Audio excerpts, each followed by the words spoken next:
After an exciting Majors 2020 season with championships coming down to the wire in the last couple of rounds, all of the regions and their teams have come together for 24 hours to tackle what was affectionately nicknamed the Green Hell by Jackie Stewart. And we'll bring you along for the ride as we get ready to watch the final 6 hours of the Major 24 Hour, and you'll see it all live here on the Global SimRacing Channel. Hi, I'm Adam Lindgren, and with me in the booth tonight is Stefan Schlager and Ryan Jones. We'll be joined later by Joe Peak, Nick Schmeg, and Peter Mackay. Behind the scenes, as ever, is our director, Sean Crackers Ambrose, and he's using cameras provided by the great Dougie Beard. The Nurburgring combined circuit, and it is infamous for its challenge, and you know what, to find out why, let's take you down to our track guide.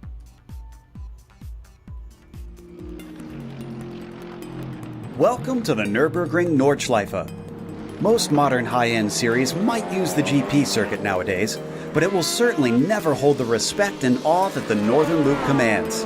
Though it can be and is usually used in conjunction with the Grand Prix circuit for competitions in real life, here on iRacing, drivers can harken back to a time gone by and just run the 13-mile behemoth this place is known for.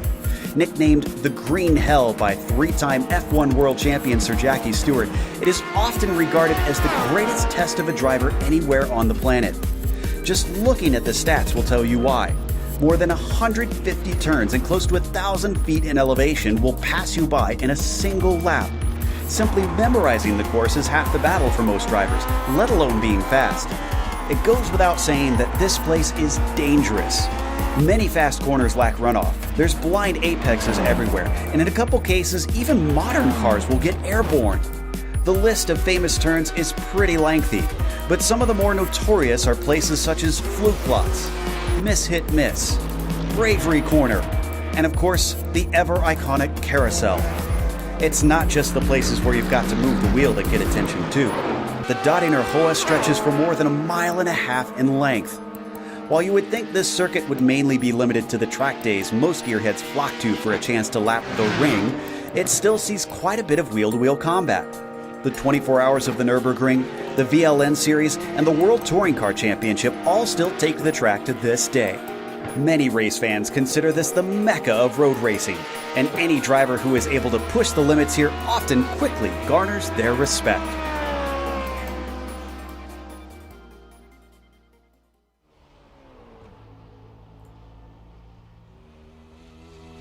Saw a couple laps around here, and you know, to tell us a little bit more about this place and especially the 24-hour layout and what these drivers are experiencing right now, Stefan, why don't you tell us a little bit more about that? Yeah, sure, Adam can most definitely do that. It's the most beautiful 25.5 kilometers you're ever gonna get in racing. The Nürburgring 24 Hours, obviously the most prestigious sports car racing event in Europe.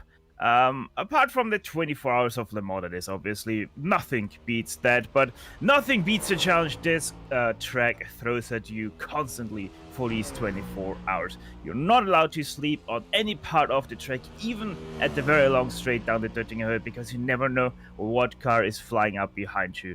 You have to be on your toes everywhere around this track because of how bumpy it is, how the curbs work out, and obviously we have seen some big tragedies in the past events at this circuit. Most notably, obviously, the fiery place that happened to Niki Lauda here many years ago. Not the greatest incident ever to leave the F1 series behind on, absolutely, but as we're looking at this, we want to give you viewers just a little bit of a rundown on what the race details are for this race. This is the Major 24 Hour. They have 3 classes. They are GT3, GT4, and TCR, Class 1, 2, and 3. They must have a minimum of 3 drivers for these. They're going to be running for the full 24 hours here. They have no fast repairs here, no incident cap, and it is an open setup. There's a couple more specifics that we'll touch on later, but before we touch on those, I want to let you know that are you looking to take advantage of GSRC's over 1 million global monthly impressions? From official series sponsorships to commercial placements, we have advertising options customizable to fit your company's needs. Follow the link in the description to learn a little bit more. Now, before we get on to a little bit more of the race details, let's give a rundown of the standings. Steph, why don't you give us a shot at the top 5 in class number 1? Yeah, right now we have in first place the 44 Vendaval Sim Racing Green. Like you can see right now, Dominic Ferraris behind the wheel of that car, doing very good. A little bit bent on the rear wing, but car is absolutely blasting. It's still out there last lap at 8:14.396 as well. In second place in the C1 class, we have the Texans Fitzy Motorsports hardest car right now, Cameron Dance, behind the wheel of that BMW Z4, though they are already a lap behind that first class Audi GT3. So, yeah, they have lost a little bit of ground there over the course of this race, but they have climbed 2 positions from their start, and climbing is also what that third car in class did. Can-Am Racing, the 62 GT3 car, also a BMW Z4, but they're already 2 laps behind. They climbed their way from 9th all the way up to 3rd place during this race thus far. Kinetic Racing Surged 83 car is right now in 4th place, and that's your first Mercedes AMG GT3 car in this class. And rounding out your top 5 is another BMW Z4 of the Bombshell Racing team, the 86 machine. Right now, Isaac Snyder behind the wheel of that machine. And Ryan Jones, why don't you take us through the GT4 machines we have running around here? Yeah, so GT4 should be your second fastest class, but the leader, the GT4 machineries, is Kinetic Racing Force, who are 12th overall, and they are behind 2 TCR machines at the moment, 15 laps off the overall pace. No Emission Motorsports are second in class, 16th overall, 3 laps behind Car 102 that leads. GT4 Kinetic Racing Motion a third, a lap behind them. No Emission Motorsports Sportsman are 4th overall in that class, I should say, 19th overall. Hanson Brothers Racing are 5th at the moment in GT4, but they've had a bit of a tumble over the last few hours from what was a decent running position in second early on in the race. Absolutely, and then now to touch on the TCR machines. Last race spot left us in this race. Kinetic Racing Velocity was leading, but right now it's Miss Hit Missed Apex F1 Podcast. Currently wheeling the car is Gary Thomas behind that machine. They've been able to jump up in front because Kinetic Racing Velocity is actually out of this race. Now, on the same lap as these guys, just about a minute behind, is Torque Freak Racing by TFR Lab, run by James Ewens at this time, and they're pretty close in behind, still running some pretty competitive lap times. With that being said, they're about 4 to 5 seconds off per lap right now with this current driver pairing, so expect that to spread out a little bit. Third place is going to go to Sector 5 TCR. They are quite a few laps back, another good 3 laps behind the Torque Freak Racing guys, so they haven't had the best night. Still recovering themselves, trying to get up there, currently being driven by David Warner. And then we have the fourth team on track, which is Verposten Spitze F1 Podcast, driven by Einel Singh.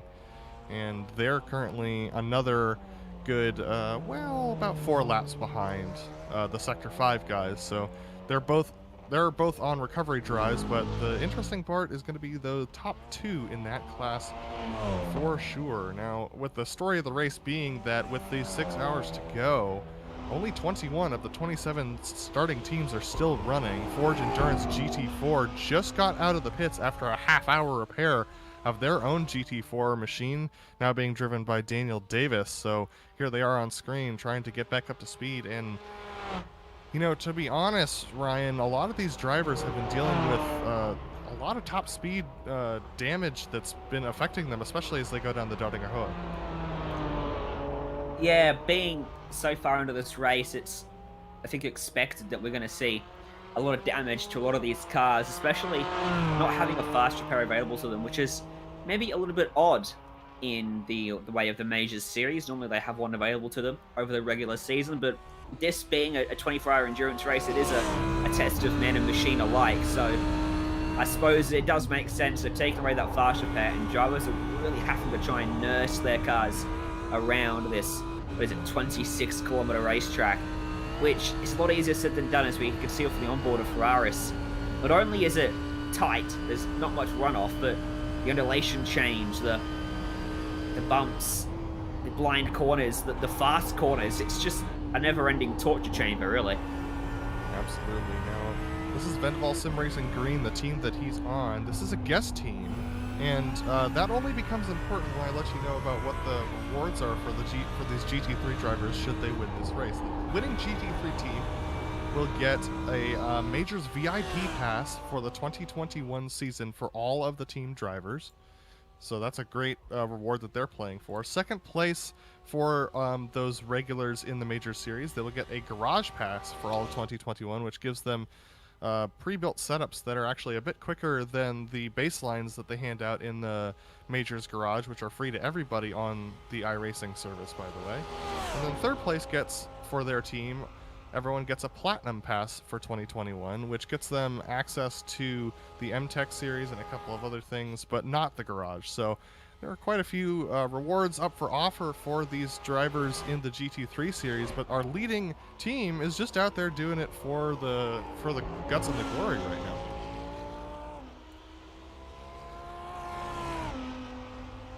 Another detail to look at is the drive time for these drivers. Now, as we close in the last 16 hours, this is actually going to become a little bit of a factor. Now, for these teams that they have to have a minimum of 3 drivers, and if they have 3 drivers, the maximum one driver can do is 10 hours. If they have 4 or more drivers, the maximum one driver can do is 8 hours. So we'll be trying to keep our eyes on that as we get into the closing portions of this race, absolutely. So, Stefan, especially if you've had some of your drivers possibly have some technical issues over the course of the night, or maybe someone overslept, you could run afoul of that pretty quickly. Yeah, most definitely. You always have to be aware of that, especially with a maximum drive time rule like we have in this series, or rather in this race. Though I'm pretty sure that they all got this covered. A lot of teams are running with 4 or 5 drivers to really be sure to not hit that limit.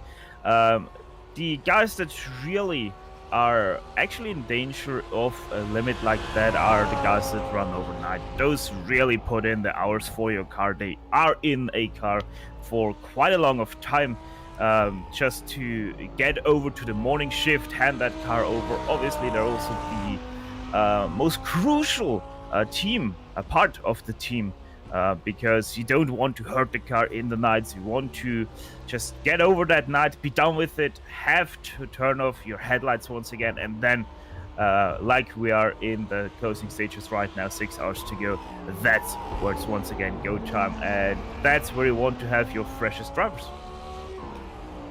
Absolutely. It looks like we have our 10th place team in the lead class of the GT3 is currently in. That's Dogbear GT Red, currently being driven by Bob Beltrami. He's just jumped in the car after Jeff Schmeier jumped out. These Dogbear GT Red drivers definitely looking like they could use a little bit of a nose repair on that machine, but quite frankly, we're seeing a lot of cars out there that are like that right now, Ryan, and Yeah. I mean, it's got to be difficult to drive something like that around, especially considering the fact that you still have 6 hours to go. Most certainly, you know who else is in pit lane right now is second overall, Tech Sense for Star Motorsport. Cameron Dance was at the wheel of that machine, just brought it into the pits. He had hopped in the car about 7 laps ago. If they continue their trend that they've been doing over the course of the race, he should stay in the car and go for a double stint here. Himself and Simon Mizomo have been doing some pretty bulk work over the last few hours. It's been all Cameron and all Simon since lap 64 of this one, and before that, Philip Morton did a lot of running. In fact, Mizomo's been around since lap 22, so he's having a real miss. I imagine he's most likely spotting for Cameron right now.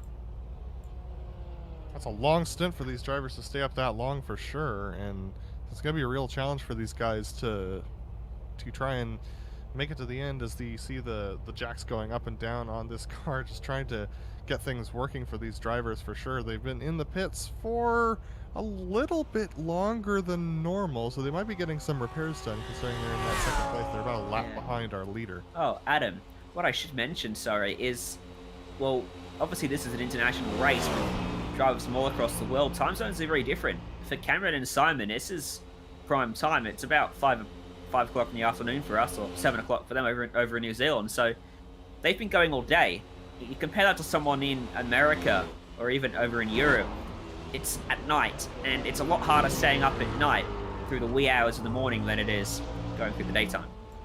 Absolutely, and especially for those two guys, Cameron Dance and Simon Mizomo, they're not really at threat of overrunning the allotted drive time. Both of them have averaged about 4 hours, and here we go with Claude Belval coming into the lane. He's in the Can-Am racing machine, so it looks like most of these top three in the GT3s are on the same pit strategy, more or less. They're just offset by their times on track right now.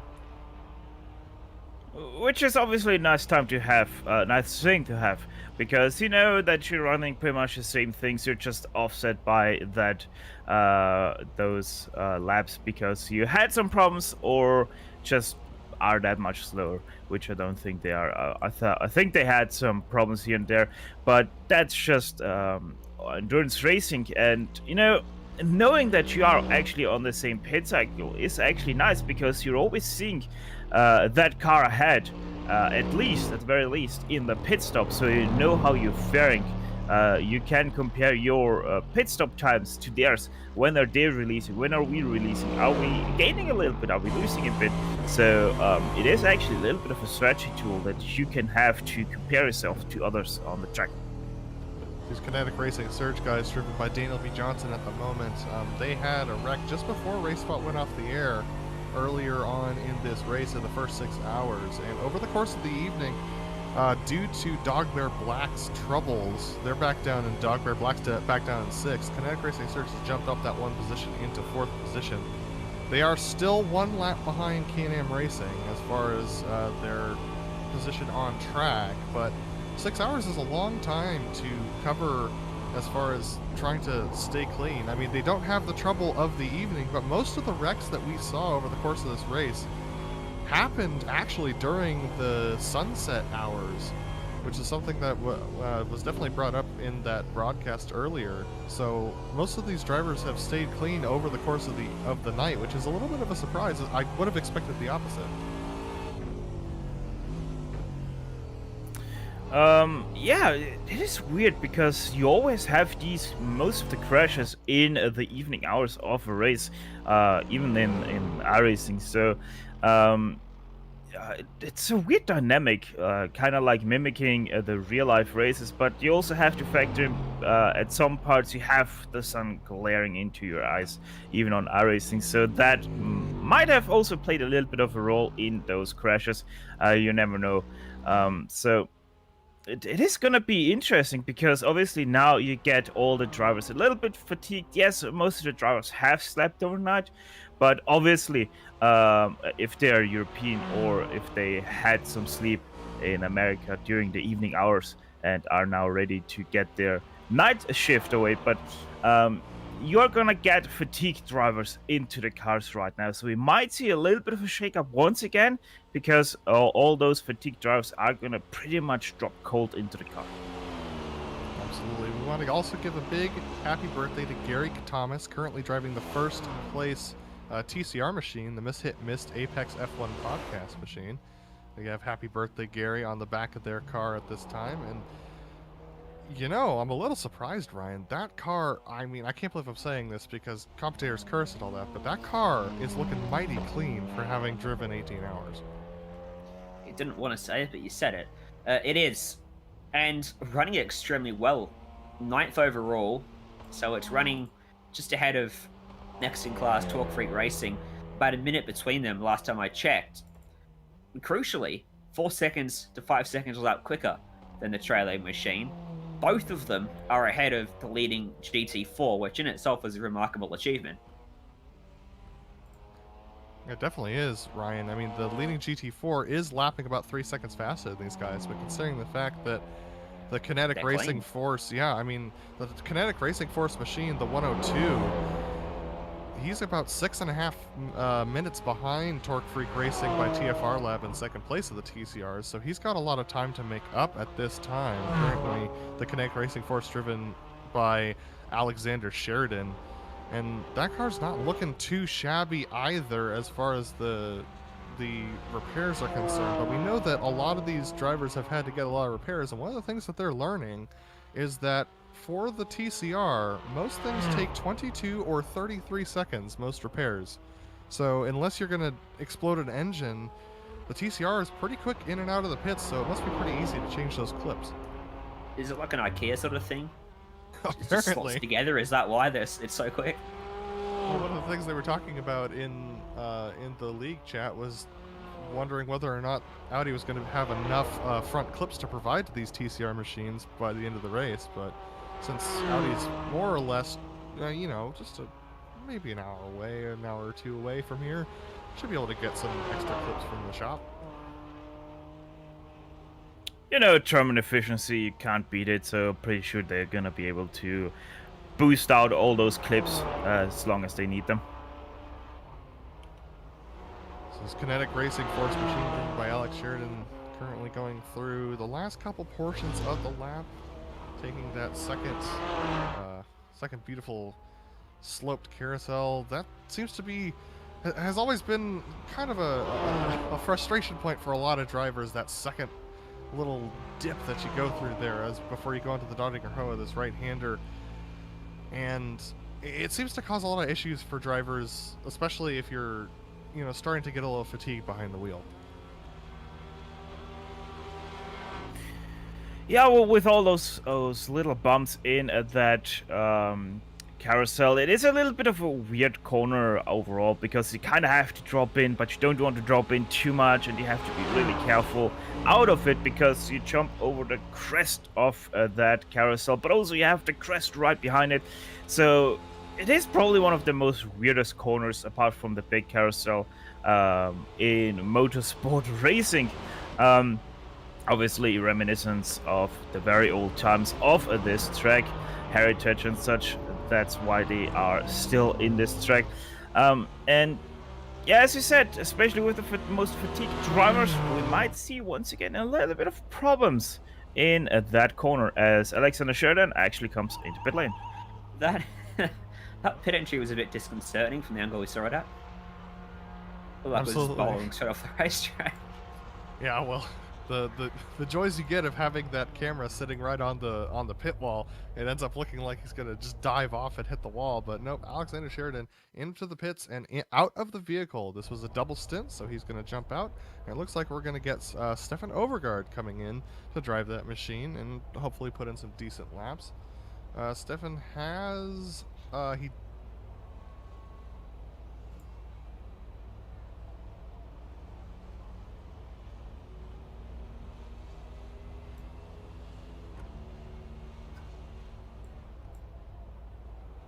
it hasn't done 9-minute 8 since Liam Quinn drove it a couple hours ago. But if Stefan can put in some good lap times here, he's going to have a good opportunity to move that car possibly up in front of the Torque Freak Racing machine by the end of his stint. Yeah, last time Stefan was in the car was, 70 laps ago, something like that. So hope you did do some warm-ups in the 102 on a private session, because he probably very cold, but the good thing is he is not going to be very fatigued yet, so this might be a prime time for him to push and extend that lead even further. Speaking of cold, we have neglected to tell you what the track temperature and track conditions are.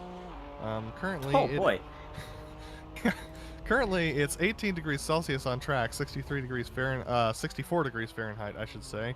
Just about ambient, just about 1 degree over ambient, both Fahrenheit and Celsius at this time. 56% humidity, and actually a pretty blustery wind out of the southeast at 10 miles an hour. That could be affecting these guys, especially if they're hitting those curbs a little bit too hard and getting that car up in the air. It could knock them around a bit. I think the universal weather temperature for this track right now is jumper weather. Well, believe it or not, I checked the temperature of it in actual real time, and it was 0 degrees Celsius. So the drivers have got to be happy that they're not driving around it at its current real life temperature. Does this place ever see snow? Yes. It does see actually quite a lot of snow over the winters. 0 degrees might be getting towards that range. fortunate that we haven't got quite that far in the simulation yet in iRacing. Looks like that hashtag soon. But as we continue to watch these drivers come around here, looks like the Section 8 machine, currently, it was driven by Robert Gambill, but Stephen Paulson has jumped into that machine, the Section 8 car, currently in 7th place in the GT3s in that 58. Has looked better in the past, the front clip looking a little bit knocked in, but we've seen quite a few of the GT3s with that current effect. Robert Gambill was able to do averaging somewhere around the 8 minutes 45 mark, so hopefully he can improve those times a little bit. Pretty recently, Stefan, actually, we just found out one of the recent Nurb 24s got a bit impeded by some snow. Yeah, if I remember correctly, it was the 2016 Nurburgring 24 hours that got stopped for a couple of hours because of snow and hail, and the cars weren't able to climb up all the way to Adenauer Forst, so they had to stop that race for a little bit of a duration.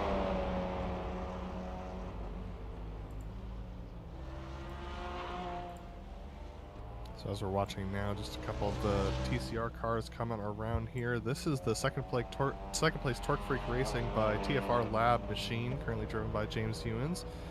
James currently putting in laps about 2.5 seconds slower than Gary Thomas in the Hit Missed Hit Apex F1 podcast leading TCR machine. That gap over the course of the evening has closed down. It was about 4.5 minutes, and now it's closed down to just over a minute. They do have the Dog Bear Euro car with Brett Trocine in between them. He is in a GT3, racing them for position, but in a different class. Yeah, it shouldn't be too much of an issue in these long races. They'll all be used to being around each other by now in terms of different classes. The issue comes if you get a bit impatient. Say that faster car catches you in the wrong spot, they put them wait. And it wasn't that long ago, in fact, just before we went on air, we witnessed a second place GT3, that number 69 machine, spin out into the grass and somehow avoid all the Armco trying to get around a TCR. So all it takes is that little momentary lapse in concentration or a snap of patience, and you can make those mistakes. But really, if you've got your head screwed on properly, you shouldn't run into too many issues. Yeah, the second place car, the TechSense Fitstye Motorsports Hades car driven by Cameron Dance, and that number 69 machine. Cameron, second place in the International Pro region of the Majors Series this season. Currently in first place as far as the Majors regulars are concerned, so they're definitely looking at that VIP pass. They're currently 2 laps ahead of Can-Am Racing behind them. The Can-Am Racing guys are also competing for that pass as well. So even though they're not winning the race, they're in spot to get a good payout at the end of this for sure. Yeah, most definitely, and they're probably gonna look forward to get that VIP subscription to the Majors 2021 season. And the thing I wanted to add there, that incident with Cameron Dance lapping the TCR, it was actually because he hit the inside curb there while lapping the TCR, and that's the major point of the Nürburgring Nordschleife. Those extremely tall curbs. If you hit them wrong, and just like Cameron Dance did, you're gonna find yourself in quite a trouble spot. Yeah, well, I think he actually drove completely onto the grass in his venture to get by. That could also be part of the reason. It certainly wasn't optimal for him. He was fortunate to get away with it. I just want to highlight quickly some of our biggest movers in this race so far at 18 hours in. Up inside the top 10, a few cars have moved up about 6 or 7 spots. Dog Bear Blackened, Section 8. Running in 9th is that lead TCR. Up from 25th at the start, plus 14. That makes them our equal biggest mover. Just shy. Torque Freak, second in class, plus 15. The third TCR in class is plus 14 as well. So really all the TCRs doing a phenomenal job. It's also a a few very good GT3s that missed out in qualifying that have got inside the top 10, as I mentioned. And it does seem overall GT4s are having a tough day because most of them are pretty much where they started, or they've dropped a couple of spots in the case of kinetic racing motion and so. Yeah, the GT4s, like you said, are having a rough day. Out of the 6 GT4s we still have left on track, 3 of them are the last cars left running on track. That'd be Forge Endurance GT4, which had a wreck shortly before we came to air. The Hanson Brothers Racing, which had that tumble you mentioned in our opening. And then No Emission Motorsports Sportsman. They actually have one of the few cars that it's not clean, but they aren't down on pace as far as I can tell from their lap times. Currently being driven by Kenneth Terre in that 4th position in the GT3s. We're watching him go around right now. The Scandinavian driver in that 157 currently putting in lap times are on the high 925s was his last, so looks like he's fallen off the pace a little bit. I'll have to go back to the board and take a look at the math that I did beforehand. Yeah, obviously GT4, one of the hardest cars to drive in the GT category. There's so much you can do wrong and lose major times just because of small and little mistakes you're doing all over the place and you don't really know about them. So I'm not surprised that they are lacking a little bit of speed in that car. It's just the brutal nature that the GT4 has. If you want to see brutal nature, take a look at the Bombshell Racing Team car. Currently the GT3 in the pits right now, the number 86, being driven by Ryan Mayer, and that thing has seen better days. They are currently in the pits for regular service, but they have had some incidents. They had an earlier incident in the first 3 hours of the race, and they're still trying to recover from that, currently up in P5 in the GT3s. Yeah, they've dropped 2 from where they started. First GT3 car in the order that's lower than their starting spot. In fact, the front row of this race, well, Vandervol's still leading, but second place, pretty big hard luck story for them. I should have looked at this team name before I went to say it. Schnitzelwagen Racing took a retirement very early on after starting second, so they're probably our biggest mover downwards, I would say. But apart from them, Bombshell Racing Team, with the other GT3 that's not had its day go quite as well, amongst the other couple of retirements from that class they've had as well. Now, speaking of retirements, I would be remiss if we didn't read through those for those fans of those machines. Starting from the first retirement is the Fach Auto Tech Sim Racing 999 machine. As we just mentioned, the Schnitzelwagen Racing machine. Then we have Kinetic Racing Velocity with a retirement in our first TCR retirement. The others were GT3s. Then back to a GT3, Grizzly Motorsports by TFR Lab. TFR Lab with a space between it. Then we have Forge Gold also in a GT3. Then our first GT4, Elite West Racing. And then Section 8 with 2 spaces between it. Also a GT3 that has retired. That is not the Section 8 that is on track, currently being driven by Stephen Paulson. Those are all of our current retirements. Forge Endurance GT4 had a 30-minute repair that they've just come back from, so we were concerned whether they were going to be our next retirement. That would be 8, but currently only 7 retirements at this time. Which is honestly great. 7 cars retiring out of 27 cars that took the green flag. And we are well past the 18-hour mark into this race, so yeah, great going by these guys. Not something you would normally see in real life. You'd expect probably some more attrition, but also probably some more vehicles on this track as well. I think the normal grid for these races is over 40, if I'm correct, Stefan? About 50. Yeah. Well, I think that's one of the reasons we've only had 7 retirements, less cars on the racetrack, less people to trip over, and as a result, also if you make a mistake, less chance that someone comes around a blind corner and nails you. So definitely a contributing factor to that retirement list. And But Stefan's it does just corrected mean we have me. a lot of cars still running. And Stefan's just corrected me. It's usually somewhere around 100 starters for these, for the 24 hours of the Nurburgring. Yeah. So they only had 55 this this year. Yeah, like you said, Ryan, 55 this year. So reduced obviously because of COVID. But here we are once again taking a look at the Kinetic Racing Force machine driven by Stefan Overgaard, currently leading the GT4s.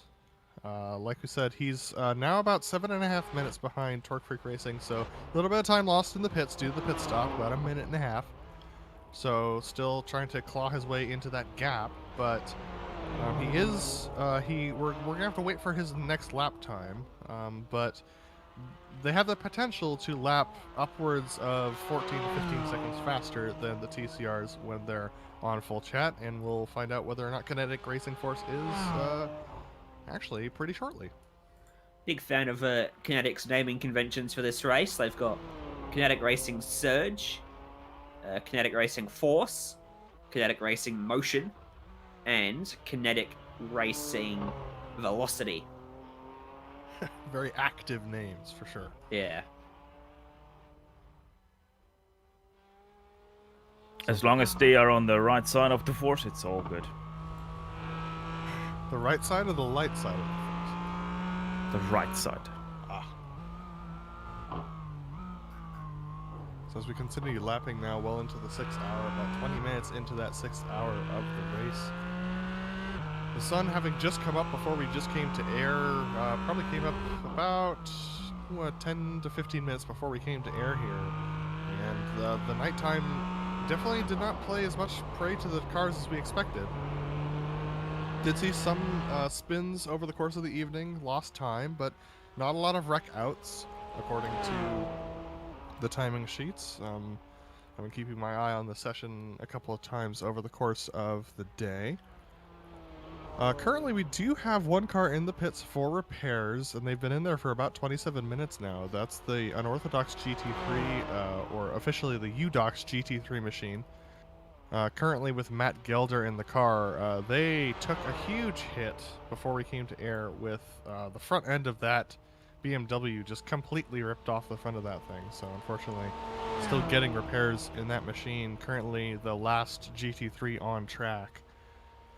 And they're getting those repairs done, but by evidence of the shape of the car, that's not the first hit like that they've taken.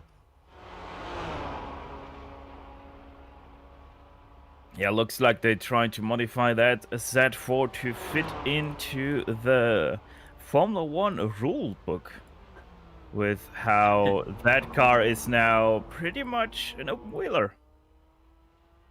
Well, Don't know if we'll see them back out. I mean, there's an interesting mindset. I know there's a lot of people that once they've got significant damage and they're this many laps down, I'll just say screw it and officially retire. But there's also plenty of people that like to stay in the race, very much maintaining that endurance racing mindset, knowing that they could still pick up lots of spots with other people running into issues. At 21 laps down, they are 5 laps off the nearest competitor, and about 15 laps off the podium. that's quite a bit to overcome, especially at on average about 8 minutes 15 a lap at 22 laps down. That's a decent chunk of time that they would have to hope that one of their competitors would be sitting stationary in order to make up any positions. If this was, say, Suzuka, okay? If this was Suzuka, 21 laps down, you keep on it. We could potentially get up to Dog Bear GT Red, the nearest competitor, 5 laps up the road. But even that 5 laps at this place is so much time. Yeah, the 22 laps they're behind is about 3 hours but they would have to hope that. Well, that's gone. Yeah, They're looking at the nearest competitors, and maybe a top 5. Podium's gone as well, for sure, though. But also, it's one of the interesting things, having been on endurance teams before, is you have to keep yourself. One of the things is that you put aside so much time, and your team puts aside so much time to be able to race this, and so there is that whole concept of, well, I put the time aside, I've done the practice, I put in the work to be here, might as well see it through. That would be the endurance mindset that Ryan was talking about, and yeah, sure, obviously, you can't blame anyone for saying, I've put too much time into this to now drive a broken car for the next 18 hours of racing, or in their case, it would be now 6 hours of racing. So, gonna be interested to see if they are gonna come back out again. I hope most definitely that they are gonna be, because losing another car would be quite a shame. Absolutely, with only 21 cars still running. They're, 20 while they sit in the pits, unfortunately. We're currently watching Dominic Ferraris go around in the number 44, the lead GT3 machine, and just there you saw him go past David Warner in the 212 TCR, currently 3rd place for Sector 5 TCR. And with this, I mean, I can't believe I'm saying this, but with this few cars on track, especially around this massive circuit, one of the things we haven't talked about a lot is the complexities of multi-class, especially with such a narrow winding circuit such as this one. Well, with less than 25 cars on the track, you pretty much got a kilometer per car if they would be evenly spread out around this track. So really the complexity of multi-class racing doesn't come into effect in this race pretty much at all anymore, because everybody is so nicely spread out. But yeah, normally, obviously, you would have huge gaggles of cars where you just can't get past. You're gonna lose massive amounts of time if you're GT3 behind a GT4, for example, because at some parts of the track you just have that one line, because a corner feeds in the next one, into the next one, into the next one, and if you are offline there, you're gonna lose massive amounts of time either way. So you have to really be able to manage your traffic, because if you can manage your traffic very well, you're gonna gain a lot of time on your opponents. Absolutely. As we're watching the Missed Apex F1 podcast, car driven by Gary Thomas, our current leading TCR machine, coming through across the line and through the stadium section, now going back onto the Grand Prix track. This Grand Prix track not seen very much modification since its early days, but a very nice new racing surface that they put onto it a couple of years ago has definitely seen its popularity rise as far as the series that have been running it in recent years. There was a little dip in interest, for a good couple of years, but that it's started to peak again ever since around the mid-2000s, I think. Well, it's interesting. The Nurburgring circuit itself is reasonably iconic and a fantastic racetrack, but it's overshadowed by its big brother next door. And it's fantastic that they are combined. They are part of the same facility, so to speak. So you combine them together and you get those big endurance races. But the Nürburgring circuit, which we use the majority of, all but about a couple corners through the Mercedes arena we cut out as part of the Gremstreck layout, it's called, is really good. It suits... What does it suit? What would you say it's... What sort of class of vehicle is the Nürburgring circuit suited to? It's probably one of the better overtaking areas, that's for sure. Yeah, I mean, if you're planning on overtaking, this is definitely a good place to do it. Seconded only by the Dottinger Hoa, most likely. You could do a run. You could make a pass on the run up the hill on the back half of the Nordschleife circuit as well. But it definitely seems like one of the best places to pass. That being said, it's one of the few places where you tend to see drivers let their guard down, because there is a lot of runoff that can be played with, and the circuit's just a little bit wider, so you can see drivers taking a little bit of a mental break whenever they dip into there, and we've seen it cause mistakes in the past.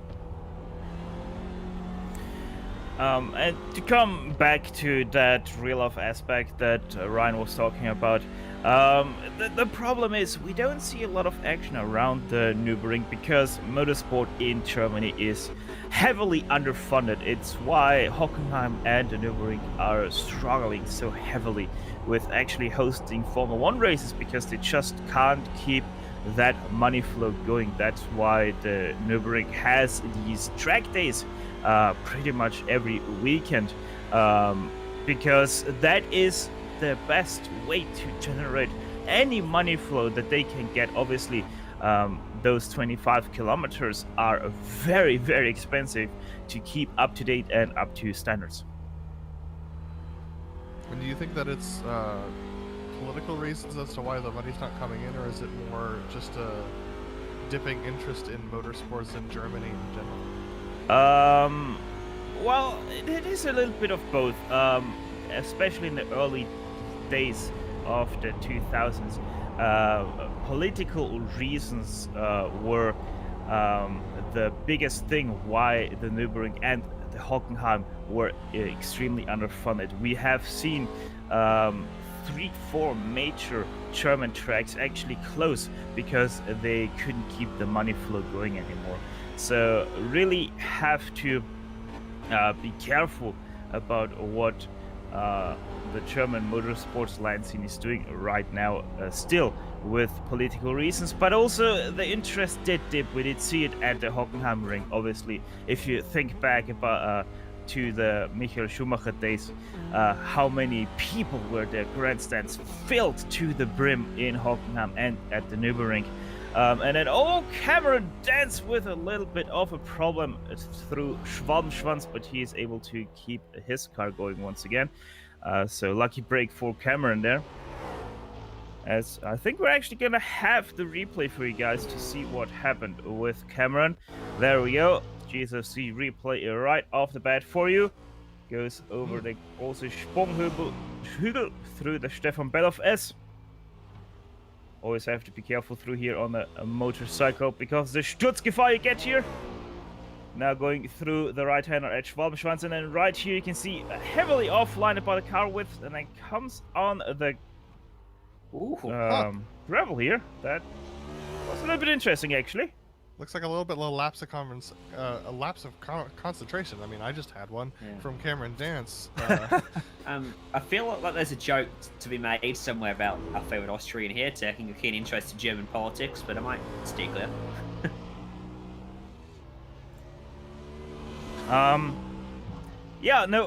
To finish off what I was saying, the fans most definitely have kept away from the tracks because, well, it didn't have any Germans really in the sport apart from Sebastian Vettel in the recent years. But it is coming back now, especially with Mick Schumacher being confirmed into Formula 1 for the 2021 season.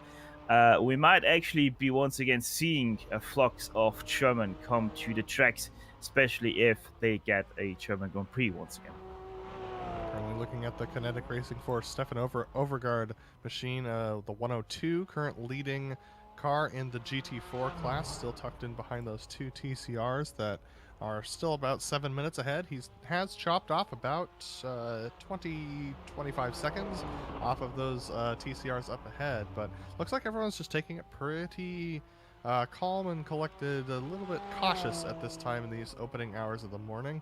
The track has maintained its temperature, has not heated up or cooled down at all since we last talked about it just about 20 minutes ago.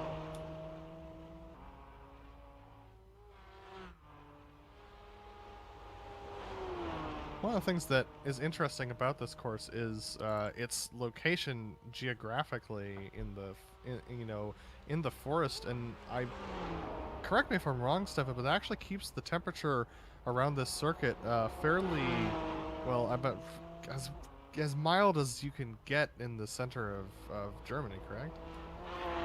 I think they have quite moderate temperatures. I'd honestly have to ask my good friend of mine, René Butler, who just last year actually moved to the Nurburgring Nordschleife because of his dream of getting a sim racing team together and them competing in real life races. Is the Butler Power Motorsports team. They have actually raced it a couple of times now in the RCN and the VLN, and actually the very last VLN round, they actually did get a pole position and were actually looking at getting a P1 out of the race, but had some issues with tires, and so they only finished P2. But yeah, no. To come back to my point, yeah, you're saying it. I think pretty good there. The forests keep the temperatures rather moderate throughout the year. So moving to Nurburgring to try and pursue real life racing would be similar to like moving to Nashville to pursue music or LA to pursue film for the U.S. folks among us. Sort of, yes. Obviously, Nurburgring going to the Nurburgring has the benefit you're just a stone throws away from racing pretty much every 2 weeks around the Nürburgring in the RCN, the VLN, or Nürburgring Langstreckenserie as it's now called. You have those races, but apart from that, you don't really have any other races that take part here or that you can easily get to. So it's not exactly like moving to Nashville, but it's getting close there. Currently, the Dog Bear Euro car, ninth place in the GT3 class. In the pits, Drew Lalonde jumping into that machine. Currently currently replacing Brett Trocine, who is on the last stint for that machine. The BMW just coming out of the pits now, so a 133-second stop to get that driver change done. 4 fresh tires, some fuel, and back out there getting going for the Dog Bear Euro machine in 9th place in GT3. Actually, an interesting strategy right now going by that Dog Bear Euro, as Brett Trocine and Drew Lalonde have been switching every pit stop right now for the past 4 times. And Drew Lalonde has actually driven the car quite a few times today. Starting off with the second stint, the second driver, the first driver change was to Drew, and he's driven another, 3 or 4 times on top of that. So Drew's been in the car quite a bit today. So we have to keep our eyes on that as far as the the drive time requirements is concerned. He's only been doing. This is his 7th stint that he's starting, so he's done 6 hours thus far. Roughly. Alright, so he's closing in on that 8-hour mark. Depends on how many drivers they have in that car. Because if they have 3, then they could do 10 hours per driver, but if they have 4 or more, they have to limit it to 8 hours per driver. Yeah, they have 4. Scott Kukas is also racing, Ray Patridge, Drew Lalonde, and Brett Trocine are the 4 drivers of that team. Alright, so Drew probably only has another stint left before he reaches the time limit, so we'll have to be careful about that when they come back in. Possibly he's just putting in all his stints before he hits the sack himself to get some rest and let the rest of the team finish out. And it looks like our second place in the TCRs is in, Ryan. Yeah, it just picked up on that actually as you saw at the same time. And I was actually looking at the lap times of the TCR leader. Reasonably slow. The last lap, and it wasn't that great lap before that either for Gary Thomas in the Apex F1 podcast car. So potentially an opportunity for a bit of an undercut and a good up and out lap. And Talk Freak Racing might claw in some time to their class leader. Yeah, this is a new driver, David Barraclough, going in for James Ewens, who drove the last 2 stints. James averaging around 9 minutes 22 seconds per lap. So David getting into the car now. David has driven before, and he averaged in the 9:16 range, so a good 5 to 7 seconds faster than James Ewens. So let's see whether or not this new Torque Freak machine, well, not new, but the new driver in the Torque Freak machine can, like you said, take a little bit of time out of Gary Thomas in the miss-hit-missed Apex F1 podcast. I got that right one time.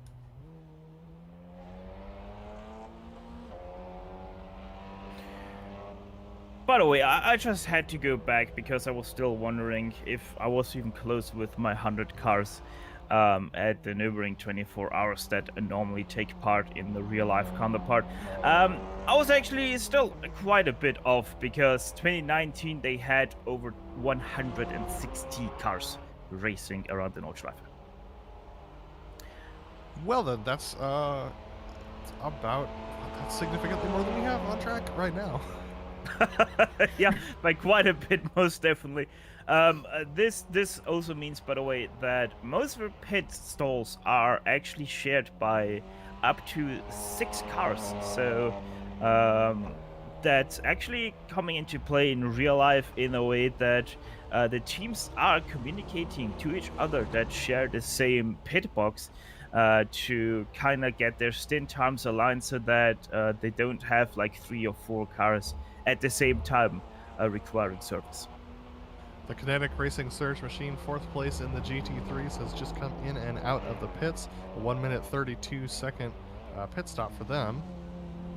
And it was Daniel B. Johnson who was in for 2 stints previously, and he's actually going to stay in and take yet another stint. So Johnson doing quite a long run himself in that Kinetic Racing Surge machine. A regular pit stop time for him, no worries there at all. So looks like Daniel B. Johnson's doing some triple stinting for these guys.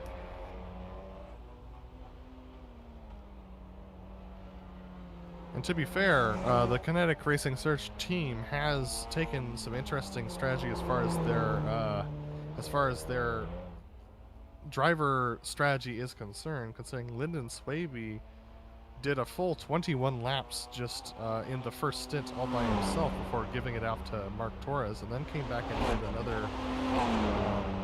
another 2 pit stops after that a couple of hours later. So they've definitely been taking a different strategy than most teams do when it comes to endurance racing as far as how to divvy up the driver responsibilities. There's certainly 20 different ways to go about it, isn't there, Stefan? Yeah, it always depends. Normally in real life, if I remember correctly, you see the guys do triple stints at the very start, and then you get divided up by night group, morning group, evening group.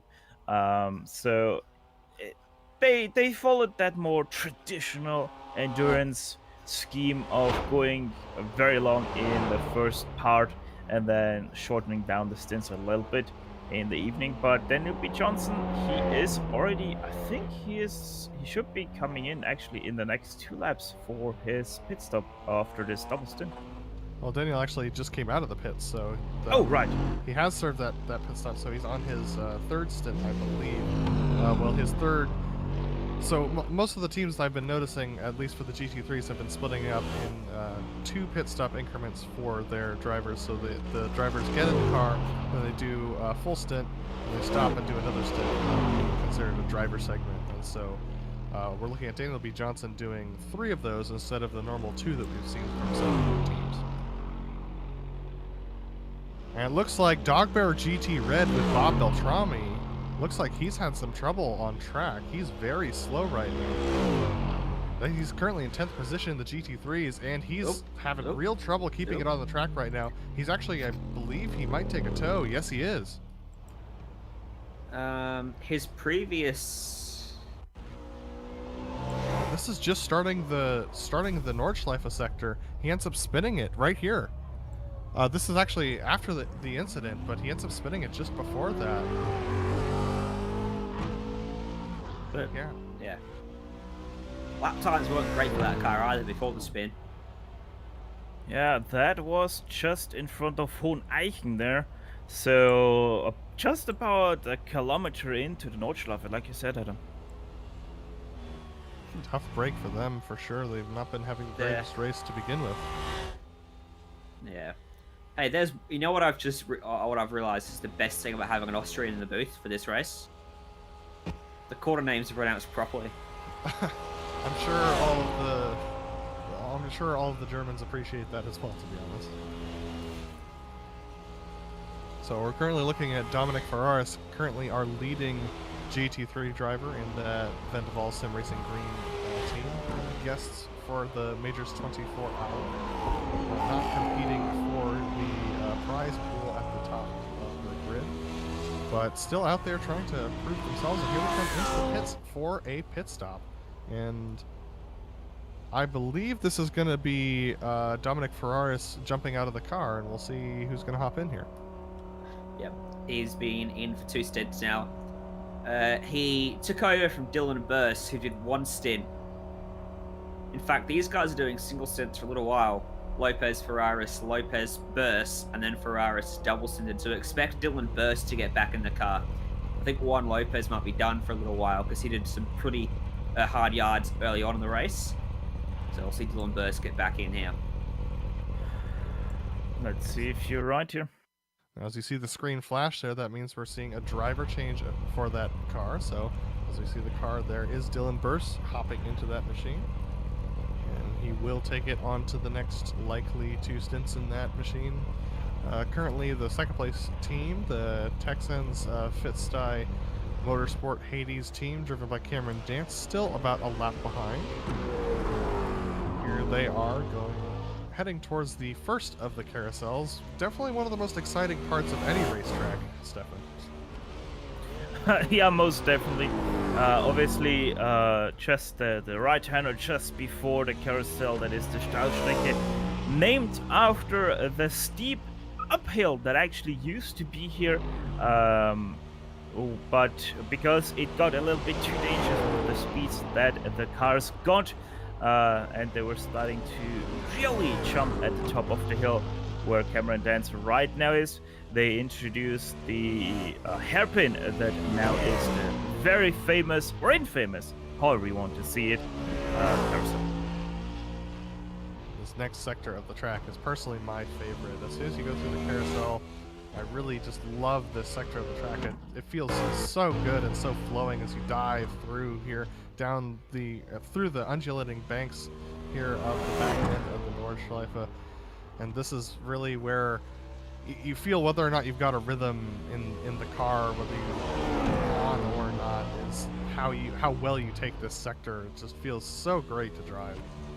Yeah, a lot of time can be lost or gained through this sector, and it's also the hardest sector to pass someone, obviously, because you have that corner following a corner after corner after corner and another corner.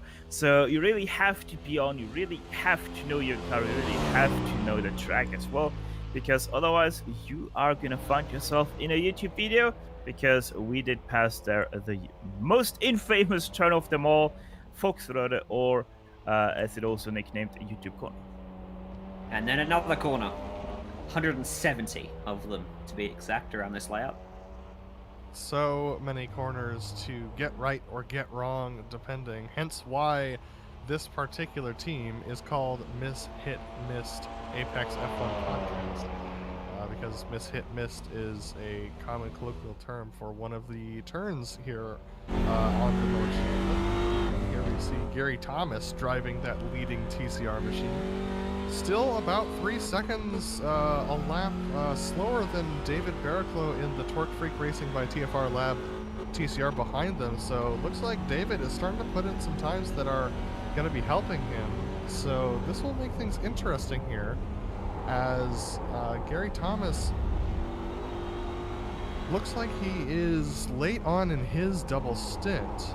So currently averaging around the 9:18 mark as far as lap times are concerned. His last, that being said, I believe he just came into the pits. So it's going to be interesting to see now that Gary is possibly might be starting another stint in that machine. We'll see whether or not Gary and David, who has the better pace here. Yeah, should be interesting to see that unfold. One thing I don't know if we have already covered it, but Udok's GT3 car, they are back on track. They are just coming up to Brünchen, which I earlier mislabeled accidentally as Fuchswerk. Something I actually just picked up on, that we've been talking a lot about the Missed Apex F1 podcast car. There is a podcast battle out there, because there's also the number 299, the Paston Spitz F1 podcast car.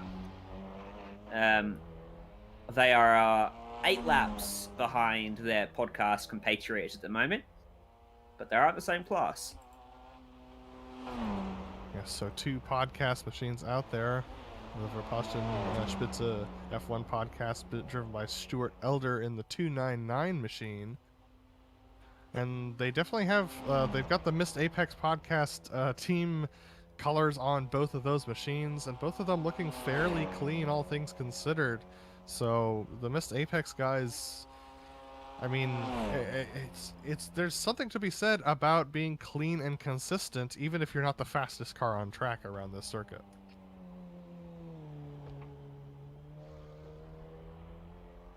Well, that's just endurance racing, isn't it?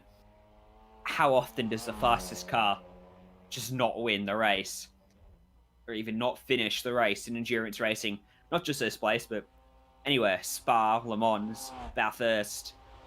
You know, endurance racing is so attractive to people because of the unknown. Not only in the driver, but the machine as well. And it still stands true in sim racing, with arguably harder to control aspects in sim racing in terms of reliability, such as relying on public internet, domains that can go down, and things like that. Not having your own repair crew, so you don't know what's going to get fixed in the car when you pull it in. There's a lot of factors that make sim racing very difficult in so many aspects that you can't control. Or, as Denny Hamlin discovered back in the Pro Invitationals, having a daughter with a remote control as well. Turning off the TV.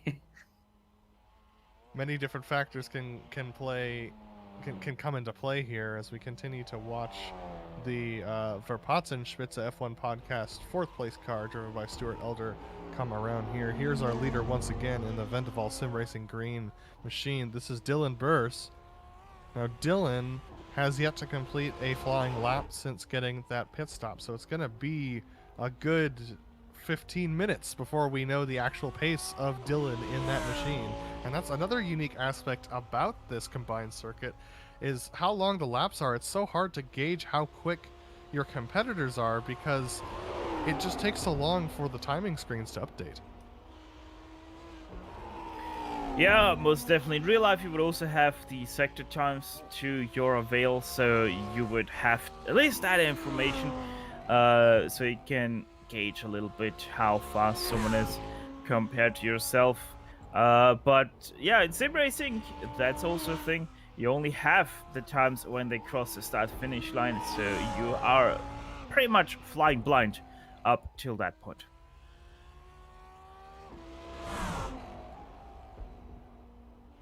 So as we see Dylan taking this last sector, looks like he's dealing with a little bit of a tight machine at this point in the race, which is kind of a surprise when you talk about the Audi GT3 machine. It tends to get loose over the course of the stints. So as he dives it down through these long strings of right and left-handers, I mean, 170 corners is just so many to get right, so many that you could get wrong around here. It can become a real challenge. Here comes one of the few flat-out portions of this circuit where they can really ring it out for just a couple of seconds before another sharp right-hander that takes them up the hill. Oh my goodness, off track! Oh! And into the wall. Oh.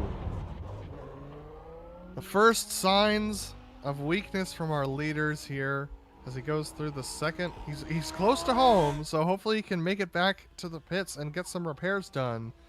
Fortunately, that rear wing. Just try to straighten up that rear wing. It's less crooked than it was, if you believe it. Well, it's now straighter but on an angle. Well, here he goes down the Dunninger Hoe. It looks like he has some suspension damage. You can see him weaving the car just a little bit. This is gonna, with the Texanese Fitstye Motorsports Hades car driven by Cameron Dance at the moment, only a lap behind. Depending on how long they take, the pit stop here takes, and it probably will take a decent amount of time to get that repaired, they could lose the lead here. I don't think there's substantial damage. I don't think there's suspension damage because he's flat chat. No, they have steering wheel damage. He is ever so slightly turning right on the straight, so most definitely gonna be a length repair here for Dylan. So coming into the pits, this will be the first time that I can recall between the two broadcasts that have been done in this race that we're gonna see, that we're likely gonna see Vendeval fall from this top position. So unfortunately, just a little bit. The car just didn't look like it was underneath Dylan as much as he wanted it to be going into that final sector, and pushing it just a little bit too hard. Ended up getting out into the onto that rumble strip on the outside of the turn. And so here is the Texanese Fitstye Motorsports Hades car driven by Cameron Dance, getting past a very wide GT4 machine. So he's got a lap plus to try and close the gap here. And it looks like that's going to be the last lap for Dylan. Well, he was one lap into a stint. So this is not only going to hurt in terms of just time lost, but their strategy is now in tatters.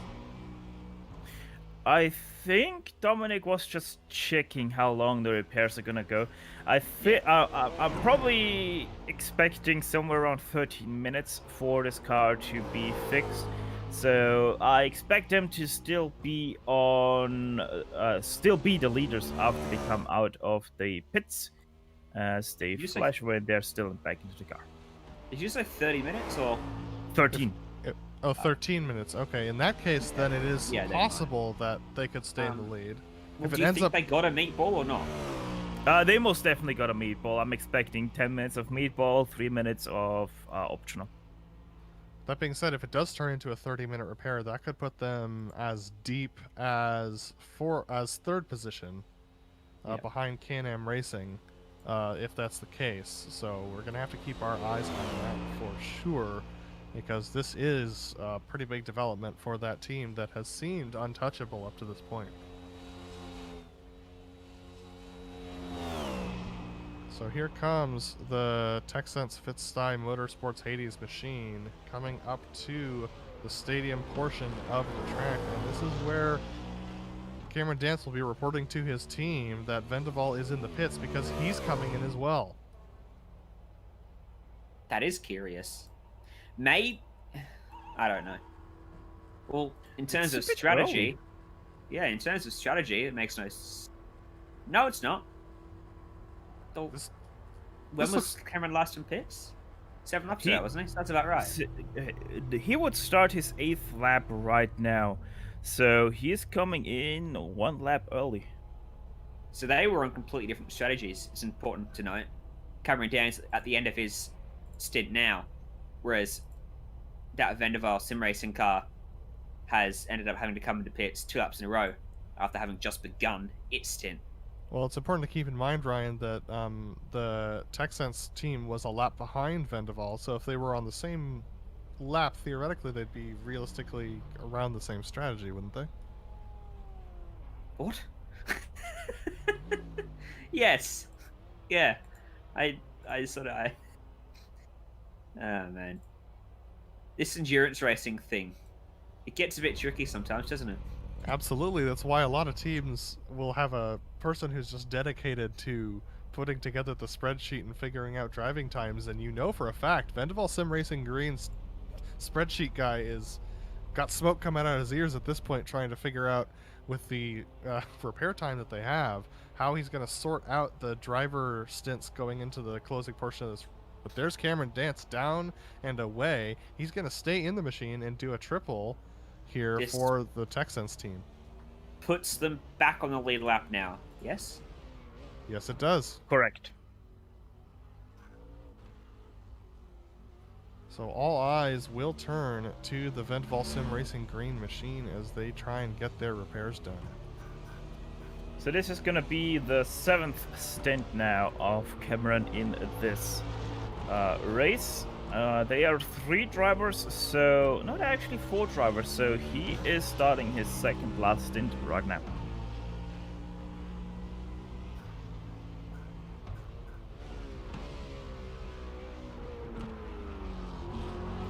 Just an update on the battle in TCR.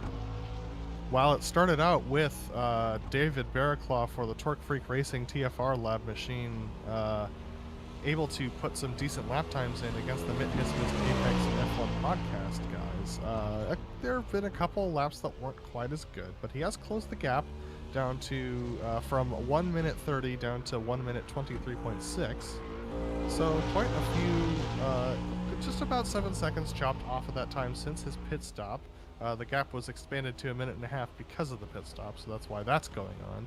And then an update on your GT4 leader, the Kinetic Racing Force machine of Stefan Overgaard, currently still down 12th overall, and looking like he's pulling even more of a gap on the No Emission Motorsports machine in second place behind them.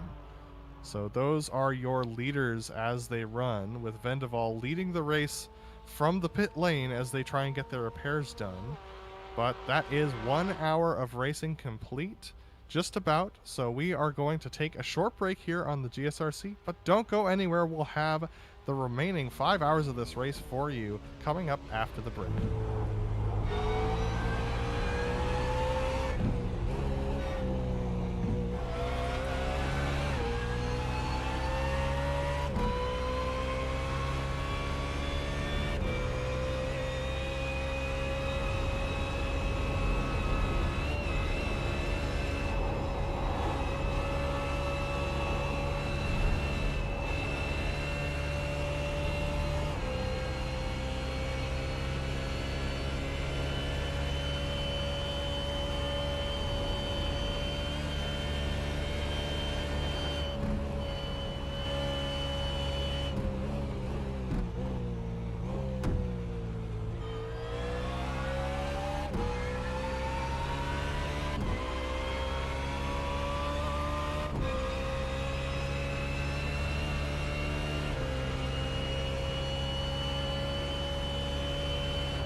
welcome back to the Majors 24-hour race here at the Nurburgring combined circuit, the 24-hour endurance layout, and that is Dominic Ferraris back out in the Vendaval SimRacing Green machine, out in front of the field, now in front of Cameron Dance by 15.4 seconds. When he came out of the pits, it was 17 seconds.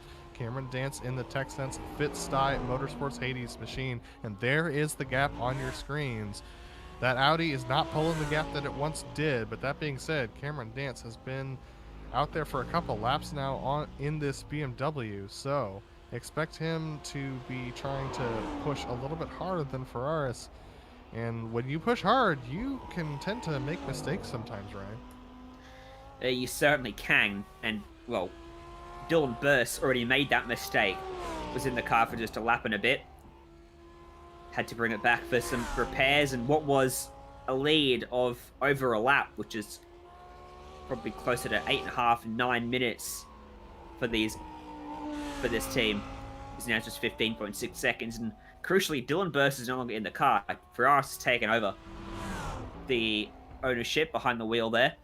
So they've got to find a way to cycle Burse back into the machine so he meets his minimum laps by the end of the race. Their strategy now slightly upended by that mistake as well.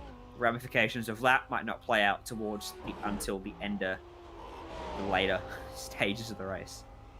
Well, fortunately, they don't have a minimum lap time that they have to meet, but the maximum for this driver team is 10 hours per driver. So Dylan would have to do a minimum of 4 in order for them to make sure they don't overdo the amount of drive time for any one driver on that team. Another thing to update you on is while we were away at break, the Can-Am Racing machine in 3rd place, driven by Claude Belval, came in and out of the pits for regular service, so no drama there. Currently put in a last lap of a 1:17.860 versus Vendaval SimRacing Green's lap time. Well, their best lap time has been an 8:11, but we have yet to see them circle around for their latest lap, which, like we mentioned before the break, can always cause a little bit of consternation for the teams trying to pursue. But we, considering he's on the Dottinger now, we'd expect him to get a representative lap time this time around. So this is going to be the 8th hour that Dominic has started in his car. So he still has 2 stints to go after this one. So he's going to be probably safe till the end here. Yeah, should be very interesting what is going to happen here between Vendaval and Texans Fitsy. So really going to have to keep and watch on that battle here. And honestly, a little bit longer of a stop than I expected. As said before the break, I expected about 13 minutes worth of repairs, but they actually came close to 16 minutes of repair time on that Audi R8. The question is did they get everything done in that machine? Here is Stefan Overgaard in the Kinetic Racing Force GT4 rather, just now coming across one of the earlier sections of the course. The gorgeous morning sun starting to rise over these beautiful hills, these beautiful forested hills that surround the Nurburgring Nordschleife here. Such a beautiful circuit. I mean, you don't get much time to look outside of the turns that you're tackling, considering there's 170 of them. But if you had the opportunity to, even as a passenger in these vehicles, driving around a hot lap of these one day, it is a sight to behold. You don't even have time to look at the wilderness around this track if you're even a passenger for a ride along. I can tell you that much.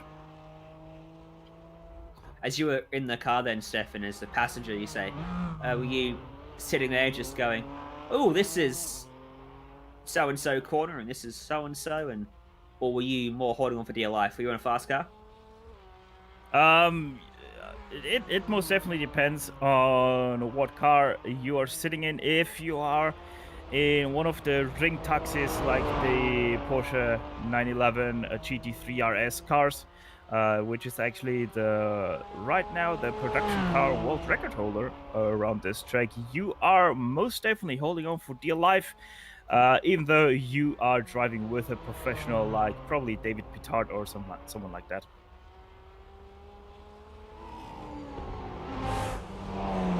It appears that the Dogbear Euro machine of Drew Lalonde has had a major incident at the end of the uphill sector going into the first carousel. He was got full chat and ended up hitting the outside barrier, currently in the pits in 9th place. Actually ended up clipping the grass. This happened less than a minute ago. So here we go, taking a look at the replay. Yeah, so that is coming into the mood curve now. So perfectly still there as he climbs his way up over that little crest. Now he goes right-hander. Oh, a little bit too far outside, and oh, what a hit to the right side and to the left. Yeah, you're right. That car is gonna be in for quite some repairs there. So took a tow into the pit lane, and he's probably going to be in there. The last GT3 we saw take a repair of that magnitude was the UDOX GT3 machine, and that was 38 minutes. So that was, goodness, 16 minutes of tow time and 22 minutes of repairs for them, and I'd expect a similar thing. So here is the car behind them. This is the Dogbear GT Red team of Brian Barnes, currently driving this machine with the Majors logo on the top of the there. They are currently 2.5-ish laps behind Dogbear Euro, but considering the amount of time that Dogbear Euro is likely to spend in the pits, they might be able to make that pass. They are... That's the wrong car. They are 4 laps behind. They are 2 laps behind the Kinetic Racing Force GT4 car. But yeah, the good thing is for Dogbear, they are only going to lose a position to their own team. No consolation for Drew, however, such a mistake as that, especially this late in the race, it can be really demoralizing, Ryan, to have such a moment happen to you, especially if you've been in the car for as long as Drew has. Yeah, it can be. Especially if you had such a big crash as that, you know it's going to cost you a lot. It's the more extreme impact of what we saw for Ferraris, Burst, in the Vanderbilt SimRacing green car. They made a similar error, except for them, the impact wasn't quite as big. They only spent a few minutes in the pits, whereas Audrey, I think we'll see that machine in there for a full 30 minutes probably. I don't suspect the engine survived that crunch. That's enough time, I feel, for them to sort of reset in their minds if they want to keep going. It's the incidents where you make those mistakes, you have only a couple of minutes to spend in pit lane. You could still be a bit hot-headed, and you could easily make another mistake when you head back out there. I didn't see the engine blowing, so I think they got away with that, but that steering wheel most definitely was heavily bent because they couldn't even make the right-hand turn. He tried to get it back to the pits himself, but he immediately realized he can't turn right, so he had to park it, and now is spending that lengthy tow. And I think you're pretty much right there with the time assumption. About half an hour is most definitely going to be the time spent in the stall. So we're riding on board now with Cameron Dance as he tries to close that gap up to the Vanderbilt SimRacing green machine of Dominic Ferraris, and Dominic has actually been able to pull that gap out once again, out to 15 seconds, so it's actually pretty much nip and tuck between these two drivers, Cameron and Dominic, in their two team machines, trying to make the times work, and that's pretty impressive to see these two drivers at such tight competition. But I can't help but thinking that Dominic is probably a little frustrated that he can't drive a little bit faster, considering how dominant they've been up to this point. We're going to take a look at a different team here.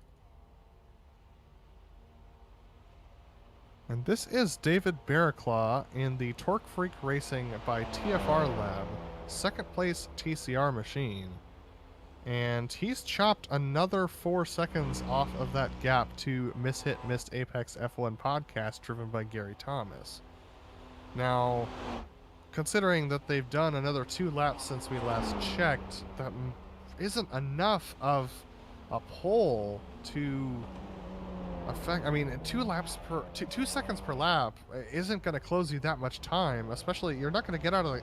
You're going to get out of the car and still be a couple minutes behind these guys if that's still the case.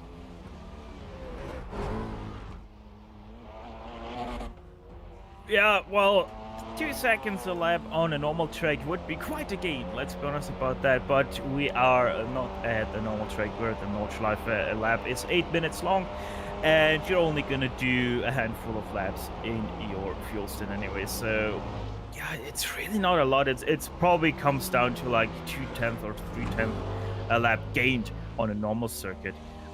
So David Barraclaw, he is doing a good job. He is creeping into that gap, but as I said, it's only so little that he does if you look at the bigger picture. In all fairness to Gary Thomas, he's increased his pace ever since David got in the car behind him. So that's a good job from Gary Thomas and the Missed Apex F1 podcast machine in first place. That he has increased that pace as he jumps onto the Dottinger Hoa. Oh, David! Woo. Oh my goodness. That's Great a moment sweep. that David's not going to want to relive anytime soon, especially in a front-wheel drive TCR machine. No, not really. It's a little bit interesting because that Audi just didn't want to stick into the curve. Just understeered until he was on the gravel, where it looked like it steered more in the gravel than it did on the track. So a little bit of a Code Brown moment there for David through Brünchen. But yeah, he is still racing, he is still going, and he is most definitely still closing in that gap. And he's still ahead of the leading GT4. That gap has come down for sure, but it's still... It looks like about half a lap of this place between those two. Won't be too much of a bother, I would suspect, for David and his Torque Freak Racing team. It's not for class position. Even if he does get caught, might serve him best just to let him go, maybe. If that kinetic car gets all the way up to the TCR leader, Missed Apex car will get held up. That could gain some time.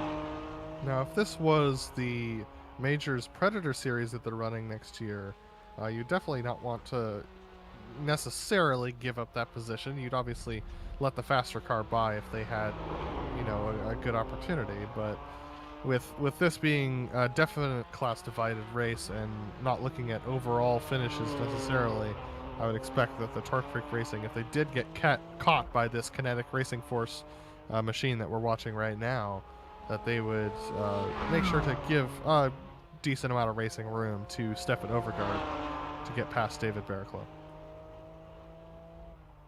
Yeah, most definitely. Obviously, in-class position, much more important than overall position here in a race like this.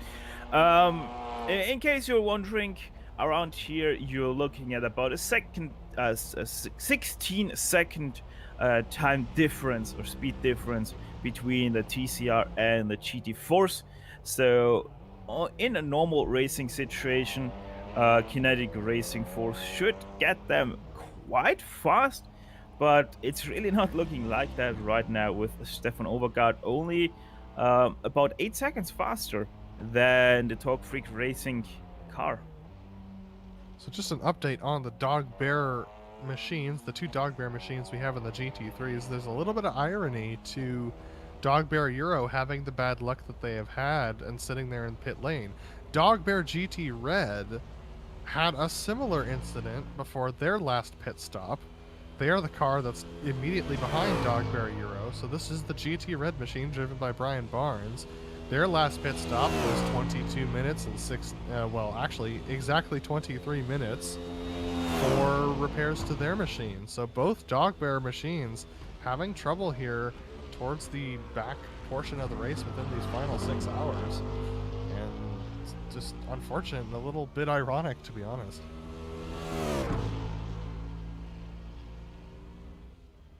tiny bit ironic also is the part that for my timing and scoring actually says 22 minutes and 60 seconds. It didn't update to 23 seconds.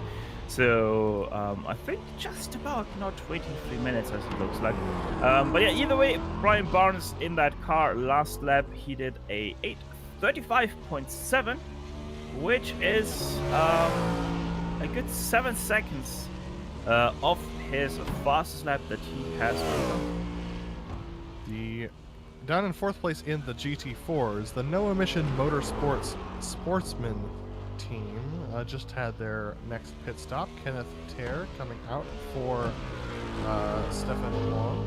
And Stefan getting out on track now to warm up that GT4, get those cold tires back up to temperature, and start getting going again. They are currently about 6 laps behind the 3rd place Kinetic Racing Motion GT4 of Dean Mull. So they have some time to make up, or some... Of course, you don't want to wish ill upon your competitors, but hoping for some better luck in the closing 4.5 hours of this race for sure. It's the last 4.5 hours that are going to catch you out, isn't it? It's when all the fatigue starts to set in for all of the drivers.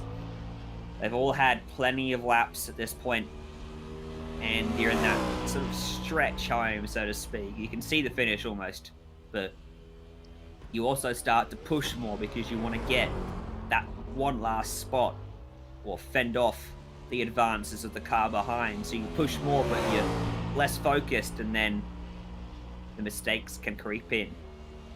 It's a tough and treacherous final 4 hours ahead. Definitely is here as we're watching Cameron Dance come around into take that long sweeping right-hander with that hard braking zone after the uphill, coming into the carousel. Such a beautiful portion of this course, but a very challenging one, especially for those drivers that may be a little bit less familiar with the circuit. But it's really very close between these drivers for sure, with Dominic Ferraris and Cameron Dance, that gap still at 14.7 seconds. So quite frankly, they're not that separated as far as the lap times are concerned. Look at this. Here we go with lap time comparisons, and look at that. On the only measurable lap that we have, it was less than a second separated for these guys. But look at this. Cameron is really pushing right now, absolutely on the edge of traction as he goes through the second portion of the Nordschleife. You love to see it, most definitely. Cameron Dance dancing his car around the track on the fine line of traction.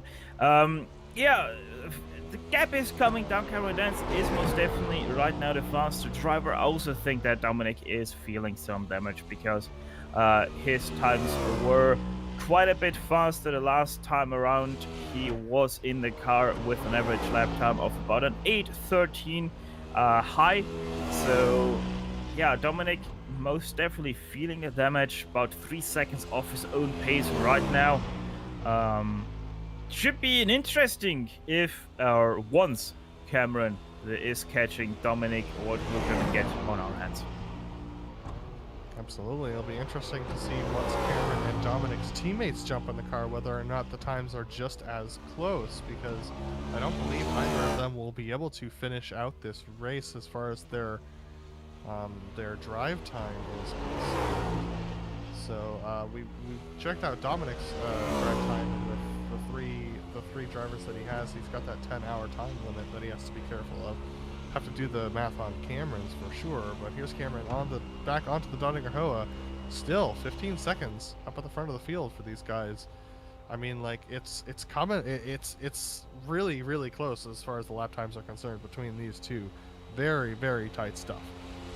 Yeah, and the gap they're having right now means actually at this stretch from Dottingerhöhe up to Tiergarten, once he did exit Dottingerhöhe, he was actually able to see Dominic Ferraris up ahead of him coming over the crest of Tiergarten. So this is where you start to get a little bit excited as a racing driver, because you know you're closing in, you're catching him, and on stretches like this you can actually see the car you're fighting with.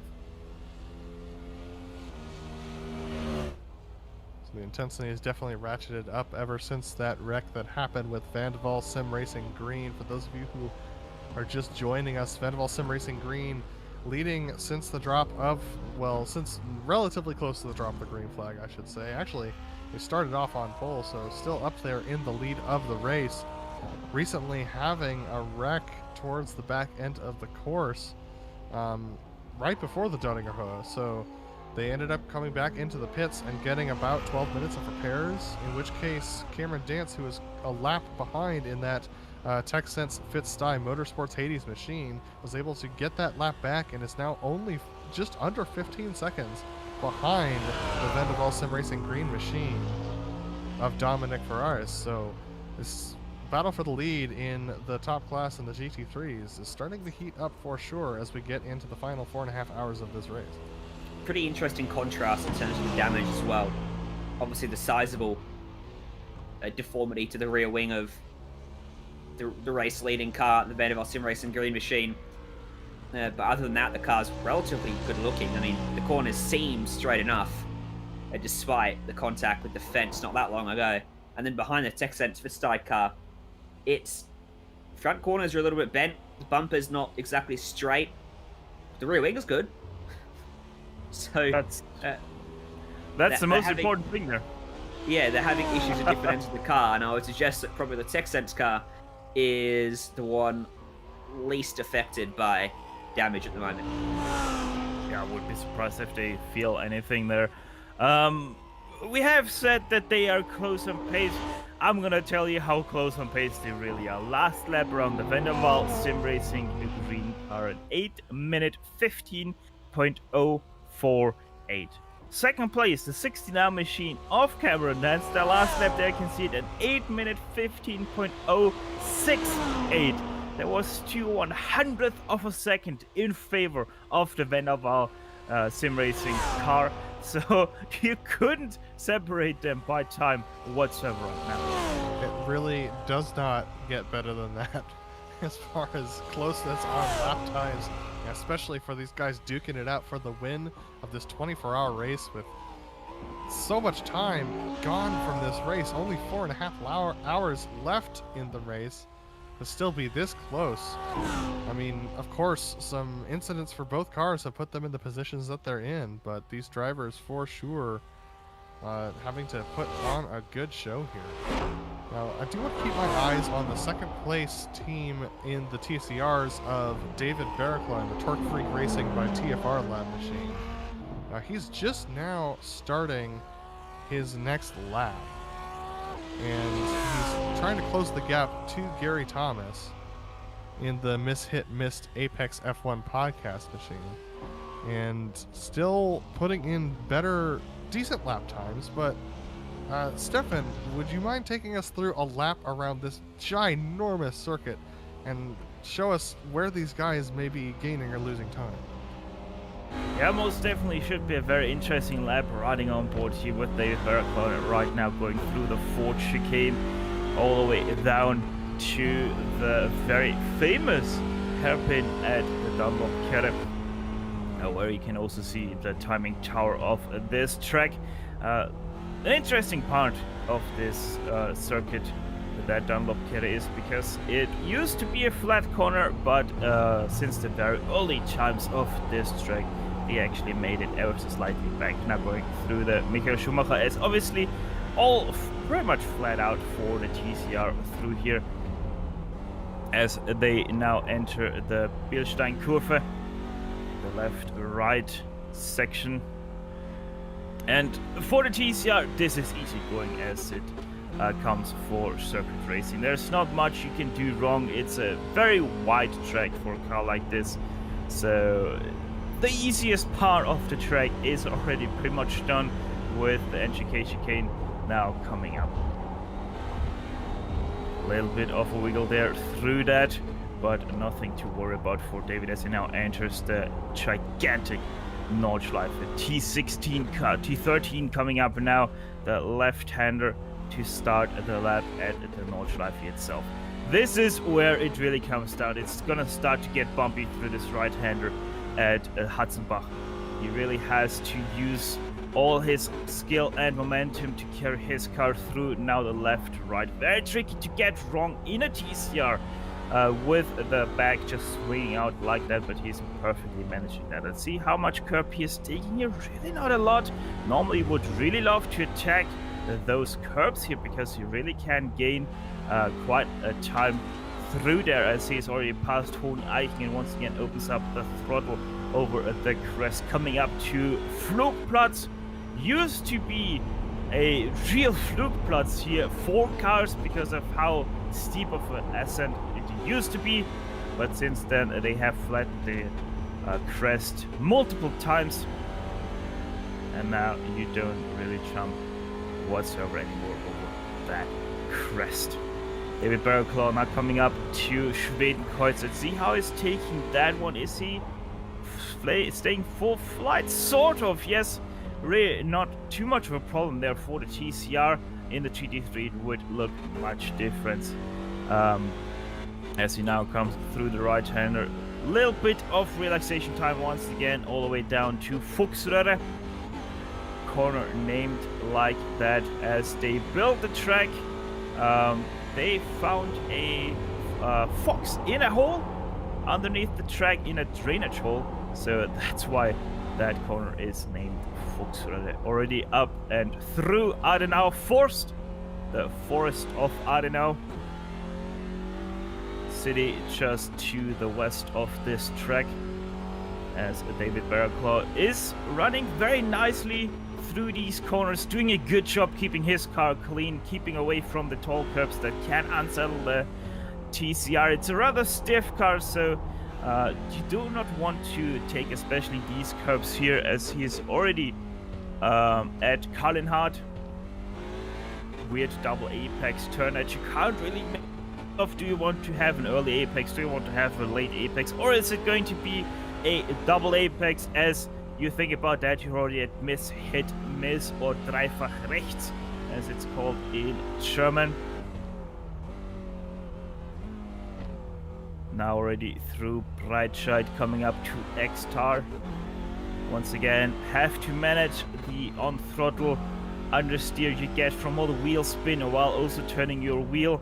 Now going through X-Wheel, one of the few access points you actually get for this track here on the right, but not much to think about as he's climbing the hill once again to X-Mille. From here on out, it's all uphill up to Hohe Acht, which is the right-hander atop the hill after the Cariola Carousel. As he goes through Bergwerk, already past the Lauderlinks where Lauder had his fiery crash. We're already past the 11-kilometer marker, so roughly halfway through the track, David Barrowclaw finds himself as he goes all the way up the hill to Klostertal now. The best relaxation time you get is right here in any car, apart from obviously the run from Dittinger Höhe to Tiergarten.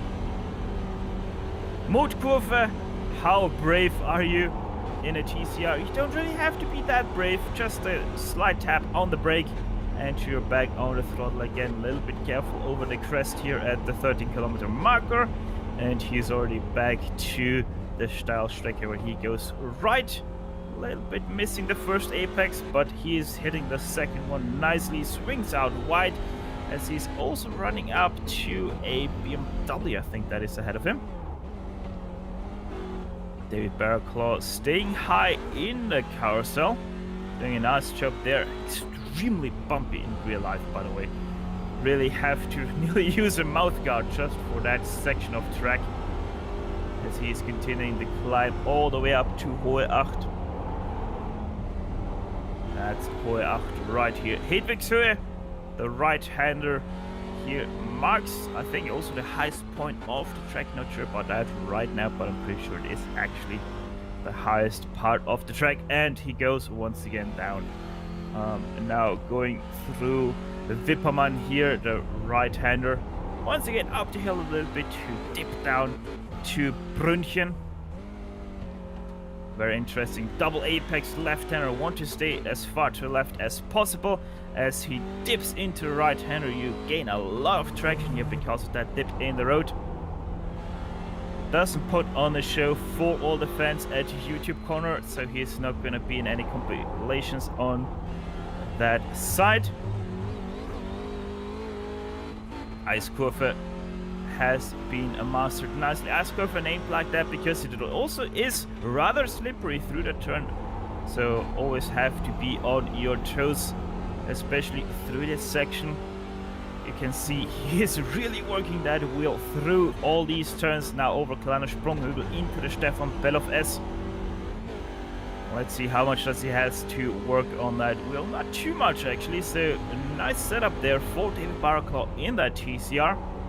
As he already is entering Schwabenschwanz, and with that the last few kilometers of this track is staying quite nicely away from pretty much all the curbs that this track throws at you. A little bit too fast through the kleine carousel, so he's getting thrown out early. Lost a tiny little bit of time. Overall an extremely clean run right now for David Baraclaw as he's already exiting Döttinger Höhe all the way up to Tiergarten, and that is indeed a BMW ahead of him. The way I'm seeing this, yes, it is Corbin Solmonsen of Hansen Brothers Racing. He's trying to grab that draft of the BMW up ahead. As here we are at the Touristenfahrten entrance.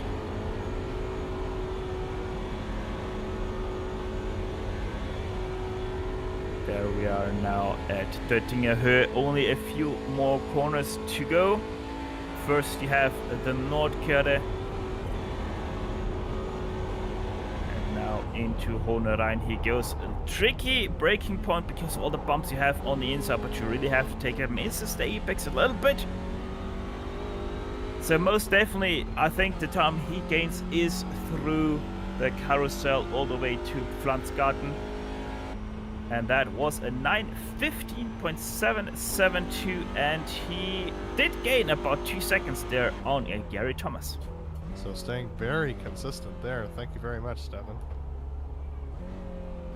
Yeah, extremely consistent, extremely clean as well. And you can see just one turn on the wheel and he's going through that turn. So David Baraclaw most definitely doing the best he can to close in that gap.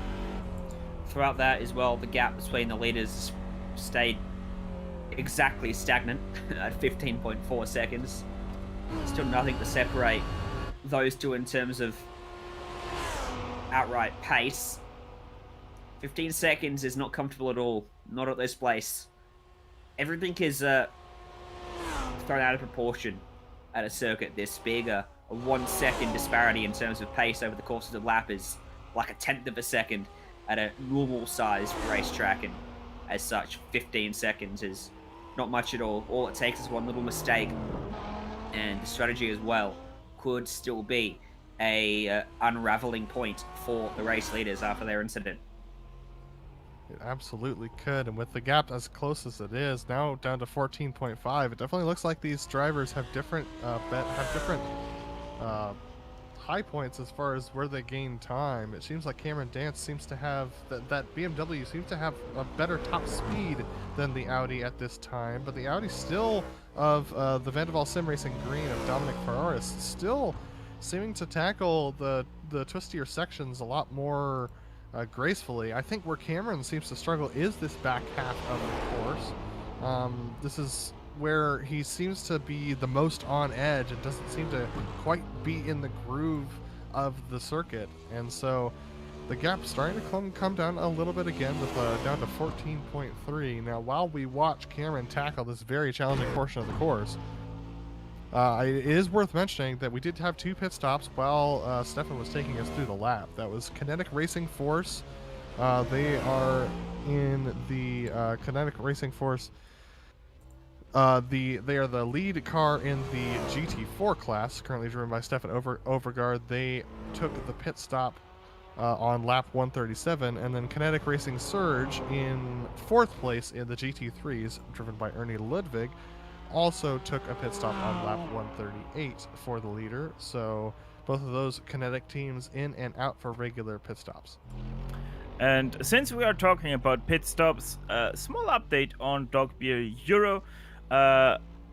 They have still been sitting in the pit stall, but Drew Lalonde is now back in that car, so we might actually see Dogbeer Euro to soon be released back onto the track. Unfortunately, I do agree with you, Stefan, about what you said earlier with trying to fit that BMW into an F1 spec. You can see just how much wheel clearance they have on that machine now. So it's going to be a tough thing to drive even when they do get back out there. Now here we are taking a look at our leader in the TCR machine. Once again, Missed Apex F1 podcast. Gary Thomas still in that machine driving around. Gary's been behind the wheel for quite a while. Currently losing time to Torque Freak Racing by TFR Lab David Barriclough, who we rode on board for a lap with. David doing a great job just kind of gnawing away at the time, trying to bring it back down to that 1 minute mark. So it's definitely going to be interesting to see. I'm definitely going to have to take a look at when each of them is due for a pit stop. Looks like Gary Thomas is due pretty soon. Whereas David Barriclough, he might be due soon as well, but they are definitely off strategy as far as their driver time is concerned.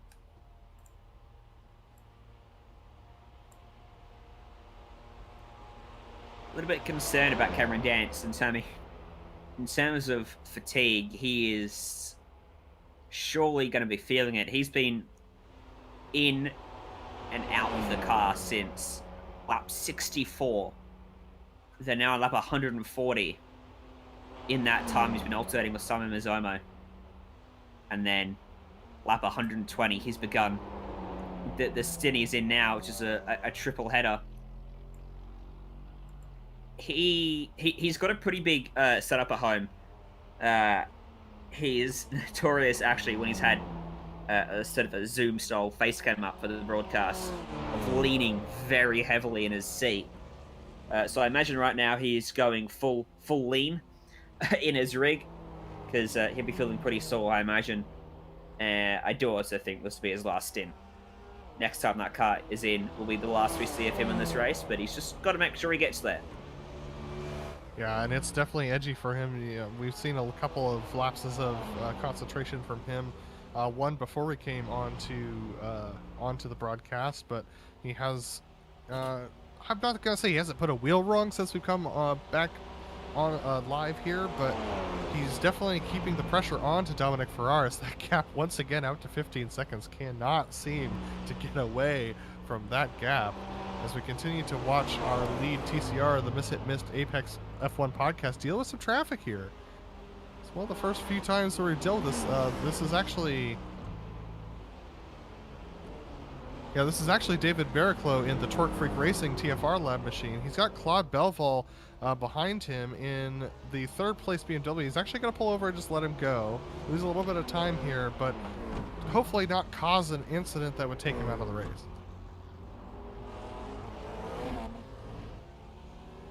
And so what was a 1 minute 12 what was a 1 minute 12 second gap to Missed Apex up ahead has now widened out to about 1 minute 18.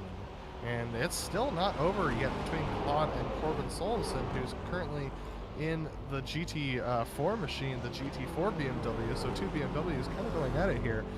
Claude's got to be a little bit frustrated in that BMW. Now we have Brett Douglas coming up, 8th place in. Oh my goodness! It's not over yet! Oh, that was close. Corbin Sorensen holding onto that thing as he made contact with Claude Belval there. That was close. I saw them crash right there. Corbin and David, I don't know how Corbin kept his car in check to keep out of David, but there you can see once again from the helicopter perspective. Up ahead, Kloppenwald goes for the gap. Corbin turns a little bit too much into it, and that was mighty close. So that 1 minute 12 second gap from Torque Freak to Missed is now up to 1 minute 19, because David had to avoid that incident. So now David back under control, back going once again. So, oh, and we've had a change of position in the GT3s.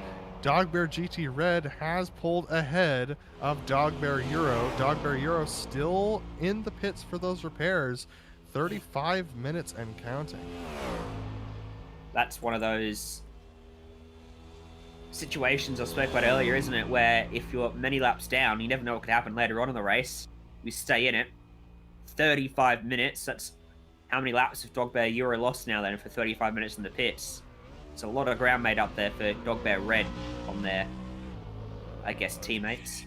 Should be 4 laps as Cameron Dance just had a slight coming together with Chris Sherburn of Sector 5 TCR. Just ever so slightly nudged that TCR out of his way. But yeah, I think it's 5 laps that Euro lost and GT Red, as we see that small incident once again. Just ever so slightly nudging him over to the right side. That could have ended in disaster for both cars. I think you're right, Ryan. I think the fatigue's starting to get to Cameron a little bit. I'm seeing a couple more mistakes from him.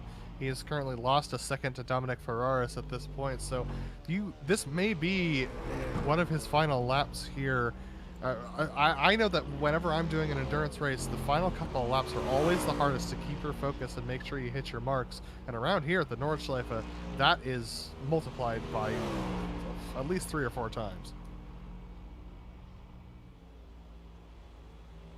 Yeah, and Cameron, he was not bringing this up, but Cameron's had a rough run recently in some other leagues. He participates here in Down Under, losing the lead on the final lap 2 races in a row. He's not had a good run of keeping things together at the last minute of races or stints. So I wonder if recent form is playing on his mind at all in that car. He should have one of his teammates spotting for him right now. Probably Simon Mizomo. Those 2 very good friends, both from this region as well. So hopefully Simon's giving him some encouraging words of advice along the lines of don't crash. It looks like the 3rd place Can-Am Racing has come into the pits. Claude Belval getting out of the car. Lonnie Finch now in for regular service, it appears. So look for that pit stop to take about 1 minute 30 seconds. Now, if you want to keep track of all of this craziness that's going on, don't forget about GSRC.TV. We have neglected to mention it up to this point, but considering there's just over 4 hours left in the race, it's absolutely worth mentioning that you can keep track of the team names and drivers as well as timing and scoring at GSRC.TV. If you want to keep your eyes on something that we might be missing out on track. But there you see Lonnie Finch down and away in the Can-Am Racing 3rd place GT3 machine in the 62. Back out there to start putting down some laps. Still 2 laps behind TechSense, FitSty Motorsports, Hades, Cameron Dance. But never say never. And speaking about being back on track, that is exactly Ray Patridge right now. Dogbear Euro are back on track. Right now going through the Bilstein Kurve to pretty much end the lap at the Nurburgring Grand Prix Strecke. Car definitely has been modified. A little bit more aerodynamic as far as the chassis is concerned, but the tire, the percentage of tire that's being open to the air might be negatively affecting the aerodynamics just a little bit on the machine. Yeah, aerodynamically challenged is, I think, what you call that car. Absolutely. Now, one thing we have forgotten to mention here is that 2nd place in the GT4 machines is closing just a little bit here. No Emission Motorsports, currently being driven by Thomas Peterson in the 109 machine. They're doing pretty well in that Porsche GT4, but tucked in behind them is Dean Mull in the Kinetic Racing Motion machine. And he is in the BMW GT4, and he is putting in lap times that are, on average, about 6 or 7 seconds a lap faster than Thomas Peterson. So the gap now at 4 minutes and 17 seconds is closing. So that will make things very interesting here.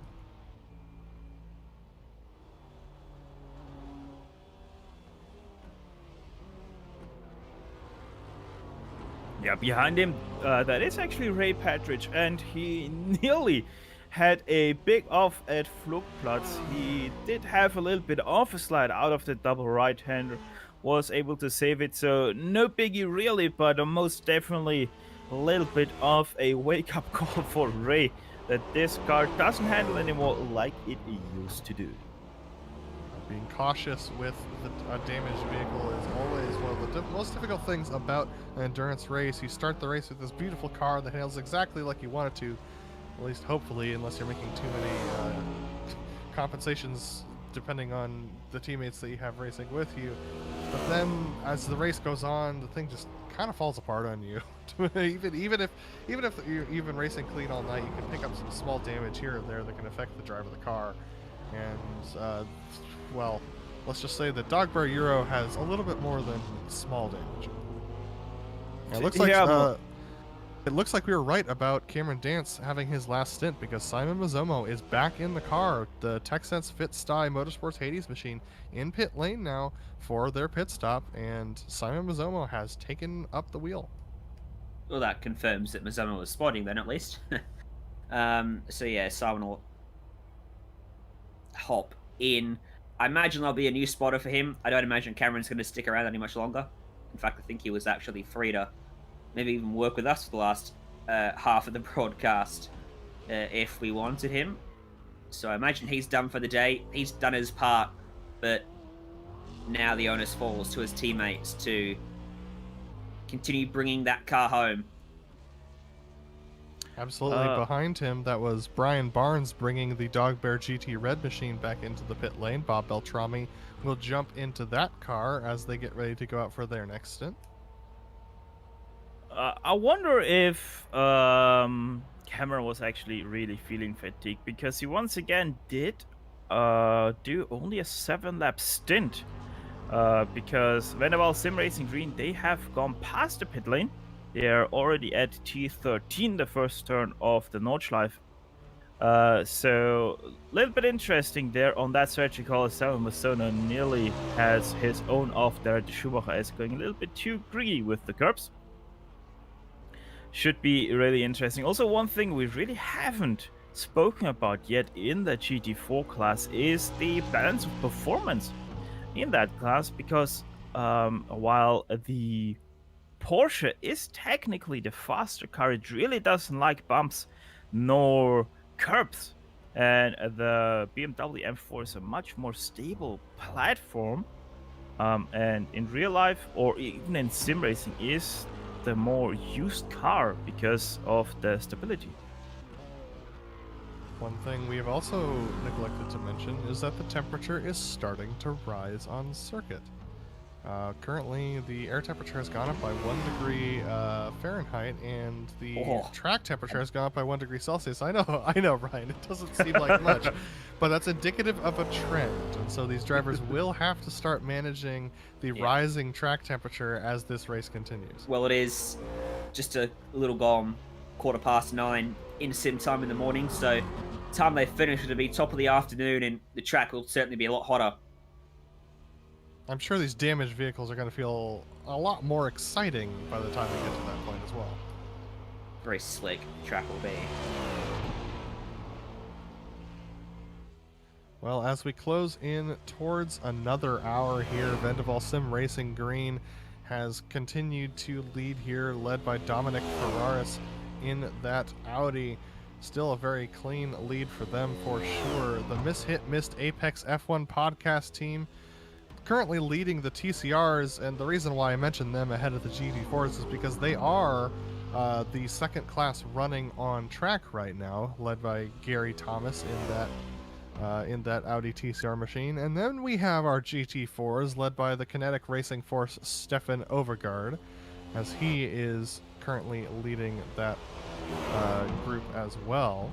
But as we hit the top of another hour here, we are going to take another short break here on the GSRC, but don't go anywhere. We'll have the remaining 4 hours of the race for you shortly after this break, so don't go anywhere. You're not going to want to miss it.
Welcome back to the Majors 24-hour race here at the Nurburgring, brought to you by the Global SimRacing Channel.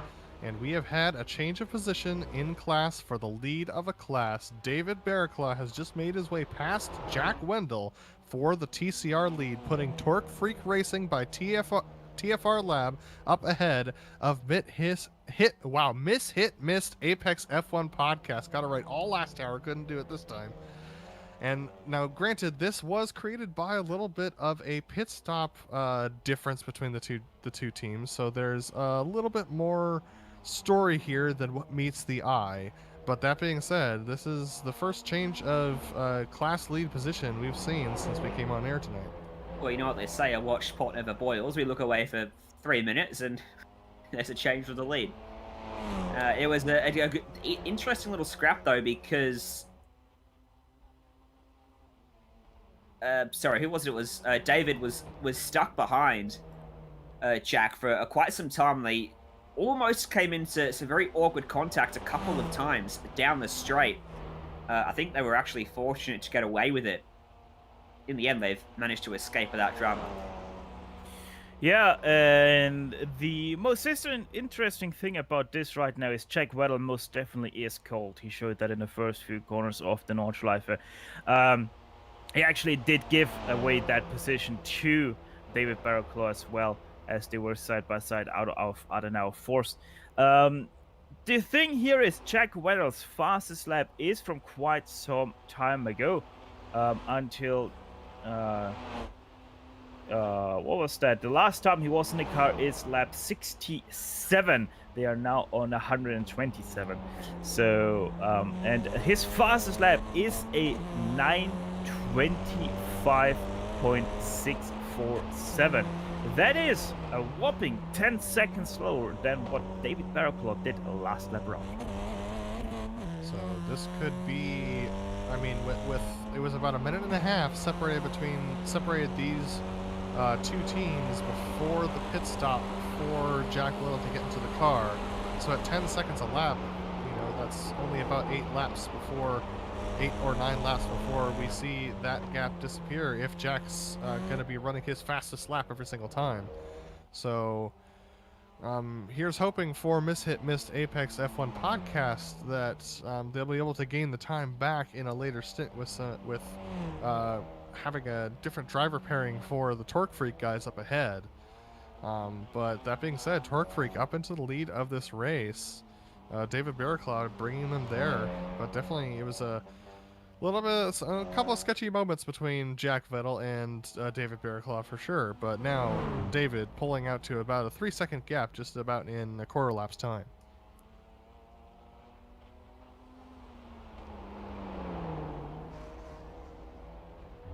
Up at the front of the rest of the field, no news is good news for Vendaval Sim Racing, still leading Texans Fit Stye Motorsports Hades by about 48 seconds. But that being said, they're a little bit off cycle right now. Dominic Ferreris should be coming in for a pit stop in the next couple of laps. Now the question is, how are they going to sort out the driver time for these drivers? I can definitely tell that Dominic is starting to feel the fatigue that we saw Cameron Dance dealing with as well, because he's starting to make a couple of little mistakes there. Yeah, most definitely he did do a lot of mistakes. I wonder if that even is a little bit of the reason why they did only that 7-lap stint, like I already said earlier. We're only gonna know if we actually somehow do get him into the booth for an interview, if he has time for us. But yeah, right now Jack Weddle gonna be interesting to see how they're gonna do. Gonna be interesting to see how David Barraclaw is gonna fare, or if he even is going to give the car over. By the looks of their stints, it would actually right now go over to, I think, Tim Cleason's. But he is actually in the session as well as James Ewan's. So I think he's gonna give that car over, as he's going a little bit left and right here down the Döttinger Höhe.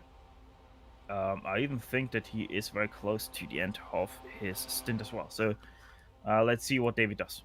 Yeah, and Tim Cleason's was running about averaging 9:18s, so That's just about 3 seconds off of what David Bearclaw was running. So even if he does come in and take that pit stop, that's still going to be gaining about 5 to 7 seconds per lap. And here he goes. He makes the dive. So good thing I was right with him coming into pit lane. Tim Claessens or James Ewens would be the drivers, as already mentioned, who can take over the car if he chooses to give him to it. Up on the checks, the car goes. David Bearclaw continues to be in the car. Now he jumps out and in goes Tim Claessens. Look at that.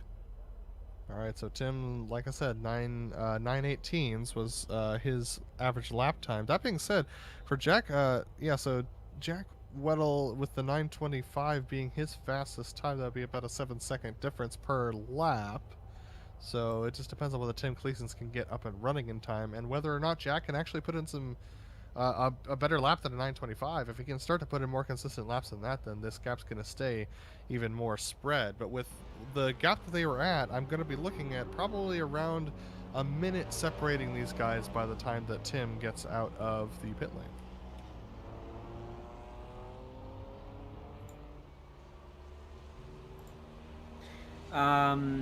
Just keeping an eye on our overall race leaders. Expect them in at the end of this lap or the next. You see the gap between the top two overall is currently 48 seconds. That is because we've seen Dance in and Mazomo, well, Dance out and Mazomo in with a driver change for P2 overall.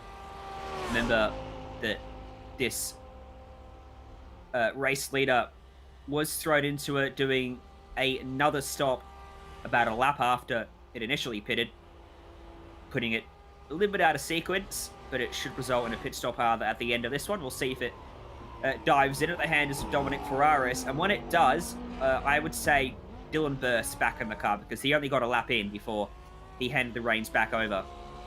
Looks like we are going to go an extra lap, though, with Ferraris at the wheel. And speaking of Dance hopping out of the car, Adam... Yeah, absolutely. Cameron Dance looks like he's come to talk to us. Cameron, you put in some pretty awesome laps there towards the end of that stint, but I mean, you've got to be tired. I think you did a triple driver stint for the end of this race, for heading into your break. Yeah, triple stint around here is quite demanding with the fact that you've got so many corners to do each lap. But with the fact that I've done stuff like VLN and quad stints at Le Mans and that sort of stuff in the past, it's not really too hard to do a triple stint around here. It's a little bit harder in the dark when you're trying to more or less drive by braille, but when you've got a little bit of light, it's actually a lot easier. So I didn't find it too bad, but yeah, certainly definitely deserve a beer, I reckon. Absolutely. 3,400 corners just on your last stint alone. Go ahead, Ryan. Cam, it wasn't without incident, though. I mean, not just the last triple stint you did, but I guess over the course of the race, you've had a few incidents. You did have a big old spin, getting by some of the one of the laps TCR cars earlier on, about 2.5 hours ago, actually. What's it like to drive out there? The car's not exactly the cleanest, but it looks all right. Actually, a little bit deceiving from a spectator point of view. The car's actually quite good in terms of its bodywork at the moment. It's actually very, very clean, but we've got some slight damage from contact earlier on with the Armcos when Simon hit the wall, well, brushed the wall, and then I brushed the wall later on as well. So we're a little bit left hand down, but the car's still reasonably quick from what we can see, and based on lap times in that last stint as well, it's still got pace. So it's not doing too bad, and we've got a solid margin up compared to those behind us. So it's just a matter of trying to keep the pressure on the Vendaval guys and trying to do what we can from here. Yeah, absolutely, Cameron. And I gotta ask you though, in the middle of your last stint, when you saw that gap to Vendaval close down to 15 seconds, what was going through your mind? And did you kind of re-up and push a little bit harder, or were you just trying to run consistent at that time?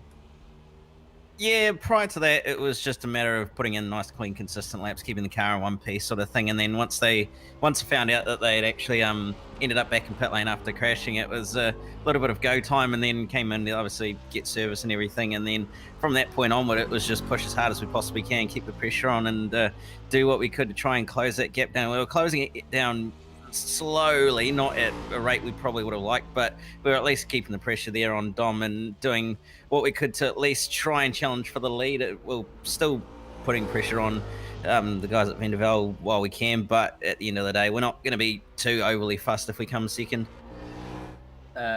What's your plans now? Simon's hopped in the car. You two often spot each other for just about everything, but you've been amongst this race for so long now.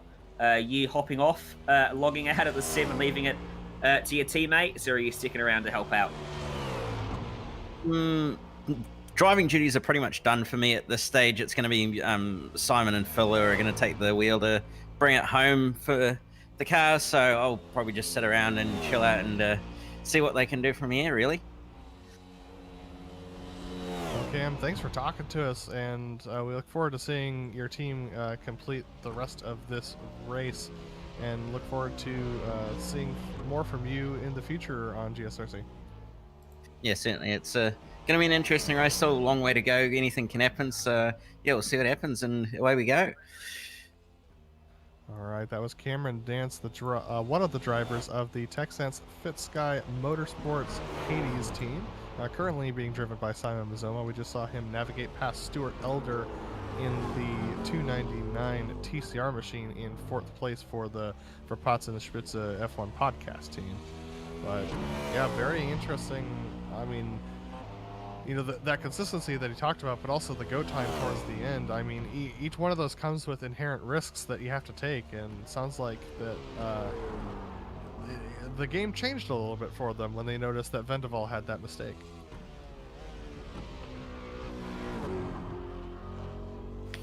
It did change a little bit in favor of Texans FitSky, but right now it's really not looking like that is still the case, as Dominic Ferraris has already pitted on lap 141 and now on lap 143.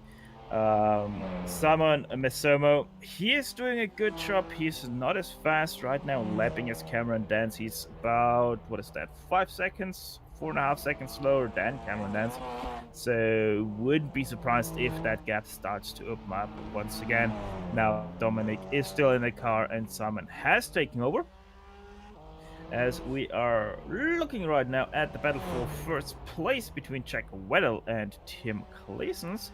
And yeah, a little bit of a dampener to our hopes of that battle, because seems like Tim Claessens about as cold as he can be, as his first lap was a 9:25.3 in that TCR. Yeah, so unfortunately that's the slowest first lap we've seen out of that car. So there's gonna be some catch up for him to do as far as making that pace work for him. Now that being said, that lap was half of it behind Jack Vettel, so that could have helped define what that lap time was. So that being said, the relative gap based upon the last time they were on the same stint versus now, they have gained about 20 seconds since that time.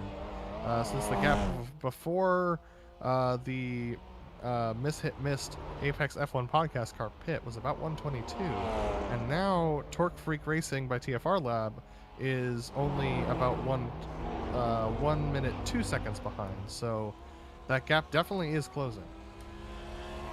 Yeah, I accidentally made a small mistake. Oh my goodness! So for reference, that's the Vendaval SimRacing green car of Dominic Ferraris and the Torque Freak Racing by TFR Lab of Tim Claessens. They just made contact. Those are our two leaders. One of our leaders in class and second place in class here. So Vendaval leading overall with Torque Freak in second place in TCR. That was very close to disaster. If Vendaval would have hit that curb, Stefan, that would have shot him off track. Yeah, not only off track, but also into the barrier and maybe even into Tim Claessens as well. But yeah, I made a small mistake is what I wanted to say, because I accidentally looked at the pit-in lap from a David Barrett car. That was a 9:25. Tim Claessens obviously hasn't crossed the start-finish line yet to give us a representative time of himself, so have to wait another lap as he's just completing his first lap after that pit stop. Jack Weddell, though, he has done his first lap after he has taken over from Gary Thomas, and that was a 9:26.6. So he's continuing in at that high 20 range. This is the lap. This is still the same lap that Ferraris had begun when I said expect him in this lap then after he didn't pit the previous, right? He should be coming in now. I believe so. He's done 8 laps, so let's see whether or not he takes. I can't find him. And it looks like the Vendeval car is going to go around another time. So, currently only 3 laps on this stint I'm registering, and that was because of the damage. So we'll have to keep our eyes on that. Now, it is worth mentioning that Will Leslie is now in the Kinetic Racing Motion machine. They just stopped for their pit stop, second place in the GT4 class in that BMW. Will Leslie hopping in and replacing Dean Mole, who is in that machine as well. This is the Kinetic Americas drivers as they're coming back out onto track. These guys saw a lot of success during the Americas Majors series over the course of this past year, but just running up into a little bit of trouble here during the race today.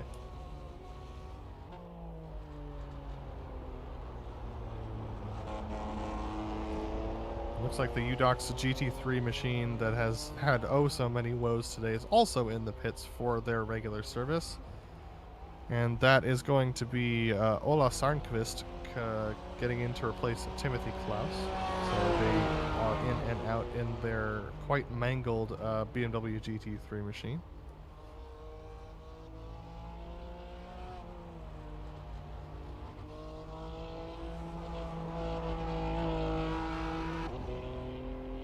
So a little bit of a rundown here from the top of the leaderboard. Dominic Ferraris currently leading in the Vendeval SimRacing Green machine in the Audi. Very consistent from them. Just one mistake that we've seen, but it cost them a full lap that they had gained over the TechSense FitSty Motorsports Hades team that is currently in second. Hades and Simon Mizomo driving that machine, currently 50 seconds behind the SimRacing Green machine. And for reference, it looks like Simon Mizomo on that last lap tracked around about a second and a half slower than Dominic Ferraris in the first place machine. Then we have the Can-Am Racing team, Lonnie Fitch, in the third place GT3 machine. In that BMW GT3, pretty clean car for those guys right now as they're tracking around. 2 laps at this moment behind the TechSense FitSty Motorsports Hades team.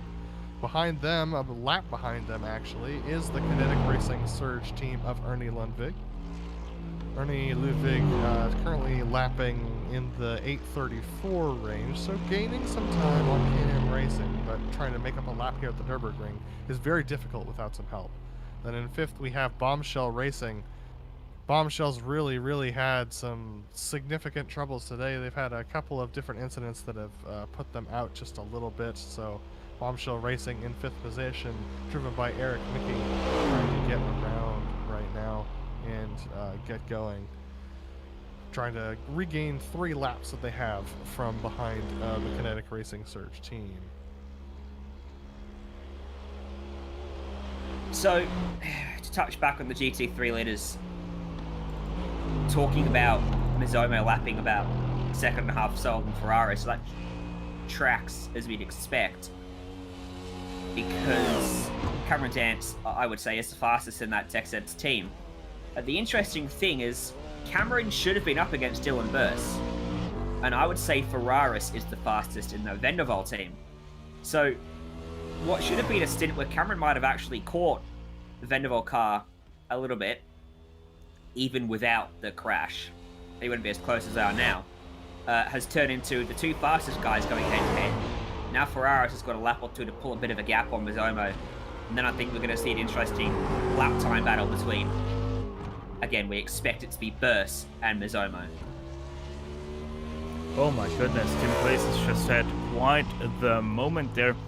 going through, I think it was Metzger's Feld, going a little bit too wide out of that right-hander after Adenauer forced, and just about managed to clip the grass enough that it gave him a scare, but not enough to actually make him lose control of his TCR. Also, the gap has already closed in by, I think, 3 seconds in that TCR battle. So seems like Tim Clayton's also lapping around where we expected him to be.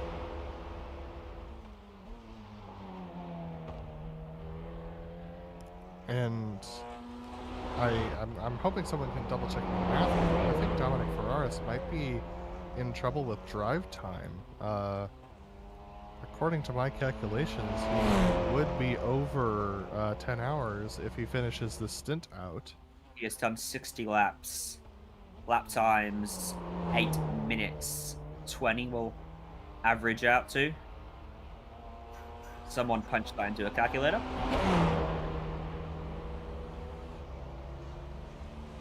I think he is just about safe. It's going to be close for sure. He definitely did not intend to take this stint from Dylan Burse. Yeah. And he might have been the only one that was available in the car, considering the time of day that this is happening. So why does that happen? Why does Burse get out? Well, I think it's to avoid him going back out on the racetrack, still flustered, and making the same error. So Ferraris gets in and says, "Go cool your jets, jump back in later." I mean, some of you may not know this, but Stefan and I have raced on the same endurance team a couple of times, and we've had moments like that.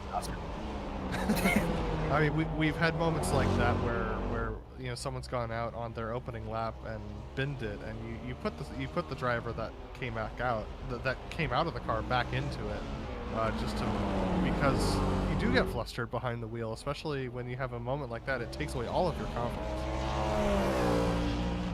Can't take away your confidence if you had none to begin with.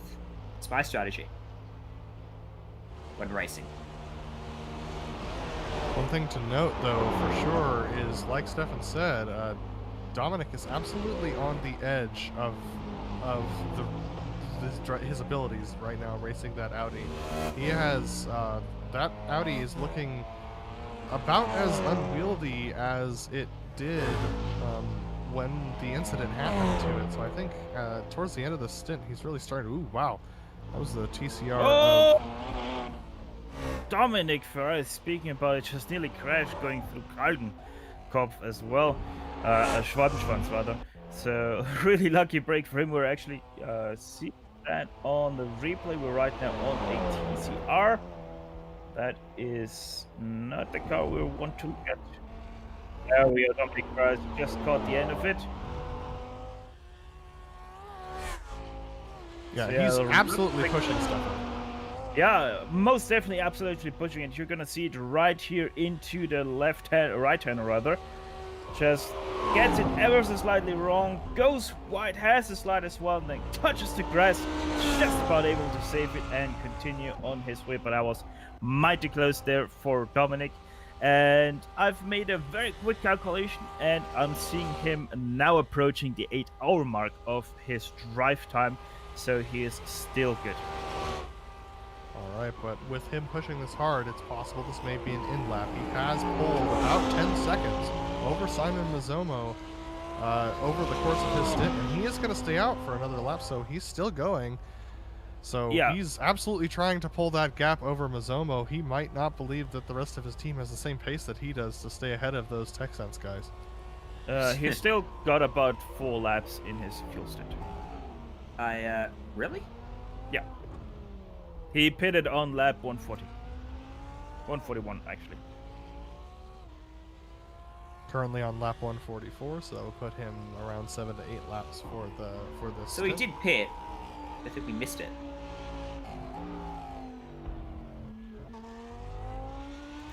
No, that... Yeah, he did pit, sorry. Lap 141.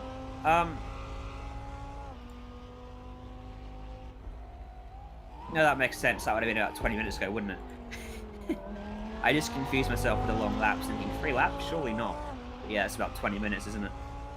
The joys of endurance racing, trying to figure out all the stints and everything in your head. It can get pretty complicated even for those who aren't driving the cars or setting up the teams. And it becomes even more complicated when you're trying to plan out the race from from back to front, as most of these teams tend to do, to try and sort out drive times, and especially when you start to deal with issues that happen during the races, you can definitely come up against some problems that really can stump you. So that would put Vendaval a little bit off sequence from what we saw with TechSense before. So this gap, I believe this is the... Yes, this is the true gap that we're seeing between these cars.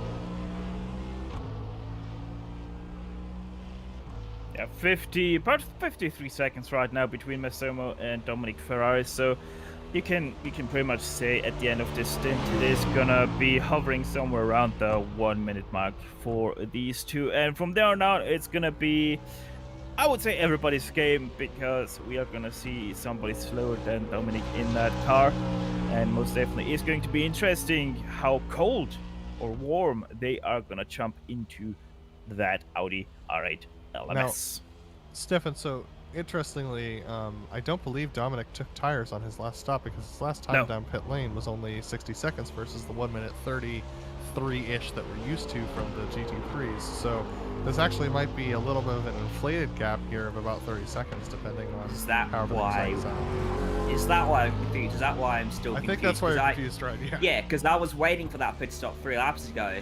It came and went, and the gap was still what it is now, 53 seconds, when it was 15.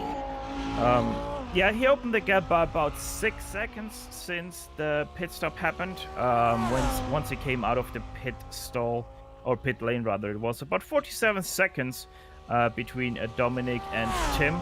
So, not Tim, Simon. So yeah, he opened up the gap ever so slightly in those laps.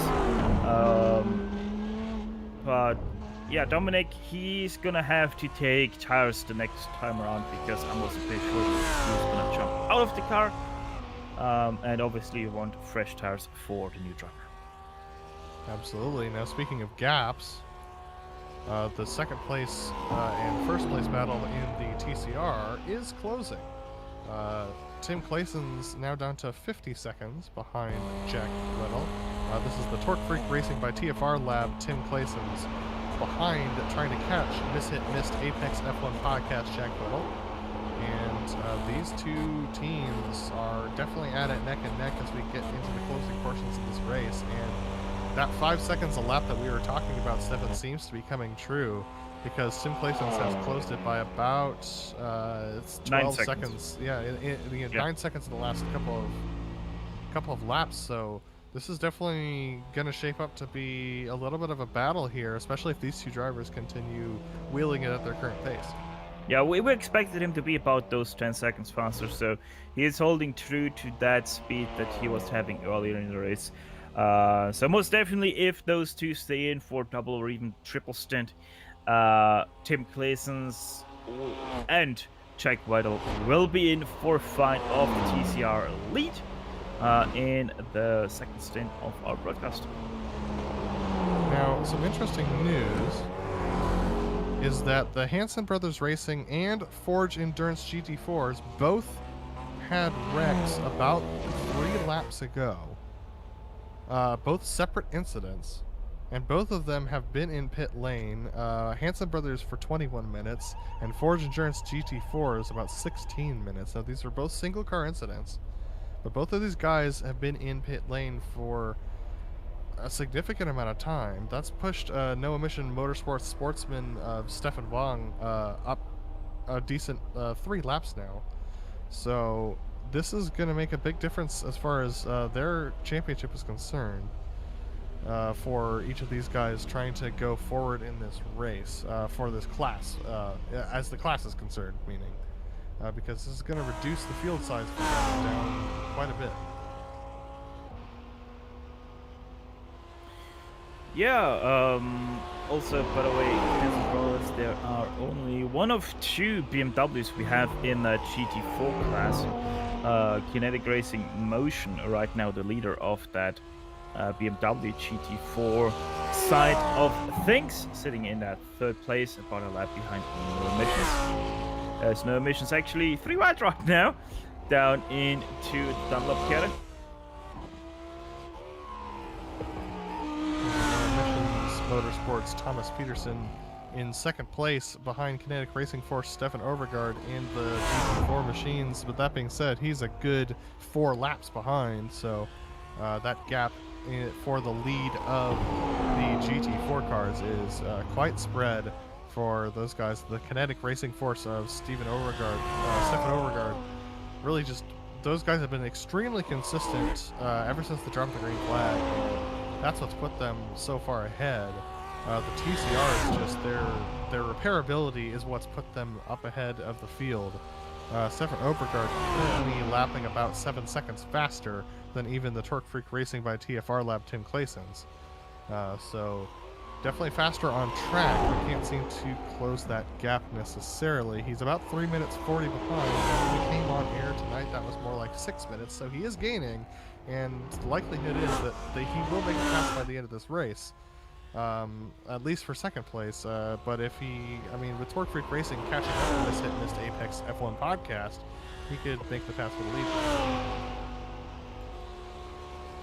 It's all certainly shaping up to be an exciting final 3 hours or so to this one.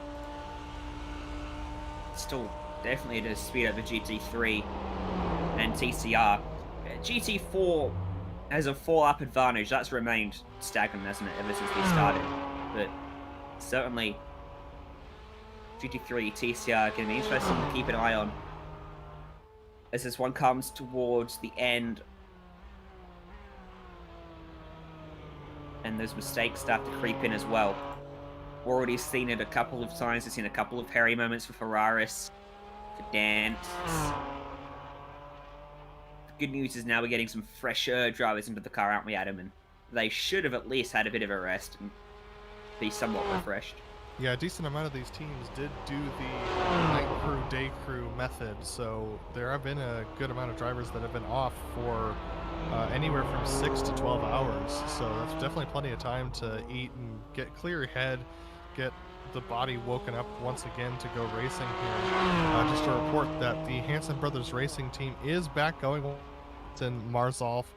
Getting into that machine, currently 5th in the GT4s, but 3 laps down from No Emission Motorsports Sportsman in 4th place.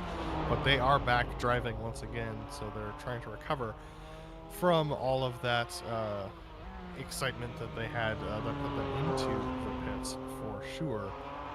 Up at the lead of the race, Dominic Ferraris continues to pull on Simon Mazzomo, another 5 seconds since we checked last, just since he's gone around for another time, but he's actually off track just a little bit there. Nice cautious re-entry, but Dominic's definitely pushing right now, and considering how long he's been around the paddock recently, he's got to be wearing on him. Yeah, most definitely. He is probably starting to feel exhausted. His times are a little bit showing that. His driving is showing that as well a little bit. That damage also most definitely affecting him.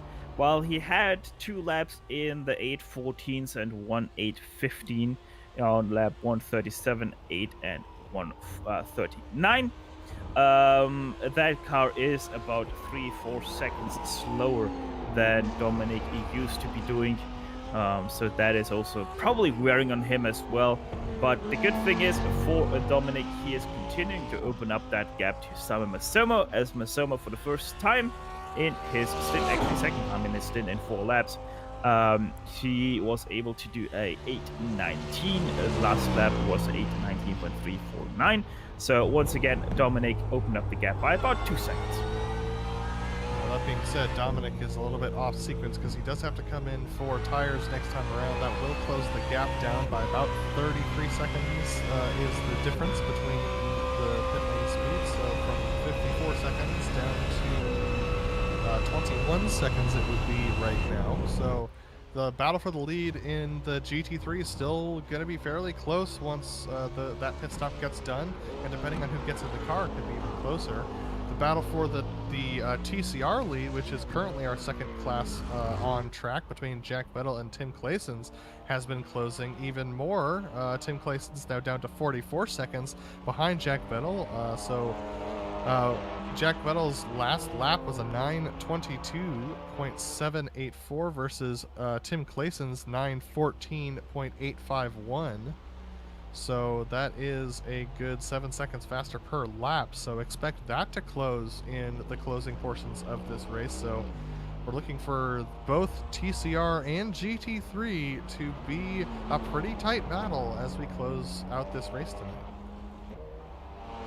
And last lap for Tim Claessens was actually one of the fastest lap he has put in that car. He is currently holding the fastest lap of the 555 machine. A 9:13.223 was that lap. So 14.851, not too far off in the sense of the 25 kilometers of this track. That is a mere few tenths on a normal racetrack. So good job by Tim, keeping up the consistency and most definitely closing in that gap with big steps. Definitely. So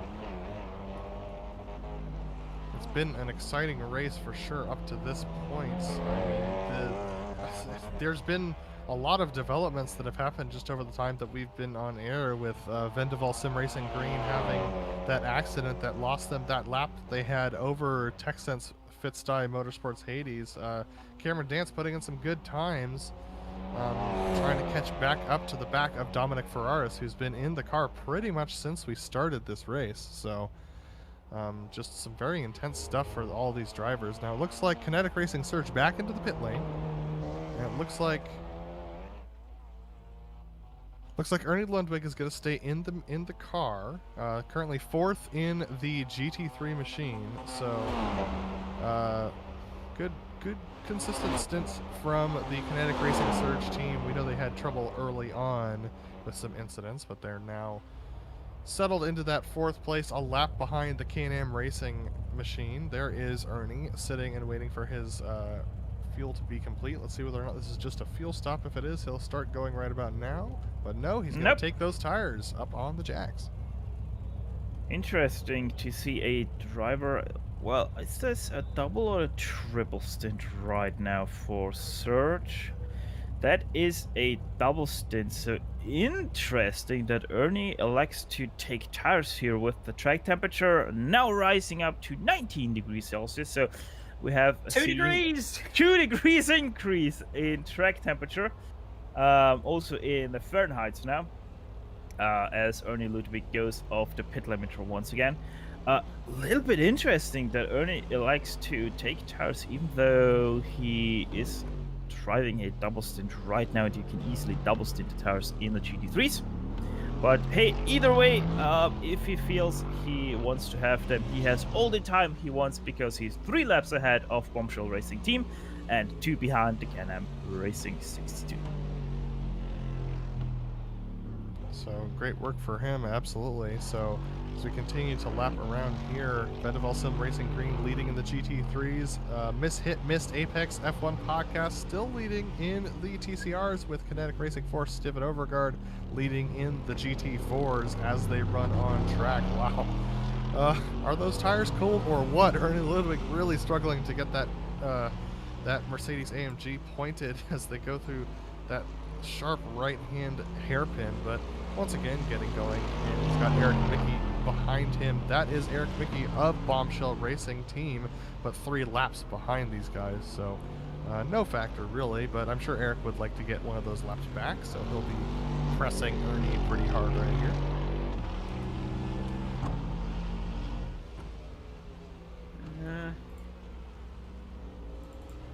That TCR battle is still interesting now with Tim obviously in the car for Talk Freak after David's got out.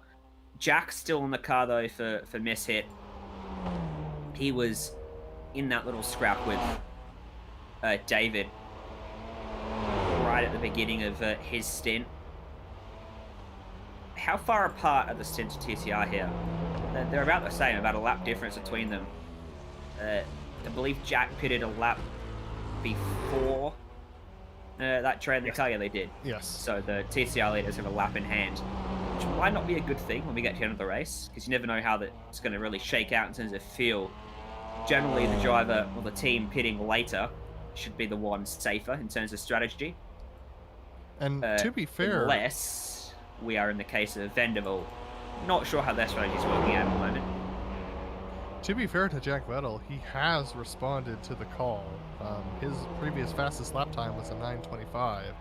His last lap time was a 9:22.784. So his team has asked him to go faster, and he is doing so. I mean, chopping 2.5 seconds off of your lap time around the Nordschleife just being asked to do so is no small feat.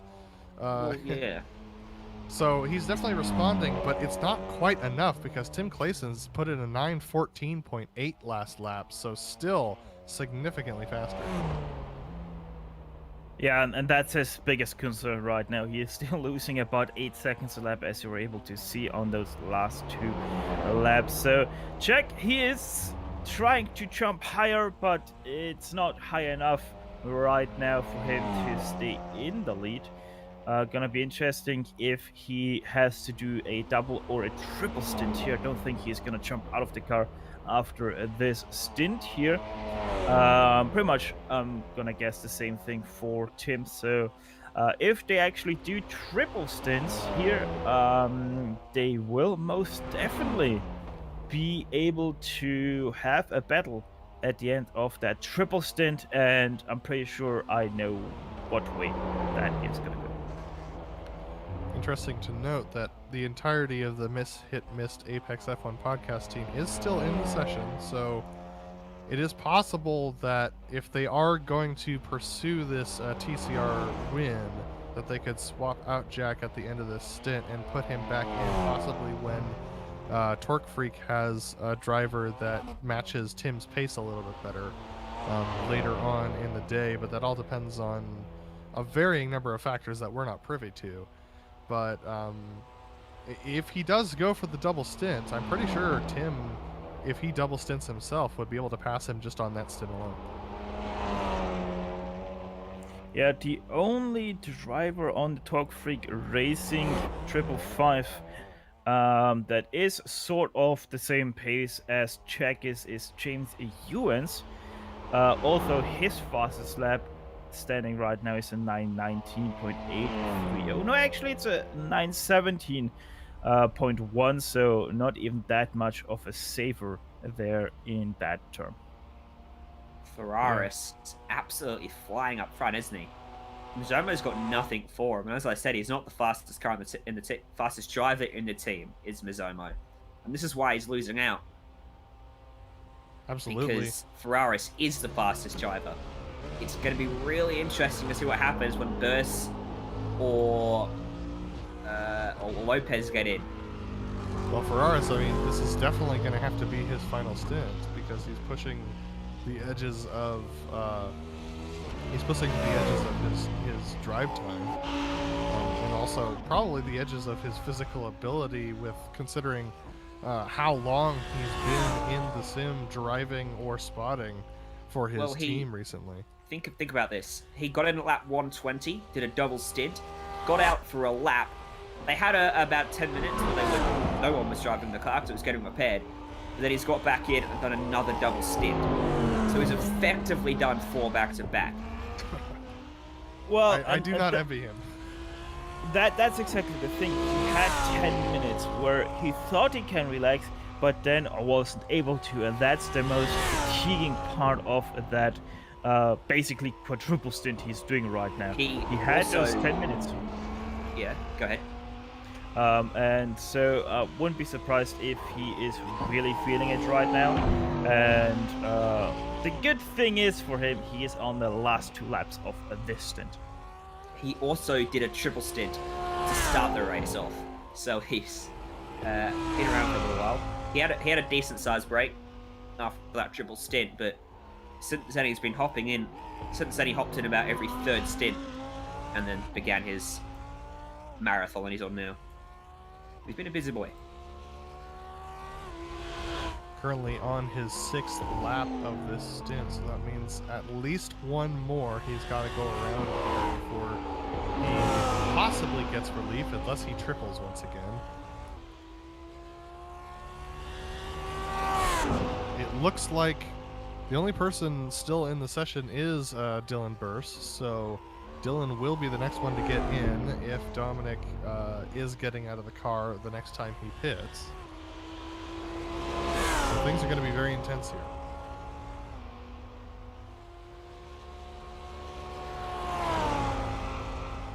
And the gap in the TCR class continues to close. Last lap, 7 seconds in favor of Team Claessens.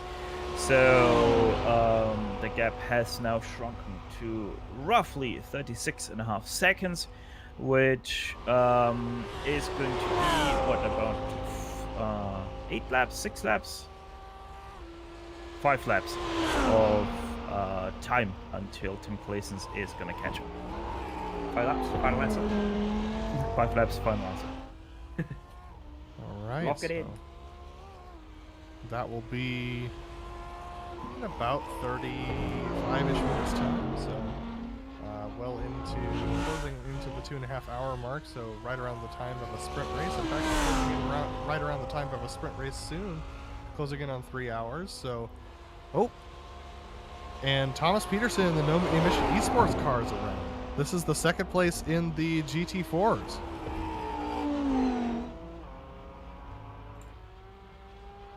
That put him 15th overall. He was 19 laps off. He's kept it going. Doesn't look like there's much damage to the car.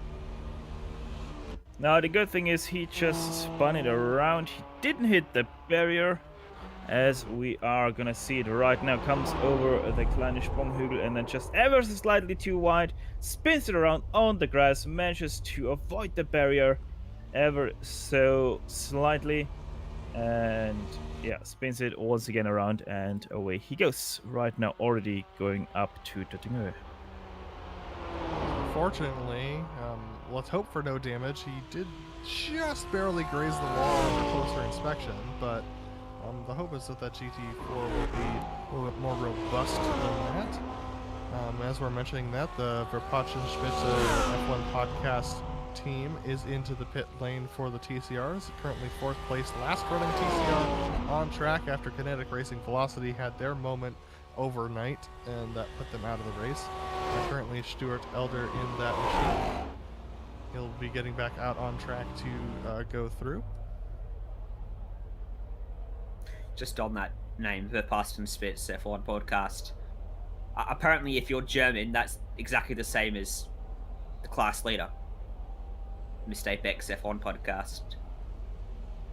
We were told, I think it was that was Mr. Apex in German. Maybe. Stefan, Not at all. It's not? No. What is it? What is it? I'm not even sure if that is German or if it's Dutch. Oh.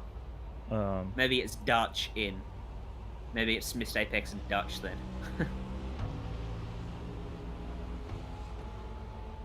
Blame YouTube chat, fellas. Blame YouTube chat. They said it a couple hours ago. Yeah, because Spitze would be peak, and Verpassten would be missed, but with an N at the end. That doesn't make sense there, so that's why I'm guessing it's Dutch rather than German. Yeah, either way, they are right now 17th overall, and Dominic Ferraris comes into pit lane and lap early. Oh, that was close on the pit limit. Oh, I think he was too fast. And while he's in pit lane, K&M Racing of Lonnie Finch is also in pit lane as well, but yeah, so Dominic Ferrari, sorry there, Adam, to really cut you off there. He was about 30 kilometers an hour too fast at the line, and that might have just triggered the pit speed. we will see whether or not that affects him. Sometimes he can get away with it here, but let's see whether or not that affects the car as they exit, because if that's the case, he'll have to go all the way back around the track and then I believe do a drive-through, so that would definitely be interesting to see whether that happens. But that is going to be Dylan Burst coming back into the car. Now, last time Dylan Burst was in this machine, it didn't go so well on the first lap, so It's going to be very, very interesting to see how that happens. And yeah, plenty of things to develop here as we close in on the 3-hour mark. And that's actually going to take us to a short break here at 3 hours and 5 minutes. But when we come back, you're going to be taken to the checkered flag by Joe Peak, Nick Schmig, and Peter Mackay as they take you out. But we want to give a big thank you to all of you for watching, from myself, Adam Lindgren, from Stefan Schlacher, and also from Ryan Jones for joining us here. But giving the mic over to Joe Peak, and he'll take you to the flag from here on out. But don't go anywhere. You won't want to miss the end of this race.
welcome back to the Nurburgring. If you've been watching for all of these hours so far, there's only 3 more to go. So this is what it's all come down to. 3 hours left in a 24-hour race around one of the hardest tracks in the entire world. It's the Majors 24 Hours of Nurburgring, and I'm Joe Peak. With me in the booth tonight is Nick Schmeg and Peter Mackay. Behind the scenes, as we've had for the last 3 hours, is Sean Crackers Ambrose, and of course, he's using cameras provided by Dougie Beard. This is it. Drivers who have been out there helping their teams. Excuse me, that's not a good sign with 3 hours of commentating. Have got hopefully their anchors ready to go soon to try and take them to the finish. And if you're just joining us, our leader in the GT3 class is currently Global SimRacing Green. You've got Dylan Burse in that car currently. And normally it is the GT4 class that would be next, but they've got the TCRs next in line. They're actually beating the GT4 class, and Jack Weddle currently has the missed Apex F1 podcast car, the number 296, leading that class currently. Actually not too far behind, at least in terms of a 24-hour race, and of course a long track like the Nürburgring, is Kinetic Racing Force leading the way for the GT4s, with Stefan Overgaard in that number 102, the Porsche Cayman, currently leading that class. Nick, welcome to the booth. We've got only 3 hours to go, and we've seen that some of these are even closing in, so it looks like we might have a stunner towards the end of this race.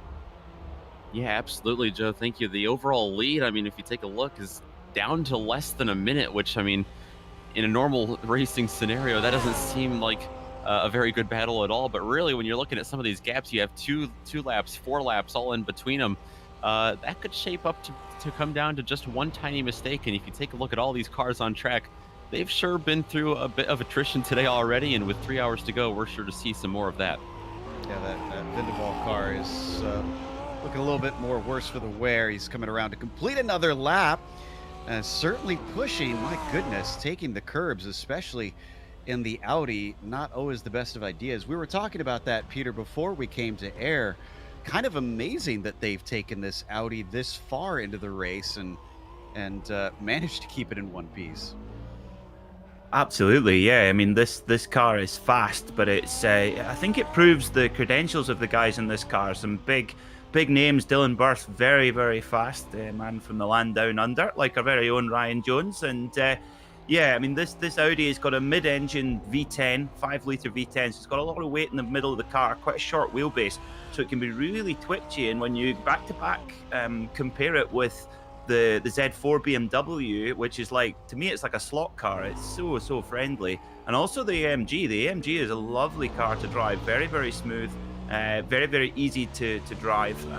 But yeah, these guys, these leaders right now in that Audi are doing a great job, because that car is ready to rip your head off at any moment. It just it can really catch you out quick. But the BMW, super stable, and I'm actually, of course, with the announcement of the brand new M4 GT3, I don't want to admit it, but I guess that means that this little car is going to be retired, which makes me very sad.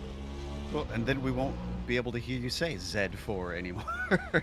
I know. Yeah, we were joking about that earlier. But just to drive your point home, you look at Simon's car here, the Texas Fitzy Motorsports Hades number 69. I mean, there is a little bit of damage on the nose, but after 24 hours of racing, and especially at the Nürburgring, that is an incredibly good-looking car that I would have expected to see a lot more damage on most of these machines. But I guess that's why they're currently running in second place.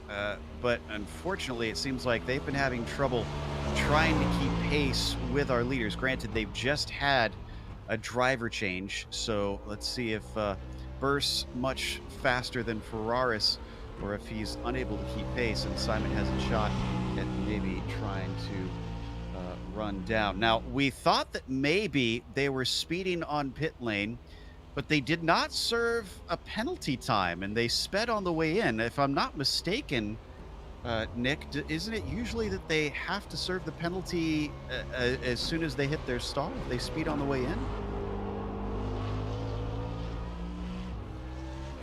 I think that's usually the case, Joe. Yeah, it normally is. I did a charity race last week, actually, in the LMP1 car, the Porsche, which was a whole lot of fun. And I was too busy chatting to my co-driver, Mike Epps, that I actually missed the pit entry at Le Mans and had to jam on the brakes, spin around, and go into the pit lane sideways, which of course gave me a penalty. And yes, I did have to sit and serve 40 seconds on the naughty step. So I would imagine this would be the same thing.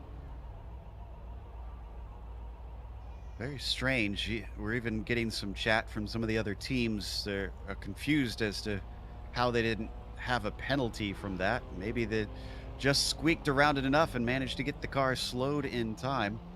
As we take a look at our leader in the TCR class, Jack Weddle, currently leading the way. But Jack, unfortunately, this is probably the most tense of the battles that we have for the lead of the three classes, because Tim Clayson's in the Torque Freak car, the number 555, is much faster. In fact, last lap by was a 9:19 for Tim compared to Jack's 9:24, 5 seconds faster and closing at a rate of knots.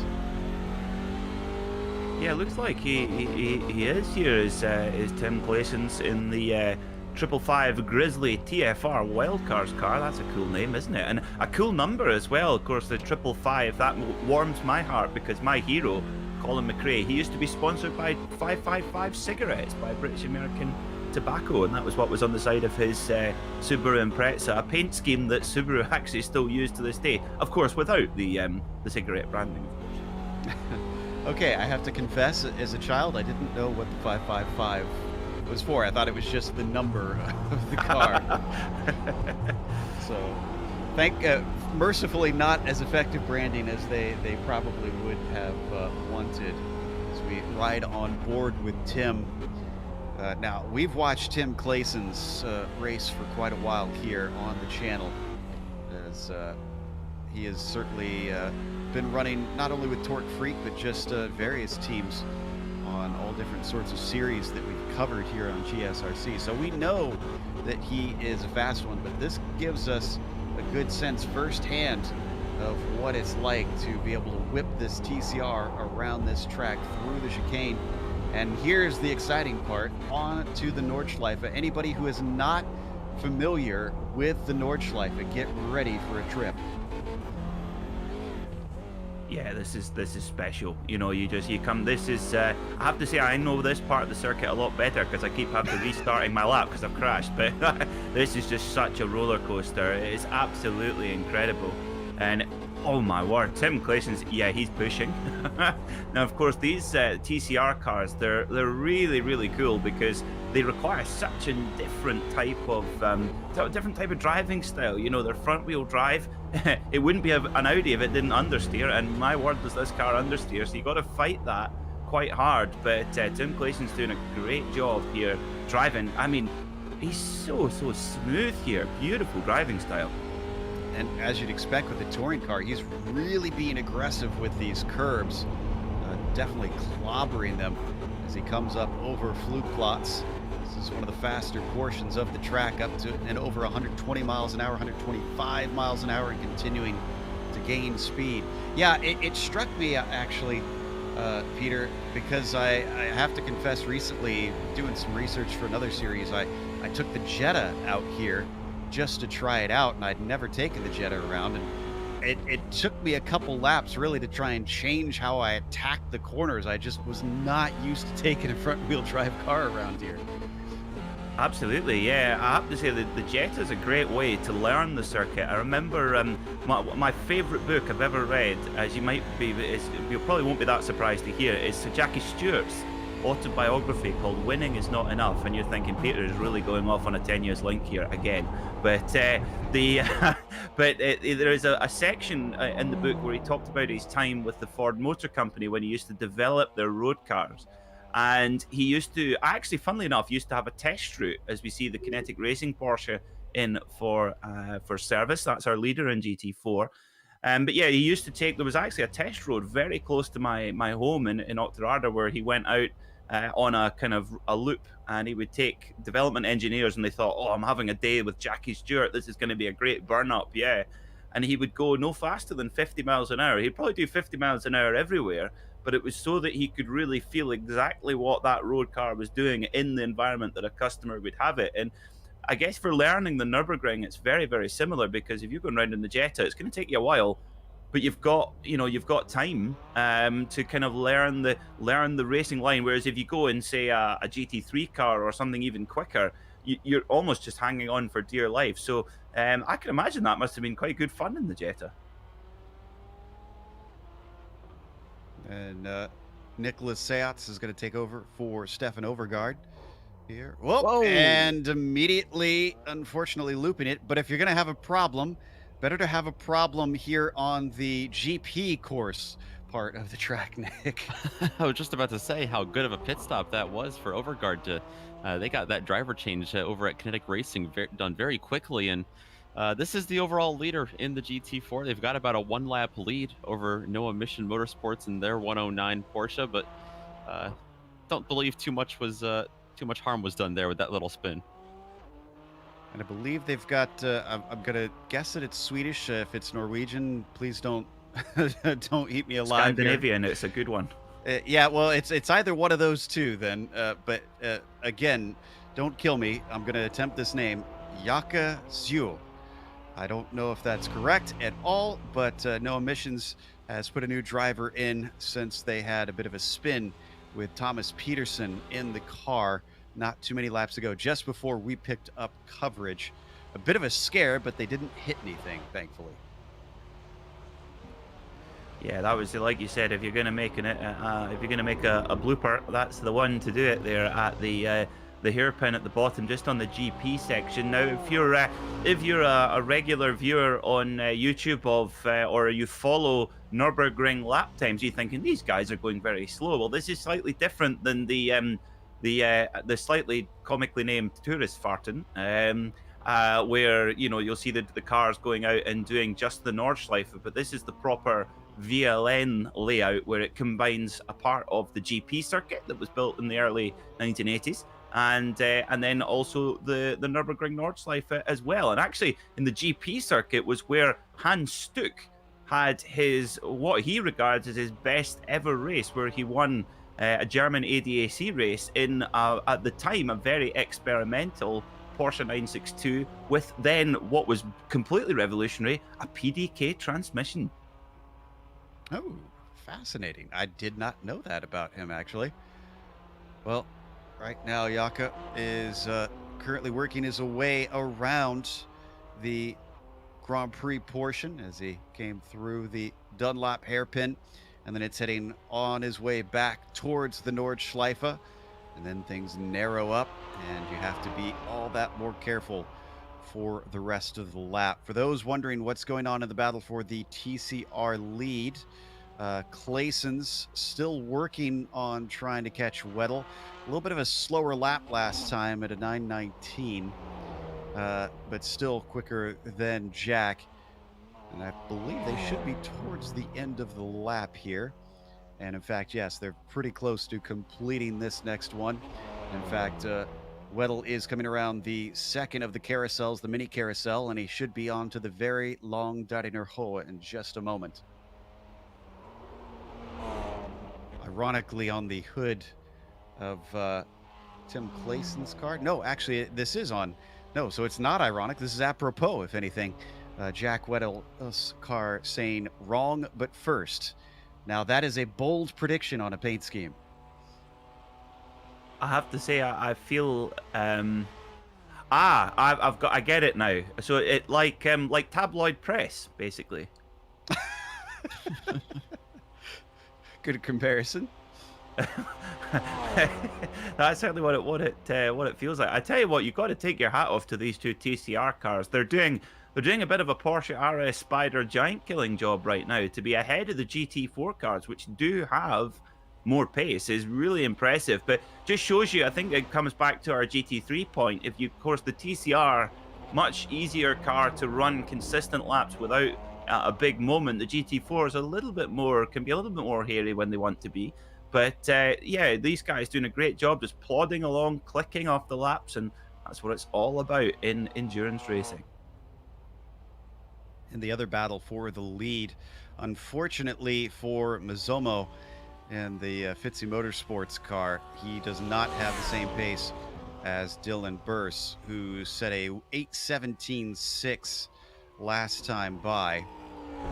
Mizomo running an 8:20, so he's continuing to bleed time to our leaders, but there is that hope that he is in the more stable car, and considering the damage already on the number 44, I suspect that it is a very real threat. They could throw this away in the last few hours. That is always the worst fear, Nick, in an endurance race too. As soon as you hop in the car, just especially when you're leading, you don't want to throw away, especially a huge margin of victory. Yeah, and for Mizomo on that point, you know, you're not going to be able to charge hard and cut down a 1 minute lead probably, especially I mean, right now he's, like you said, he's losing time pretty small increments of time every lap. But he's got a two lap buffer himself over Lonnie Fitch and Can-Am Racing right now, so he's got nothing to lose. He's just got to survive out there and hope that something does happen to the Vendaval guys up in P1. That's his best bet right now. He's under probably a lot less pressure right now than Burse is leading this thing. There's Fitch on screen, the Can-Am car rather, and spare a thought for our drivers in the U.S., even on the East Coast here, as Fitch hails from.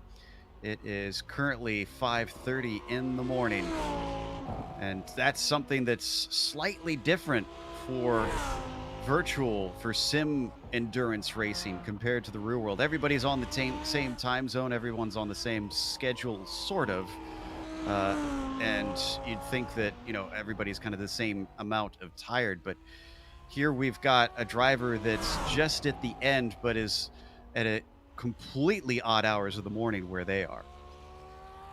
Yeah, that's always the challenge, isn't it, with endurance racing? And actually, I agree with you. The complex of different time zones, and of course, a lot of the time you'll see guys in teams who actually, it can be an advantage if you've got some, you know, for example, if you've got some drivers down in Australia or New Zealand and some in, you know, Japan or wherever, and then and one in Europe, you can kind of spread out the time zones so that it's pretty civilized. But yeah, that's always the challenge. And it's funny, some drivers in the real world, some drivers say that they can get asleep when they're not driving, and others can't. And I tell you what, I would really like, if I was an endurance racing driver, my goodness me, I couldn't imagine trying to get through that whole 24 hours. And of course, it's not just the 24 hours, it's all the build up and all the breakdown as well. So it's a proper test of a driver's resolve, and that's where all those hundreds and thousands of hours of fitness training come in super handy.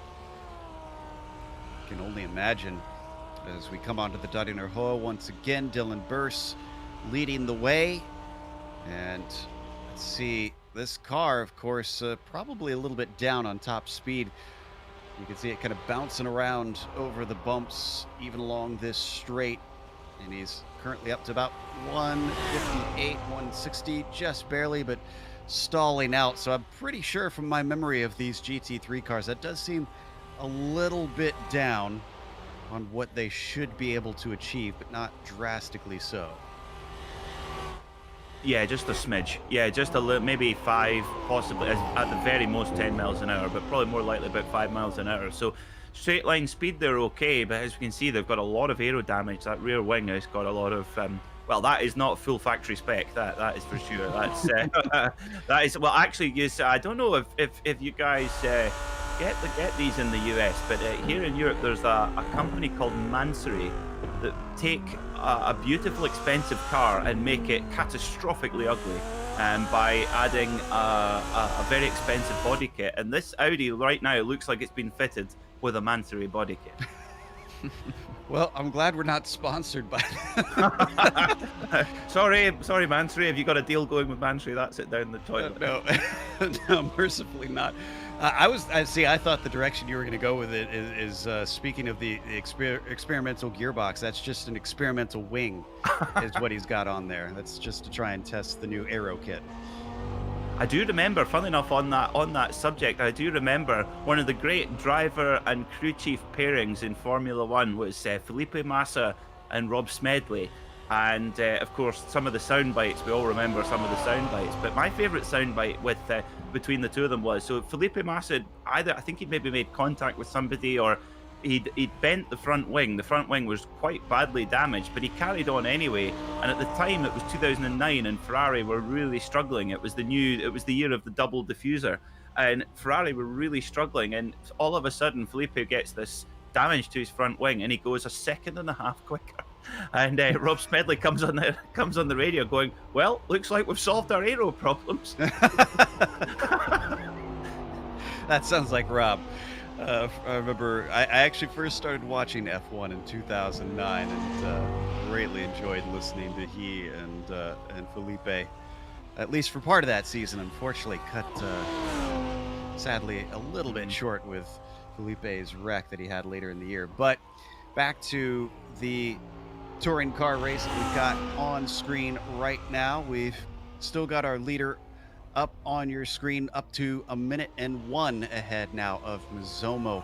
It's actually kind of impressive, Nick, that he's able to continue to lap quicker, even lacking that straight line speed. I would have thought that, if anything, that would be a huge advantage during some of these faster portions for the Fitzy car to start making inroads. Yeah, that just shows you just how much everyone else has been through today. If that car right there, Dylan Burse's number 44 Venval Sim Racing Green Audi, can get around here with that experimental wing back there, and a pretty quick time, like you said, only a smidge off. One driver that's going really quick is down in the TCR class. I've been watching Tim Classes. Last time we checked in on this lead, it was 20 seconds. It's already down to an 11-second gap for the overall lead there. Jack Weddle is really getting some more pressure on him, as Tim Claessens is able to close that gap ever so slightly. And to tell you how quickly he's going along, he's actually holding up Paulson. That's the Section 8 car. That's they are ahead of them, but they're trying to lap them, and it's a different class there. This is the GT3 class that the Section 8 car is racing in. And taking his sweet time. Now, some of this might be he knows that he's on a more dangerous portion of the track, and he's taking a little look here and there, but nothing that is achieved managing to get by. He's got to be holding him up just a little bit. Oh yeah, big time getting held up here. But the thing, in the tight technical sections, those TCR cars are just devilishly good. But here in the much higher speed flowing section, you're pretty much flat out in a GT3 car. He won't be right now. He'll be lucky if he's half throttle right now, stuck behind the TCR car. But Tim Claessens, he is wheeling that little Audi properly hard, and they go past the M4 GT4 like they're on a track day. My goodness me. And this is the thing, this is classic Nurburgring 24-hour action. To me, I think the Nurburgring 24-hour is the hardest race in the world to finish, and also the hardest race in the world to win, especially in the real world, where you've got about 8 or 9 different classes with all kinds of... Now, that's quite strange that he decides to go there just before the Dottinger Who. Yeah, so I would have thought if you've waited that long, you might as well wait for the straight. But anyway, I think he backed out of it. And there's one of the more front-running GT3 cars. That is the other... Now, that is the Kinetic Racing car, yes, I think. Yes, that's just up there in that dark blue machine and thundering past on the long Dottinger Who straight. Lovely car, this. I love this car. 6.2 litre, normally aspirated V8. That's a proper racing car, and a very successful one at that. It's actually a former winner here at the Nurburgring 24-hour. Not surprised if it drives anything like it does here in the sim. It is incredibly stable. It was the car of choice for a long time. More recently, it seems that it has been disfavored from the BOP. Still here today, where you want a stable car, it appears that some drivers have elected to take it on. That kinetic car is currently running 4th in class as Clayson's crosses the line, and Weddle is actually in the pits. So Yeah. Clayson's takes the lead over Nick. Yeah, I was just watching Weddle come into the pits up on the jacks right now, and it looks like they're going to be doing a driver change as well over there. Sam Harper going to be taking over that 296 car. We'll see how Sam can get out there, and he's going to have to fight for this lead back over Glayson's. I'm not sure if he's going to be able to fight the lead unless he's got more pace than Jack does. Is that a David Coulthard helmet he's got on? It might be. Not sure if we've got an angle that's able to look a little bit better. It does appear to be. Haha! Oh, a big respect there. It's, I have to say, I'm a fellow wearer of the David Coulthard replica helmet. He does hail from the UK&I club, Sam Harper, so he might be Scottish. We'll have to check in on that and see. A fellow groundskeeper, Willie. That makes me happy. Okay, but now he's got to make up a minute's worth. But, of course, we are waiting for the 555 car to make a stop before we can really tell what that is going to look like between the pair of them. This, temporarily, at least, separates one of our battles. Let's check in back on another kinetic car on the 102 leading the GT4s. Nicholas Sayat's currently in that number 102.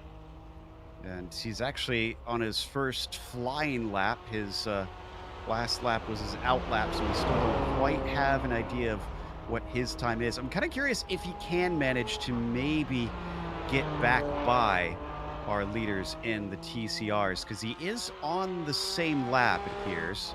He's got a lot of ground to make up at about 4.5 minutes, a little over 4.5 minutes, but theoretically should be quicker than them. You would certainly hope so, and of course, their fuel mileage-wise, they both have a very similar stint length, about roughly 90 minutes for both the TCR and the GT4 runners. And this little Cayman, it's a wonderful little car, actually. It's mid-engined, of course, normally aspirated, nice, smooth power delivery. And if you crash it, well, you don't need to worry about nasty emissions and what have you for the replacement body parts, because this is the first ever production race car in history that has panels made from organic fiber.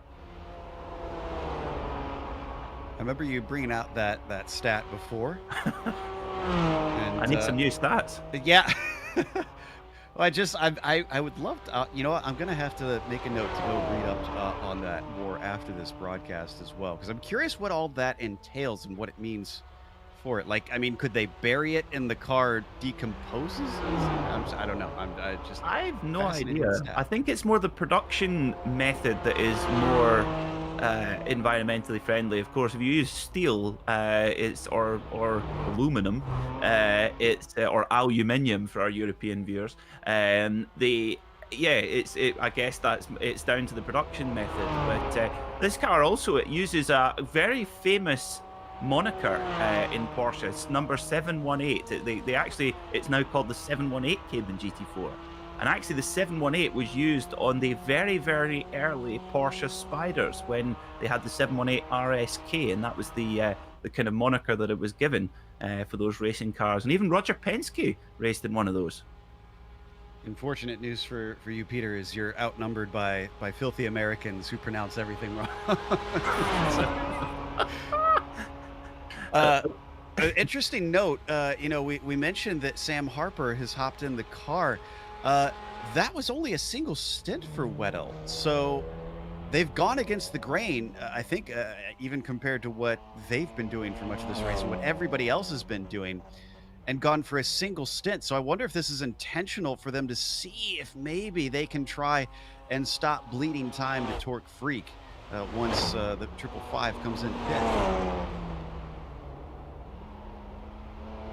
It could be. Yeah, absolutely could be. I mean, I think at this stage, if you've got drivers who are ready to go and they're fresh, I mean, okay, you'll lose a bit of time with the driver change, but I think that could be a great call because, of course, a single stint, when you go out in one of these cars, you're out for a full 90 minutes, and that is a long time to concentrate, even when you're feeling fresh. But in these last dying hours of a 24-hour race, they'll be feeling like they've been driving for a week. So to be able to circle drivers around, if they've got a good balance of drivers rather than having one gun and then a couple of AMs, it's really that could be a good strategy. But Tim Clayson's at the moment, his pace is just robotic. I also saw Jack Weddle dip out of the server and come back in. Thought maybe he might have been sorting out some tech issues. That might be why we saw Sam Harper take over the wheel of that car. I'll tell you, one driver who just got passed actually is Marcus Niskanen. He's been sitting in the pits for 13-14 minutes now. Ryan Steele and Dog Bear Black just took a top 5 position for that team. They're back out on track. They actually passed them while they were doing their pit stop. And the Section 8 team with Steven Paulison might be able to catch up to Marcus Niskanen here as well. Yeah, Paulison, who we were watching a little bit earlier, trying to lap around one of our TCR cars, should be coming up to him pretty soon. Oh, looks like Niskanen just got going actually. All right, so damage is repaired and back out and chugging along. This is Paulson, the Section 8 car that we see on our screen currently. Some of these names should be familiar, some of them not nearly as much, depending on which of the regions you've been watching of the majors. Of course, this is open, to all of the regions, but not just that. They've got drivers from both sportsman and the pro splits, and they have guest drivers in. They've invited and opened things up. Just because it's a 24-hour team race, you need as many as you can. And that's something I think that might have been a little bit of a hurdle over the course of this race. That in the majors, it's a lot of the same faces. You get used to driving each other a lot, and especially in a team race where you want to know what everybody else is doing. It's always a bit of a worry if you come upon an unfamiliar driver that you don't know their habits. Yeah, it certainly is. And that's very, very realistic in terms to the real world Nurburgring 24-hour. Of course, mentioned earlier, a lot of different classes, so a lot of different speeds of cars. I mean, you've got, a Kevin Estra or a Maro Engel in a factory GT3 car, and then you've got, some guy from the next village in a Renault Clio. It's and all cohabiting on the same racetrack, and it's frightening prospect. Now today we've got a little bit more space, but you're absolutely right, Joe. The that uncertainty of that's where a really good spotter comes in, actually, where you get a good spotter who's studying the whole track, looking at who the troublemakers are, looking at who's safe, and making those calculated decisions in traffic. That's where the teams that have got a properly good spotter, that can make all the difference in this kind of race, because it's not like Le Mans. Le Mans 24 hours, you've got big long straights to make a lot of your moves in traffic, but at the Nürburgring, it's a whole nother ballgame. Full disclosure, because I have actually run some of the 24 hours of the ring, not this pairing of cars, but the official ones that iRacing has run in the past. And my spotter / crew chief is actually with us, Sean Ambrose, our director. Always was a very comforting thing to have him in the background to kind of keep us abreast of what's going on. It'd be awful lonely, especially in this track where, like you see today, only 21 cars still out there running out of our 27 starters. You don't see them as often. Honestly, maybe a bit of a mercy, though, Nick, to not see cars as often in a 24-hour race, especially with multiple classes around here. Yeah, it probably throws you off. I mean, focus is obviously required in any endurance race, but especially to get around this, to get around the green hell, for sure, you're going to need a lot of focus and concentration. It probably throws you off quite a bit to see another car pop up. Might surprise you at this point in the race. Yeah, in my case, we were in the Mazda MX-5 class, and I believe GT3s were with us, and the speed difference between those are quite immense and could be pretty hair-raising in some places. You had to put a lot of trust in those around you. As we watch one of our GT4s, this is the Kinetic Racing car, our leader, the 102. currently, I believe he's heading up, up through Kesselchen currently. Long uphill portion. And thankfully, this is a car that has enough power to continue accelerating. So fun fact for you guys on the MX-5s, when we ran them, they would actually lose speed coming up through Kesselchen and here through Moot Curve. You would see it go down, even though you're flat to the floor. Yeah, that's it is amazing. It doesn't look that steep, but it's just one constant gradual climb, isn't it? And it's here's a question: did the clean diesel torque of the Jetta allow you to get up there and without losing too much speed? I'm trying to remember. I wasn't paying close enough attention at the time. I was watching my green bar, or the sector bar up at the top, to see if I was losing or gaining time. So I didn't think to look at my speedometer. You're too busy telling it to giddy up. Yeah. Oh, and sounds like Nick, did we have a lead change? It looks like Sam Harper's up in front. Yep, that was a lead change back. Remember, the Miss Apex F1 podcast team came in first, so Torque Freak Racing got the lead for a couple of laps with Tim Claessens rather, and George Gruber now finds himself behind the wheel of that 555 machine, and that lead is about 12 seconds. So they cut down just a couple of seconds in that whole exchange. So they're still gonna need a little more work to do if they want to win this race for Torque Freak Racing. And for those wondering how they managed to pull a little bit of time, because we were talking about Torque Freak being faster, it was 5 seconds quicker in the pit stall for the missed Apex car. The 296 managed to gain some of that there. Otherwise, it would have been about 7 seconds instead if they had been the same rate for their pit.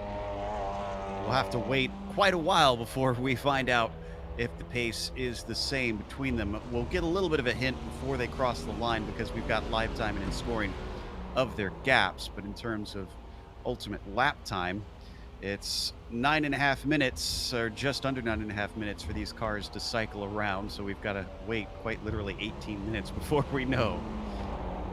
Interestingly, now that Gruber is in the car, of course, on the live timing and scoring, we get information on the driver's iRating, which, if you're new to iRacing, it's basically like a ranking, if you like, based on your results. And the higher the iRating, in theory, the more successful a driver or more experienced driver that you are.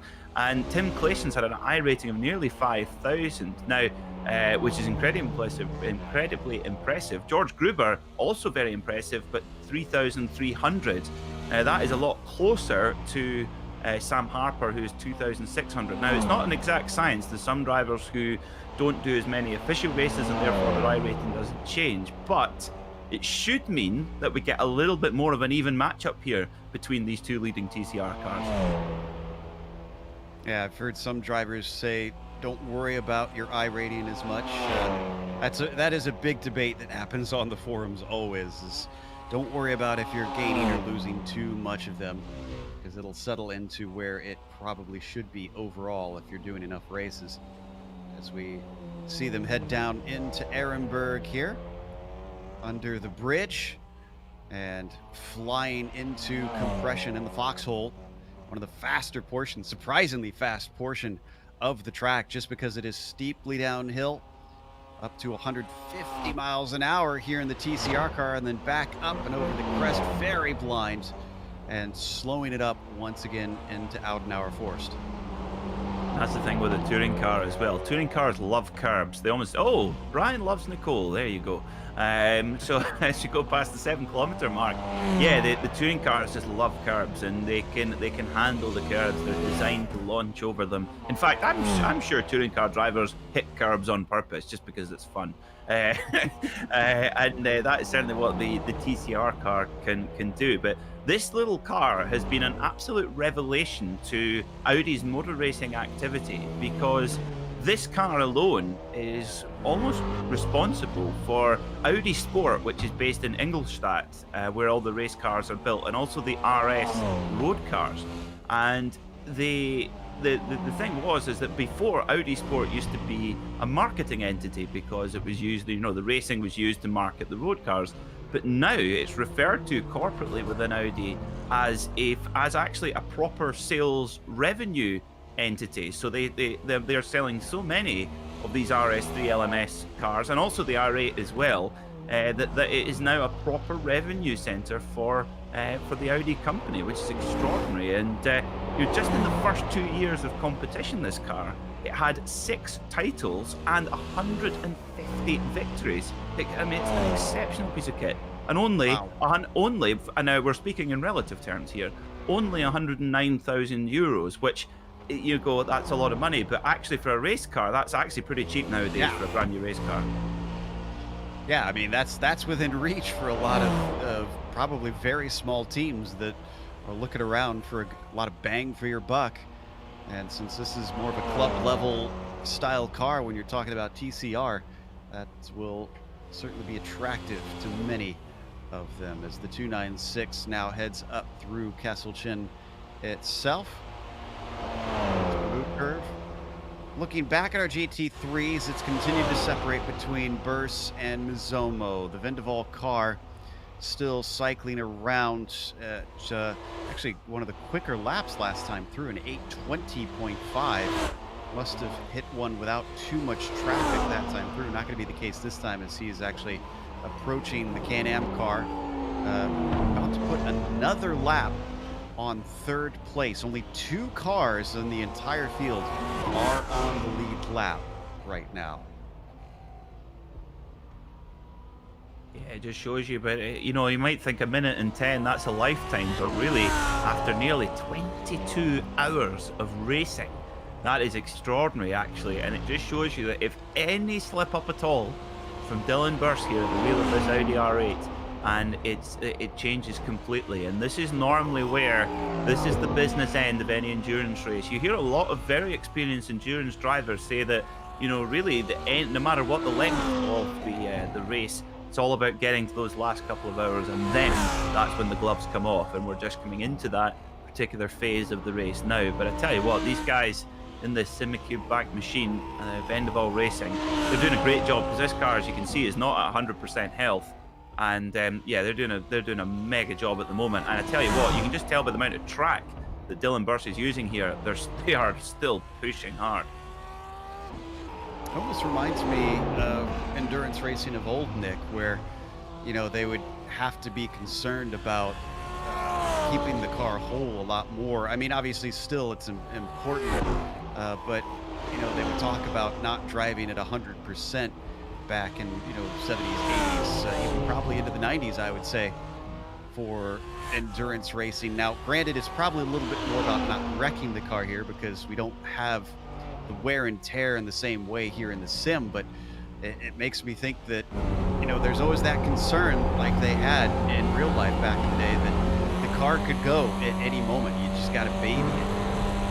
Yeah, absolutely. It's like Dan Gurney at Daytona, you know, just trying to finish the race. Not so much of a concern with, you know, they weren't worried about, you know, driver times and getting everyone involved and you know, making sure the team was, you know, stout and able to win the race. They just wanted the car to be able to survive. That's the original purpose of endurance racing, you know, was to, you know, see a test of machinery out there, to see if a car can go 24 hours. And well, it's like you said, it's certainly testing a few of the teams today. Right on board here with one of our Torque Freak cars. This is looking back at Retro Scene and one of our Dog Bear machines. He's going to be able to get around Gruber's TCR. Brett currently running 10th in class. Not the last in that GT3 class, but still a ways down the order, unfortunately. Had a driver change down in 4th place. Kinetic Racing Surge Ernie Ludwig came in and handed that over to Lyndon Swaby. He's out there right now in that Mercedes. They're on a lap of their own right now. Peg Leg, as he's come to known on this broadcast on the channel. Lyndon Swaby actually is, you'll love this, Peter. He's embraced it enough that he has done live streams dressed as a pirate as he's racing. I'm not making this up. He really has done this. Oh, I'm amazed he's not in an R8. Ah, well played, sir. Oh boy. Well played. Well, right now the AMG just off the podium, about a lap down from the Can-Am Racing number 62. What has the laps been like between them? Lonnie Fitch has been doing 834s, 832s, and we don't know Swaby's pace yet, but Ludwig looks like 3840. So yeah, unfortunately not catching up to them. I was going to say with 2.5 hours, a little less than 2.5 hours to go, one lap could be run down, but it seems that they are not fast enough to be able to catch up to that number 62 to hope for a podium today. The reason that I bring that up actually is there are prizes up for grabs in this race, at least in the GT3 class. They've got first getting the team in the first place getting a Majors VIP pass for 1 year. Of course, you have to pay to participate here in the Major Series, so that is definitely a big value for them. And then the second place gets a Majors Garage All Series pass, which the Majors Garage, for those not familiar, provides setups that, again, it's paid content that you are getting there. And then third is a Majors Platinum pass, another one that lets you participate in next season without having to pay for the races. So drivers will certainly want to try and be up towards the top of this GT3 class so that they can have something in their pockets. Oh, look, it's the... Oh, no! No, sorry, Joe. That is the missed Apex car. I think... No, that is Verposten Spitze. So it's the sister team. Sorry, my apologies. Sorry. Yeah. Yeah, I thought the same thing. I was watching the same thing you were, and the 299 with a big moment. Where was that on track, actually, that they had that? That was Ehrenberg, I think. That is a bit you really don't want to go off. It's that really, really, really fast left-hander here where you're hanging on for dear life. And I wonder, maybe just got a little bit unsighted with it, a little bit put off with the GT3 coming up behind, hops over the curb onto the gravel. Oh, that was very close. Audi Quattro rally car style, brilliant. Just slides it through the sand, misses the barrier. I tell you what, if you're going to crash, do it in style. Well, that's the thing. He didn't really crash. He just kind of took an alternate line through the corner. That's all. Rallycrossed. I mean, the Audi have a heritage for such sporting activity, of course, as well. I tell you, one of my favorite touring cars of all time. I actually had an RC car in the same way. Do you remember the A4 Super Tourer, the four-wheel drive 5-cylinder car that was raced in all over Europe but most famously in the British Touring Car Championship? You're talking to an American that didn't really have access to that. Typical Britain thinking we're just the center of the earth. No, well, anyway, this was in the time where there was factories spending £10 million a year on British touring cars, and they wonder why it imploded catastrophically. And the Audi A4 Super Tourer turned up with four-wheel drive, and of course, on British tracks where often it's wet, it just pulverized the competition. But they actually brought the car up to test at my local circuit at Knockhill, and Frank Bila was the driver. And apart from coming in for, basically for fuel and for tires, he drove the car non-stop for 8 hours. I mean, wow. Well, when Knockhill comes onto iRacing next year, you'll get an impression of just how dizzy he must have felt. Of course, it's only about 50 seconds round the lap. That is all kinds of impressive. And speaking of Frank and as well of the Audi taking a four-wheel drive car to pulverize competition, we've actually got a car in here that he introduces in our Camel GT series. The GTO, the Audi 90 that ran in IMSA, did a similar thing using four-wheel drive to just incredible results, impressive results that nobody else seemed able to match. It came in, and once it was able to run as our leader approaches traffic here, it just could not be touched. That is Dylan Burst now going by the 299, thankfully without having the 299 go off in front of him.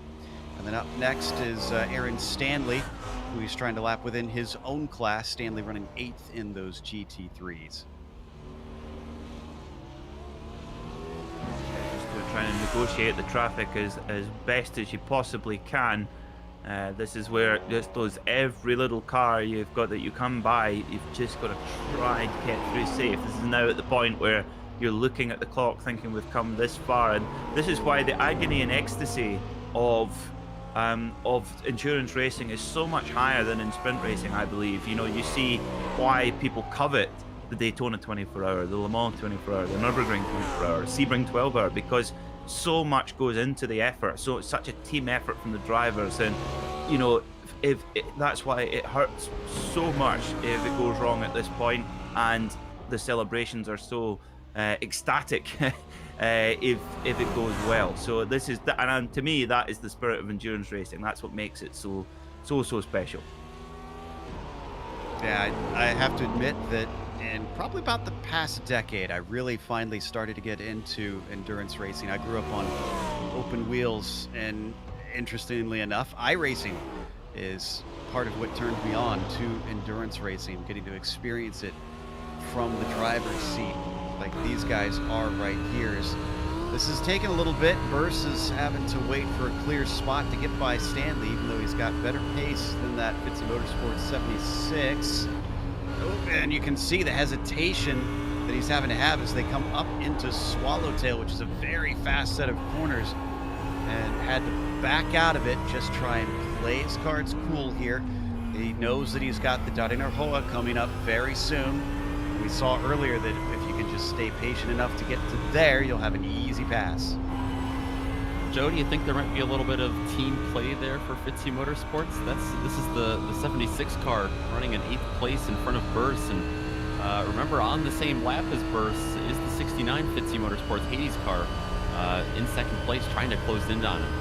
Funny that you mentioned that, because when I was looking through the rules last night, they've actually specified that the cars that are getting the blue flags, they don't have to pull over immediately, but they do have to try and facilitate the pass. So they're trying to make sure that they don't have any of those team tactics where they can suddenly, you know, try and hold people up. So I doubt that Fitzy Motorsports, they compete a lot in many series here on iRacing. I don't think they're going to try and sully their reputation in that matter. So I'm sure they were just kind of running their line.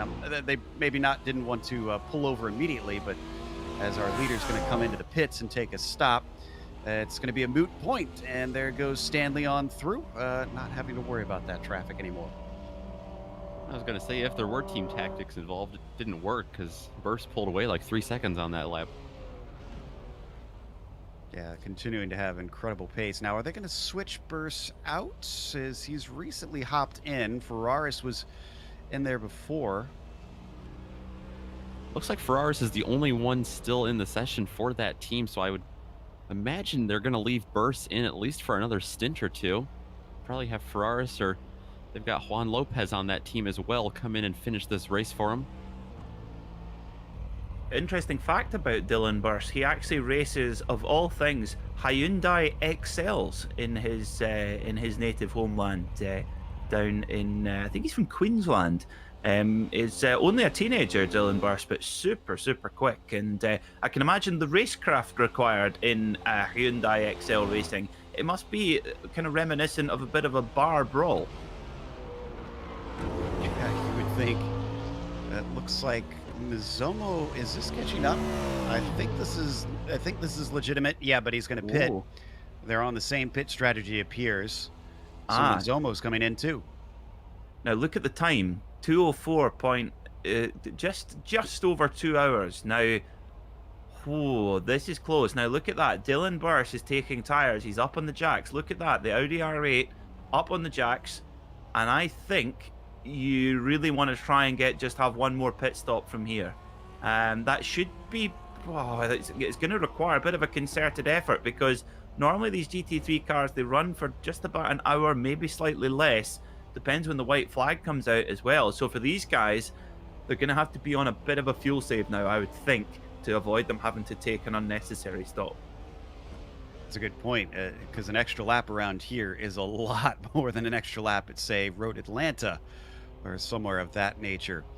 And the time that they gained as Vendaval Green was in is being handed right back now that the Fitzy number 69 is in the lane.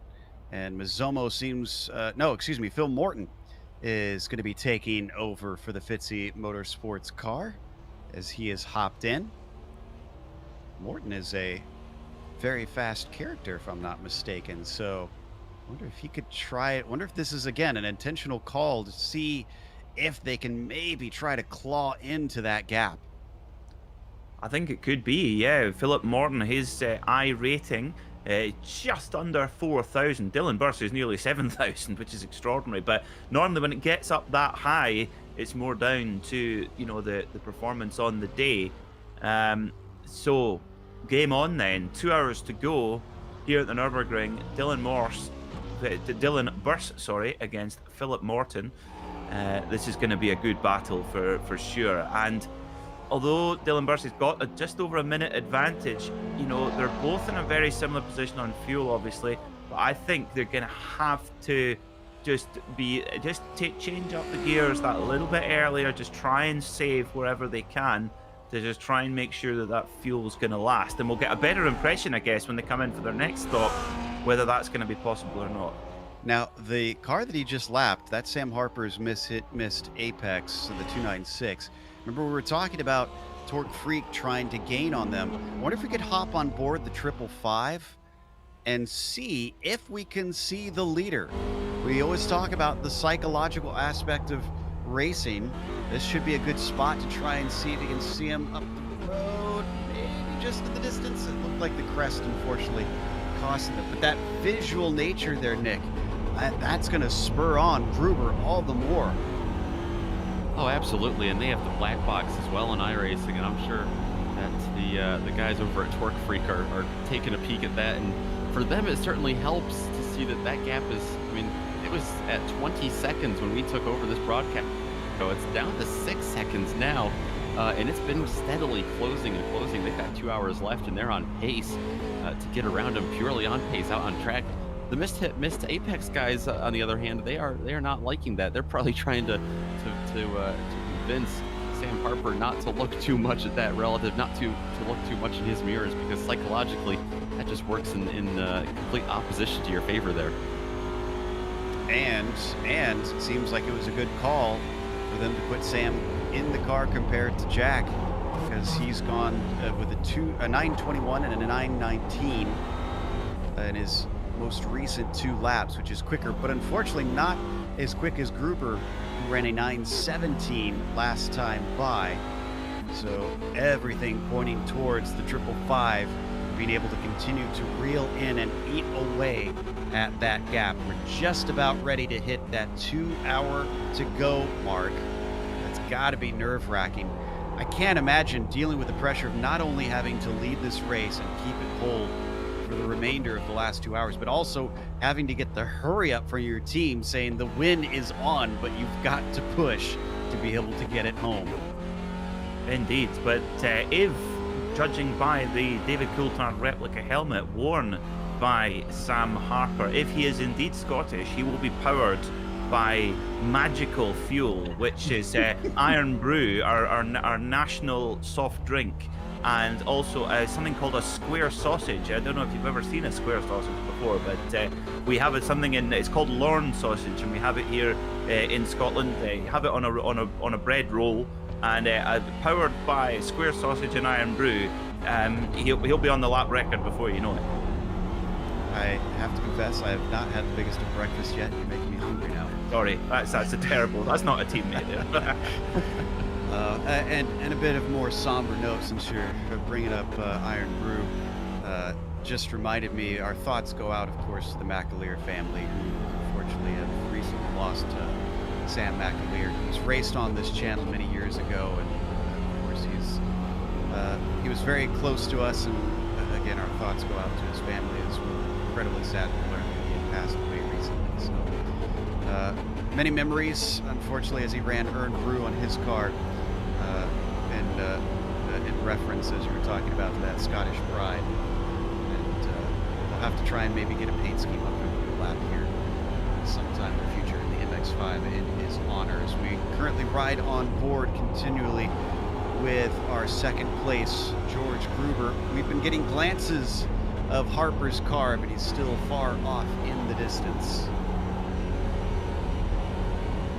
Yeah, the gap is actually, it's not like it was on the previous stint where Claeson's was just carving time out of the gap. It's more of a steady drop, and that's kind of, you know, if you're the leading car and if it's only reducing slightly, you can go, okay, it's a long race, that's fine. It's not as if he's tearing, you know, massive amounts of time, just little tenths here and there. And of course, with the traffic management, as you can see in the mirror there's a BMW Z4 looming large, looking quite menacing in the rear view mirror of this Audi. But in sections like this, where you can use a lot of curve and you can run it right out there, through the technical sections, this little touring car is fantastic with the front wheel drive grip as well.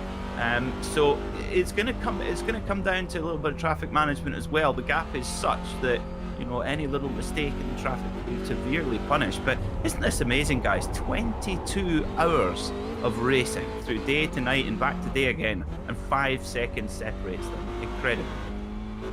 It really is stunning. And that's the one thing that I am a little bit sad about, even though I'm excited that we get to call the finish here after 24 hours, is I wanted to see what it was like for these cars overnight, as our team took them from sunrise up to 3 hours to go.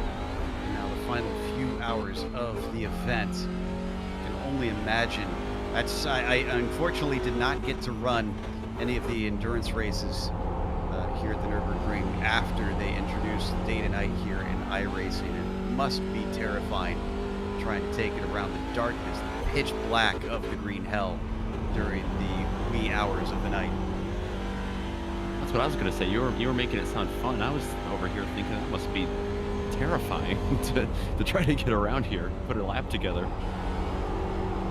I guess that's where the practice comes in. Of course, you can do a private test with the dark conditions, and I think that's where, and of course these guys, you know, you get a lot of Nurburgring specialists as well who really focus on this particular track, so much as the allure and the prestige of this particular circuit. And really, you know, how many, I mean, we're all, you know, here on the Global SimRacing Channel, we commentate on sim racing, but we're all sim racers as well, of varying levels of skill, I might add, and I'm very much down the bottom of that scale.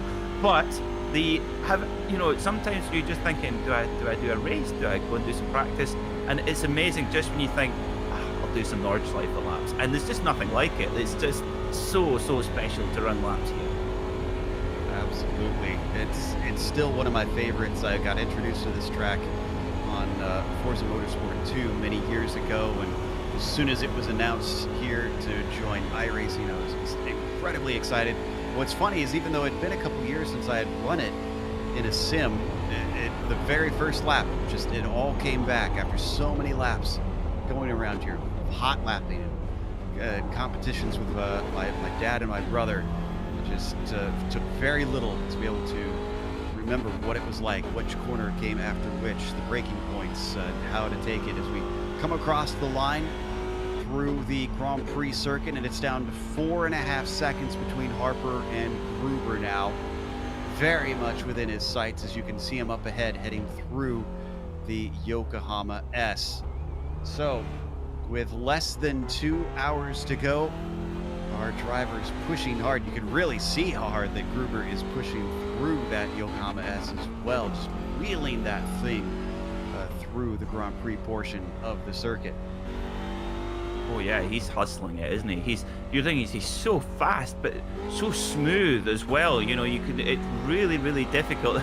This wouldn't be an Audi if it didn't understeer. You know, it's got a typical Audi, the engine quite far forward in the car, and he's just managing that beautifully. That really is the skill of a properly good touring car driver. It's quite a specific skill that requires a lot of time to hone, but tell you what, Gruber, he's got this absolutely nailed down. Look at that, just not too much excessive movement on the steering wheel. And funnily enough, this car's well, grandfather, if you like, the Audi A4 Quattro Super Tourer was exactly the same. Had quite a heavy engine, mounted quite far forward, and same thing. But that was again Frank Bila who was able to manage that understeer, and well, this is coming down to the wire. But tell you what, Sam Harper is doing a good job, because he's not letting this get him flustered too much.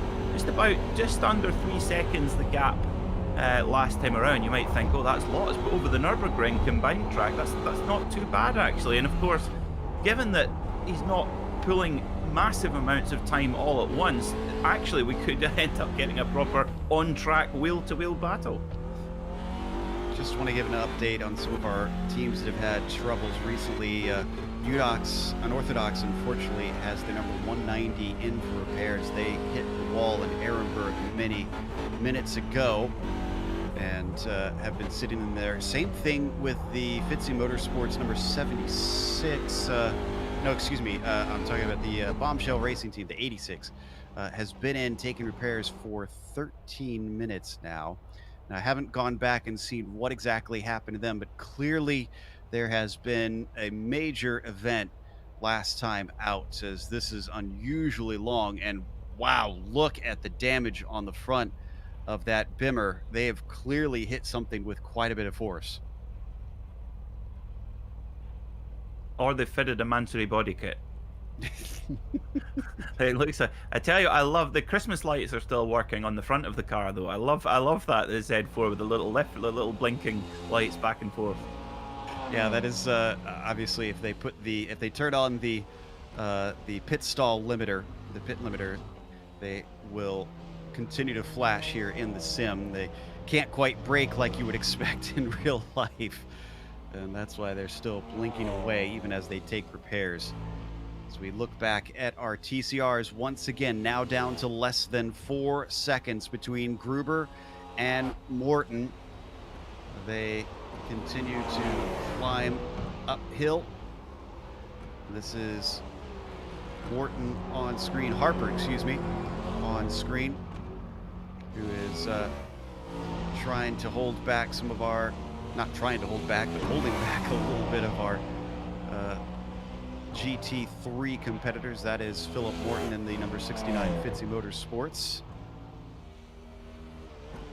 And that gap has been, just keeping an eye on it, it is very, very stable at the top, almost matching at identical pace there between Burst and Morton. So it's Dylan Burst doing exactly what he needs to do. Just keep it mistake-free, and they've got it in the bag, as easy as I say it. But also, you know, the gap's not getting bigger. Philip Morton doing what he needs to do to be there if Burst makes a mistake. It's no use if Burst makes a mistake and he's dropped off too far behind. So this is an intriguing battle in GT3, and this is, you know, even at, you know, you think a minute and 10, that's a big gap, but over 22 hours, that's not a big gap. Exactly. Well, and we keep talking about it, that anything can happen. Small mistakes around like the that. Sure, Oh, there you sorry. go. Sorry, I thought he was going in the wall there. Oh, but he popped out the side of the carousel. You don't want to fall off the side of a roller coaster like that. Absolutely, yeah. He spotted it coming. He slowed up as soon as it looked like it was going to go out of the banking. So great heads up there from Burst. But yeah, exactly. Little things can happen, and unfortunately, not every time we'll be able to catch it before you get major damage.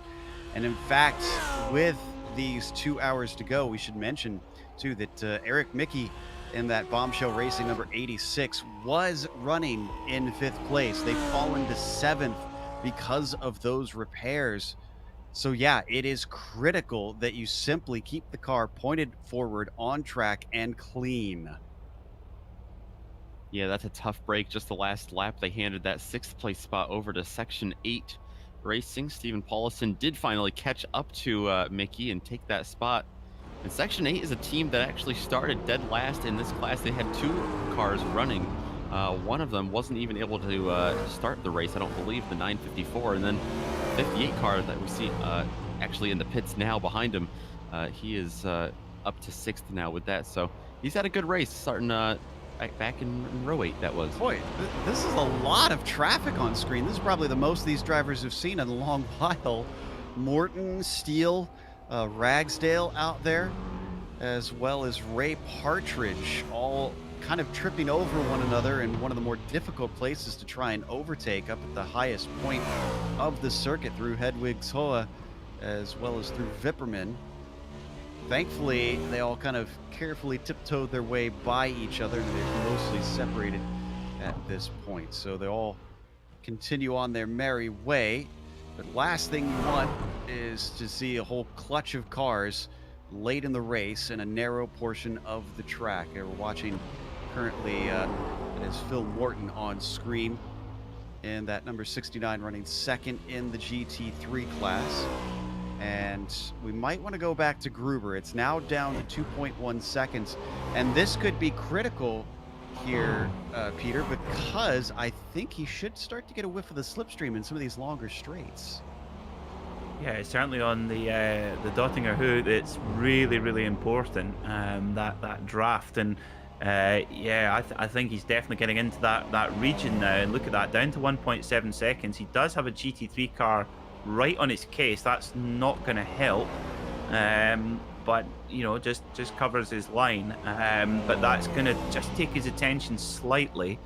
But then of course that GT3 car will be onto the case of Harper, and likewise the favor will be returned. However, I think that Harper might well get away with it. See the GT3 car, the BMW there flashing the lights like a true BMW driver on the highway. Audi driver will give him just the same back again, equally as notorious for that, but 3 goes. So I think this GT3 car here will have to wait to the Dottinger Hood to go past Harper. So Harper will be a little bit less affected, if you like, than the 555. But yeah, see, look at that. It dropped 0.4 of a second there, did Gruber. Certainly not when he wanted it. I love we're talking about tenths of a second 22 hours into an endurance race. I love it too, honestly. It's just how cool is that? Just impressive. And credit to Torque Freak for not giving up on this one, knowing that you cannot give up in endurance racing. You've always got to keep pushing because you just don't know. And now he can see his rival in front of him, less than 2 seconds up there. He is gaining on the Dottinger Hoa. They head under the bridge by Antonius Busch and into the braking of Tiergarten here, slowing it down from 140 miles an hour, weaving it through these careful chicanes as it takes you back onto the Grand Prix course. 1.7 seconds now between them. Harper got a little bit of help back on the Dottinger Hoa there. Got about 0.2 of a second because of that. The big hole that the BMW punched in the air compared to these smaller TCRs, that got him about 0.2. Yeah, that did. It made a difference, didn't it? Just getting that little bit of a draft. And I tell you what, now we're going to see a proper showdown, because although Gruber is caught up, Harper will want to defend that position as much as possible.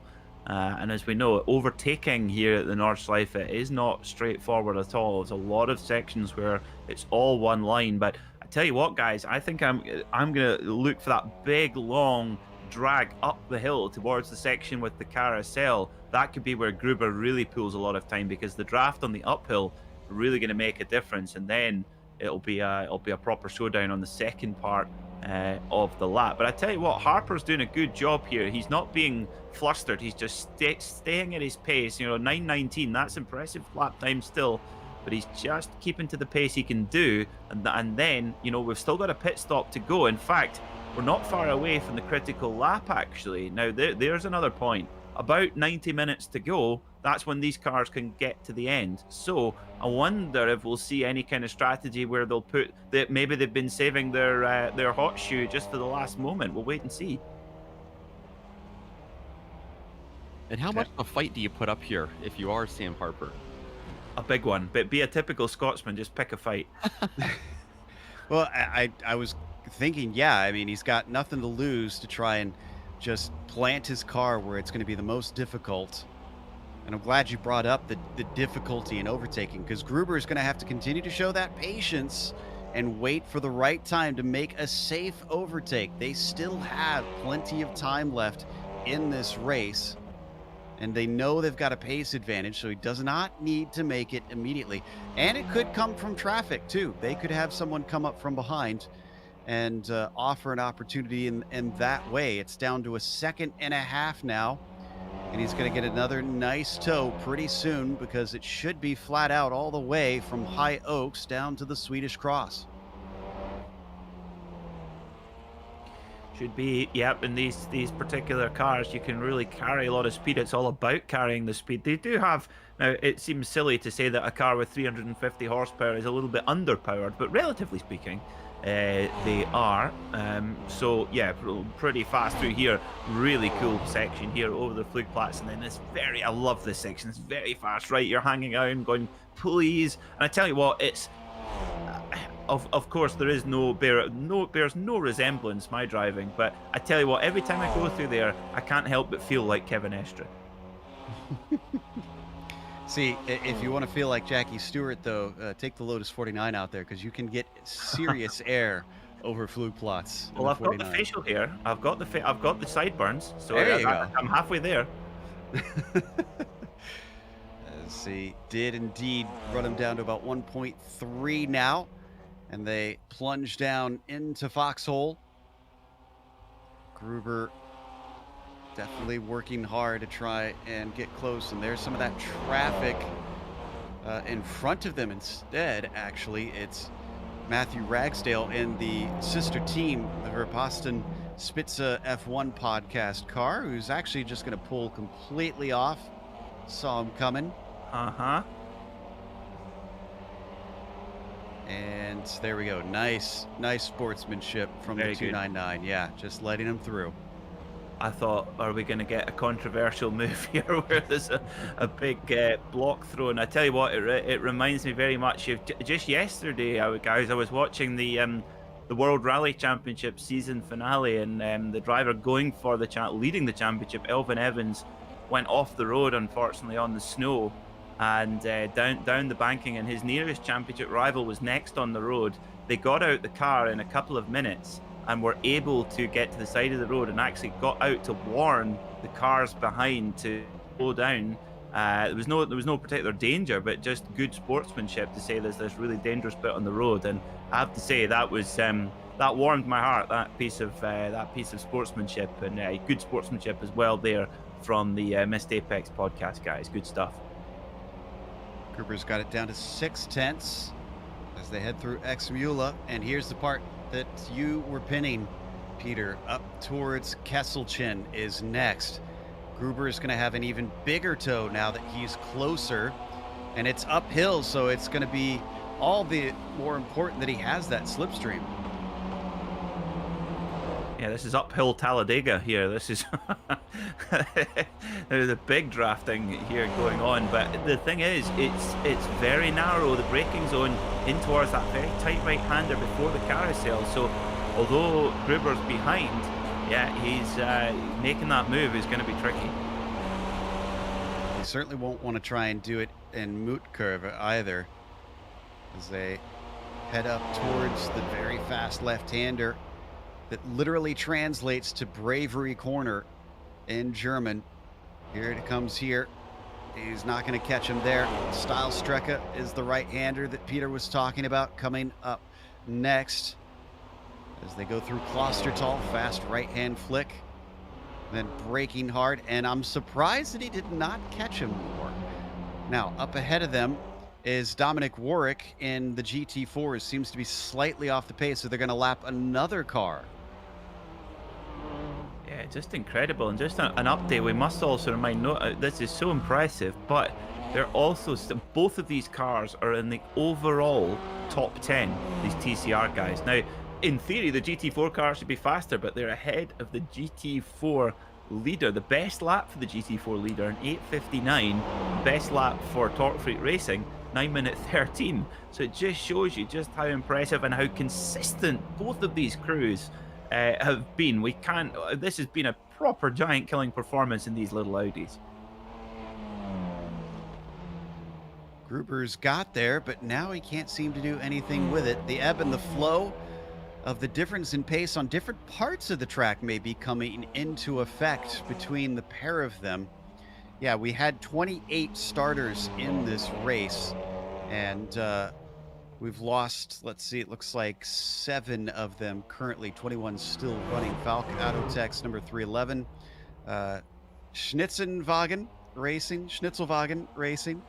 The number 358 is out. Kinetic Racing's number 283 is gone. Grizzly Motorsports 48 has retired. Forge Gold's number 35. Elite West Racing's number 70. I believe that would be Richie Hearn's car, sadly, out of the race. And then Section 8's number 954 has also retired. We can add another one to that. I've just noticed that Unorthodox has called it quits and have left the session. So the 190 is our latest retirement. That makes only 20 cars still running. That's a great shame. I tell you what, Schnitzel, although they're out of the race, Schnitzelwagen, that's the team I want to be in. I love Schnitzel. It's so good. They got a little bit of schnitzel with some fries. Oh, fantastic. In fact, in our very own Stefan Schlacker, his native Austria, when you go to Vienna, you get the brilliant schnitzel there. Fantastic. Now I think you're doing this on purpose. My stomach is growling. So. Oh, damn, I forgot. Sorry. On to the Dottie Nurhoa. Is this the time that he's able to make the move? He is gaining by a rate of knots. George Gruber looks like he's got this one in the bag. Harper can do nothing to stop it. He pops out. It's been many laps of culminating up to this moment. And he is now our new leader officially. Our timing and scoring has him marked in the lead. He starts to stall out a little bit. The slipstream giving way, and he's going to lose the lead right back as the straight line speed for Sam Harper is mildly better. That is interesting. That's got to be a setup difference there. Harper faster on the straight line, obviously, because he was able to pull away there. Wow. Gruber's going to need a little more help than that. Yeah, he's got to do a traditional pass, out braking him into a corner. He's going to get a good shot here into... No. Oh, excuse me. I thought maybe Harper looked like he was pitting there for a moment. Bad exit out of Hohenron for George Gruber. Unfortunately, puts him a little too far back. I thought he'd have a great chance here into the Yokohama S, Peter, but Harper is going to stay safe. Brilliant defense there from Harper. Very, very shrewd, very, very wily there from him. I think, Nick, you're absolutely right. I think that car is a little bit more trimmed out, or, I mean, the cars both look perfect. They both look like they've just come out of the showroom. Maybe I need to go through the valley, perhaps, but yeah, I mean, really impressive how clean both of these cars are. So I don't think it's got anything to do with damage. I think it must just be a setup where that Missed Apex podcast car is just that little bit more trimmed out, because yeah, Gruber just kind of hit the invisible wall of air there, didn't he? Oh, and we're hearing that the Torque Freak guys struggling with some alignment. Their toe has been knocked out just a little bit from earlier on in the race. They're steering just a little bit sideways. That makes this all the more impressive. Oh, that's horrible. That's not what you want, of course. Yeah, that's that is really not ideal at all for those guys. And yeah, I wonder if now, Nick, do you think that would maybe make a difference to their straight line speed? I don't know. Yeah, it might. That's a good point. I'm not sure if it would affect it too much. I would think, yeah, especially as long as the Dottie Nurhoa is, that sounds like it makes sense that they would catch it out just a little bit. Speaking of being caught out, Gruber unsighted into the Vidal chicane and finds himself losing time. He's caught the car, and now he's got to figure out what to do with it and how to get by. Behind them, that is Dick Mueller in the 103 Dog Bear Black car that's going to put them another lap down. Now here's a question for you guys. If the Torque Freak guys, the 555 car, if they've got a bit of damage, clearly, I mean, they've got a pace advantage with damage. So we're just coming into the point now where we're at the critical lap for these cars, where they could get to the end. At the end of this, they could pit at the end of this lap. Now, do Torque Freak come in can they afford to take 20, 30 seconds or so of repairs just to try and improve that issue? If that's how it would work. Oh, GT3 there just having to move across. You know, if they can go in and get those repairs, do they have enough time to then go and run the Missed Apex podcast car down again? It's such an intriguing battle. How do they play this one out? I'm more curious if they even have the option to repair it. It could be a case where iRacing can only do so much, and they're basically stuck with this. He's closing in up towards the Swedish cross, but he runs out of straightaway once again, and he's not within attacking range as they break for Ehrenberg. This has got to be tantalizing, almost frustrating for Gruber. You got to think it's got to be uplifting for Harper as well. If he knows he's got a bit of a straight line advantage, he knows then that he can kind of park it on the apex in the twisty sections and just try to survive through those, knowing that he's got an advantage to defend on the straights. And that's really where Gruber's opportunities are, is to overtake the straights, but without that straight line speed, he can't take them up. So, whoa, this is getting close. Yeah, Harper really backed up the entry there. Gruber got really close. Of course, there's nothing you can do there. Such a narrow bit of the track. Coming up to Metzgefeld now, and you can see Gruber continuing to fall away on those corner exits. It certainly looks like Harper is pushing, at least, trying to make sure that he keeps his pace up so that he doesn't offer Gruber anywhere else to overtake him. Last lap was a 9:19 for Harper, with unfortunately the pace slowing now that George Gruber is held up in the twistier bits. A 9:18, 2 seconds off of what he was doing the 2 prior laps. So it is certainly affecting their actual lapping pace. Down into Defense Valley, if he could just get the run off of a corner, that might help him as well. And that one looked fairly good. Does he start to get aggressive here maybe? Oh, a little bit of defense. Now we're seeing Harper play that game. Yeah, he's showing good racecraft here, is Harper. Just trying to make sure, and of course he's just using the benefit of that ever so slight straight line speed advantage. It's not huge though, guys, isn't it? I mean, it is marginal, but it's in a battle where we're talking less than 2/10 over 22 and a half hours. That margin is important as they come onto this endless drag up the hill all the way up towards the carousel section. And here goes Gruber going around the outside. They're going to go side by side. Does Gruber have a good enough run? It looks like he does. Looks like he might be able to have a try here. Harper goes to close him off. Very, very shrewd indeed. And Gruber has to give best. And now, will he get another run at it as they head up the hill once again? Really surprised Gruber took a peek out there. He does it again, this time on the inside. You can see the patience maybe starting to wear thin for Torque Freak Racing. He's on the radio going, "Can I pass in the grass?" And his teammates are going, "No, you can't." He's got a shot at Stylestruck if he wants to try and outbrake him. He's not quite there. Oh, he was getting all kinds of squirrely underbraking there, to quote the great Wolf Hensler, for a great Porsche driver. He would always say, "The car is snaky in the braking." Well, that was very snaky in the braking there. Held it together though, and he's still close enough that he could try and do something if he sets himself up well as they finish the carousel, heading up to Hedwig's Heights. Hour and a half left to go in this race. Boy, Harper looked a little out of sorts himself there, and off the apex for George Gruber. Is he getting flustered now? Is he letting this get to him? I wonder if we're going to see Gruber come into the... I wonder, he's really backed off now. I wonder if we'll see that car come into pit lane now. Will they do a driver change? Who knows? But yeah, it's going to be fascinating to see. I wonder if they'll put Claessens back in the car. Go for the pits now. Get Claessens. Get their hot shot in the car. Claessens is definitely the fastest guy in that team of what we've seen in the recent hours.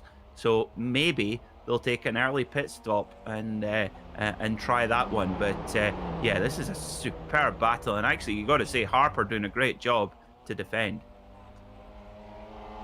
checking to see, and I think Clayson's has enough time that they would be able to put him in. They have a 4-driver team, so the most you can do of any driver is 8 hours. But they should have enough to spare, because I think he's done 4 stints from what I've counted, and they're, we said, about an hour and a half each. Is that correct? Yeah, they can get home now on fuel. If they come in and pit at the end of this lap, they can. We're on the critical lap now, I would say.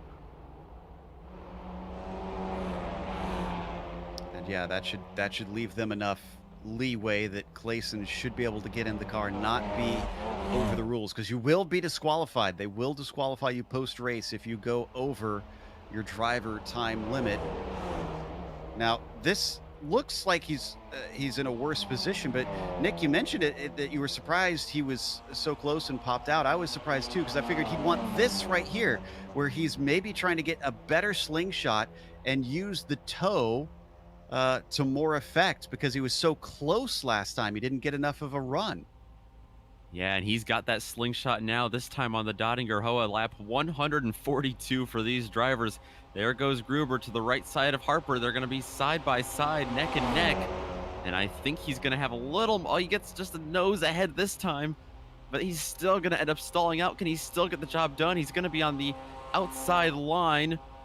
Still side by side. I have to imagine he's going to try and keep his foot in it here.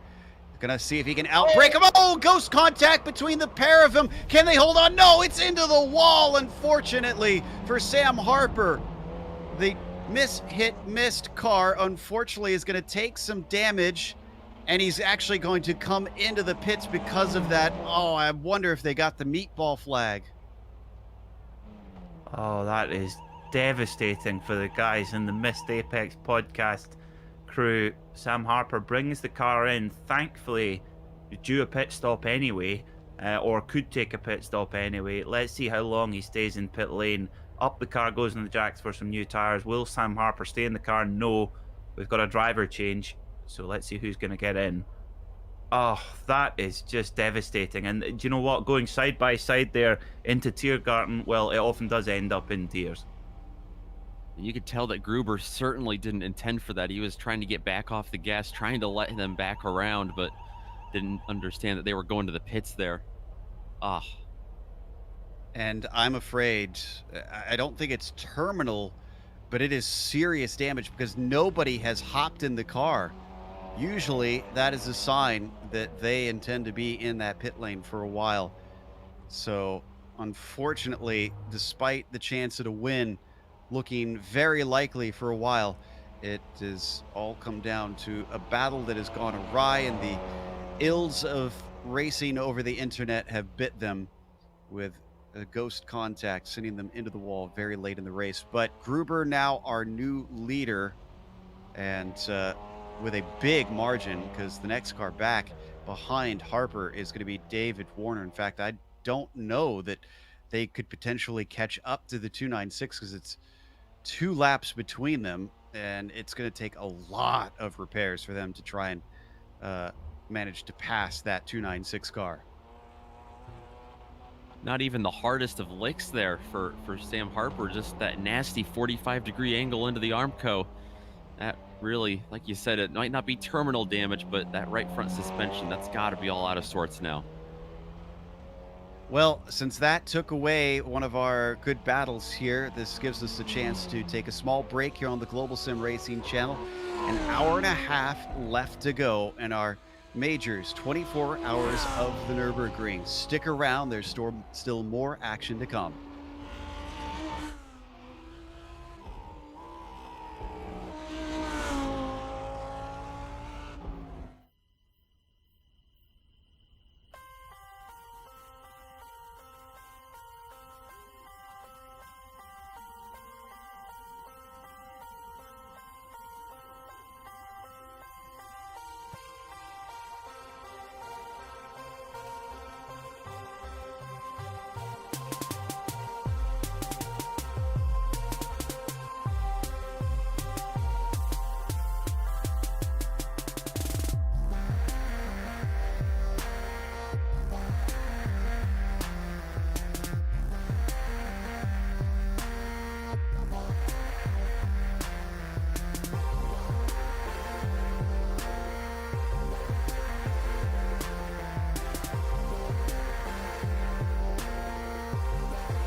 Welcome back to the Nurburgring. It is the majors, 24 hours of the Nurburgring with less than an hour and a half to go.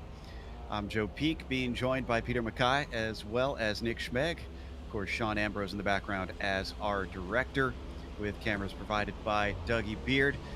Well, we've been watching for that pass for the lead in the TCRs, and unfortunately it came to blows. As we were on break, we had another pass. Wayne Hutchison, unfortunately not able to hold on to ninth as he was caught by Ray Partridge, the Dog Bear Euro car, managing to overtake along the Dadinger Hoa and slipstream by the number 4 Dog Bear red car. So the Dog Bear sister teams managing to change positions.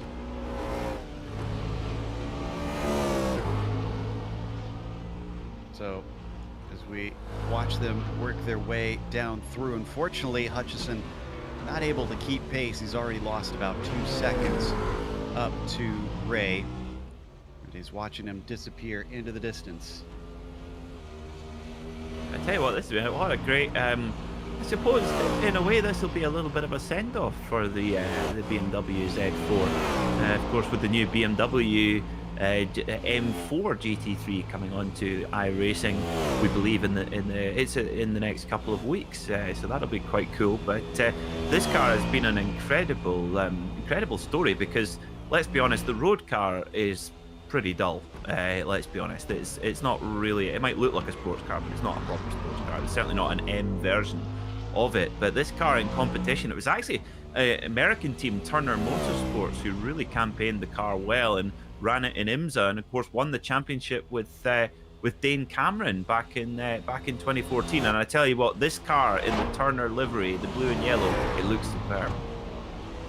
Yeah, that is the iconic BMW livery that I think about most, being here in the States. Obviously, I see a lot of IMSA and watch them compete. Now, I'm curious, because you are Mr. Motorsports Encyclopedia. What is the difference, and why do they have the M and Z designations? What is the reasoning behind those letters? Okay, so I'll try. So the M division is kind of like the performance division of BMW. So M or the motorsport division, if you like. So you have like an Audi RS3 or a Mercedes AMG. So if it has that moniker, it's basically the performance version. Now, we have most of the time BMW will make an M version of a road car. So the normal road cars, you have 1 series, 2 series, 3 series, 4 series, 5 series, 6 series, 7 series, and now 8 series as well.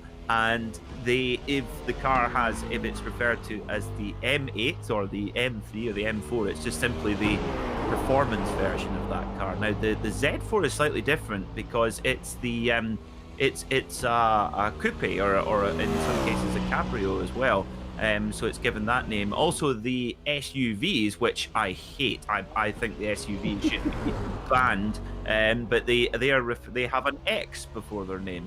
So so yes, there you go. That's I hope that makes a bit of sense. That's more BMW's road car network than their and if they're an electric, it's an I.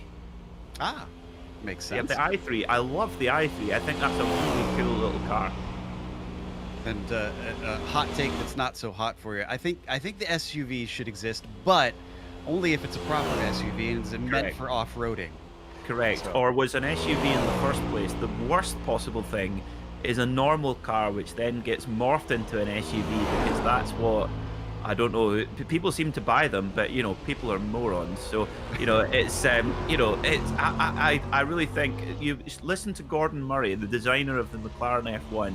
He will tell you that cars are far too heavy and far too cumbersome, and he's right. He would say, why does one person need to drive a 2.5-ton SUV to go and pick up one child from school? It's a waste of energy and efficiency, and it's wrong. You can tell I'm very neutral on the subject. You've been listening to GSRC's Peter Mackay sermons. Yeah. As he gets down from his pulpit, we look back to the racing on track and see that Partridge continues to run away. Same thing with Dylan Burse, who's been running some of the fastest laps of anybody out there, as he's got 1:13 over the Fitzy Motorsports number 69, Phil Morton. Unfortunately, not able to try and claw back the gap that he's got to the 44. You can see starting yet another lap in that Vindeval green Audi. And just cruising along here for 1:14. We should be getting close. Speaking of working backwards, we've talked about this before, Nick. I think within, about another 12 to 14 minutes, actually, we should see these GT3s be able to come in and take their final stop. Yeah, just another lap or two for them. And you know what I find interesting about the Fitzy team right now in second place is that their last pit stop came on the same lap as Global SimRacing Green, who is up in the lead, and they didn't have to do that. If I'm looking at that right, they could have stayed out there an extra lap. So when we talk about these guys trying to maybe save fuel to make it here to the end on just a couple more stops, that might come back to haunt them, or that might come back to get them an extra 20-30 seconds. Right now they're holding steady at about 1:10 behind, but it'll be interesting to see, like you said, the pit strategy, that if we see any pit strategy be able to be employed here by the Fitzy guys. Let's give some love to the number 62, who's running third in class. Trudeau has taken over for Fitch in the Can-Am Racing number 62. And there you see, heading down the Dari Narhoa, BMW giving chase.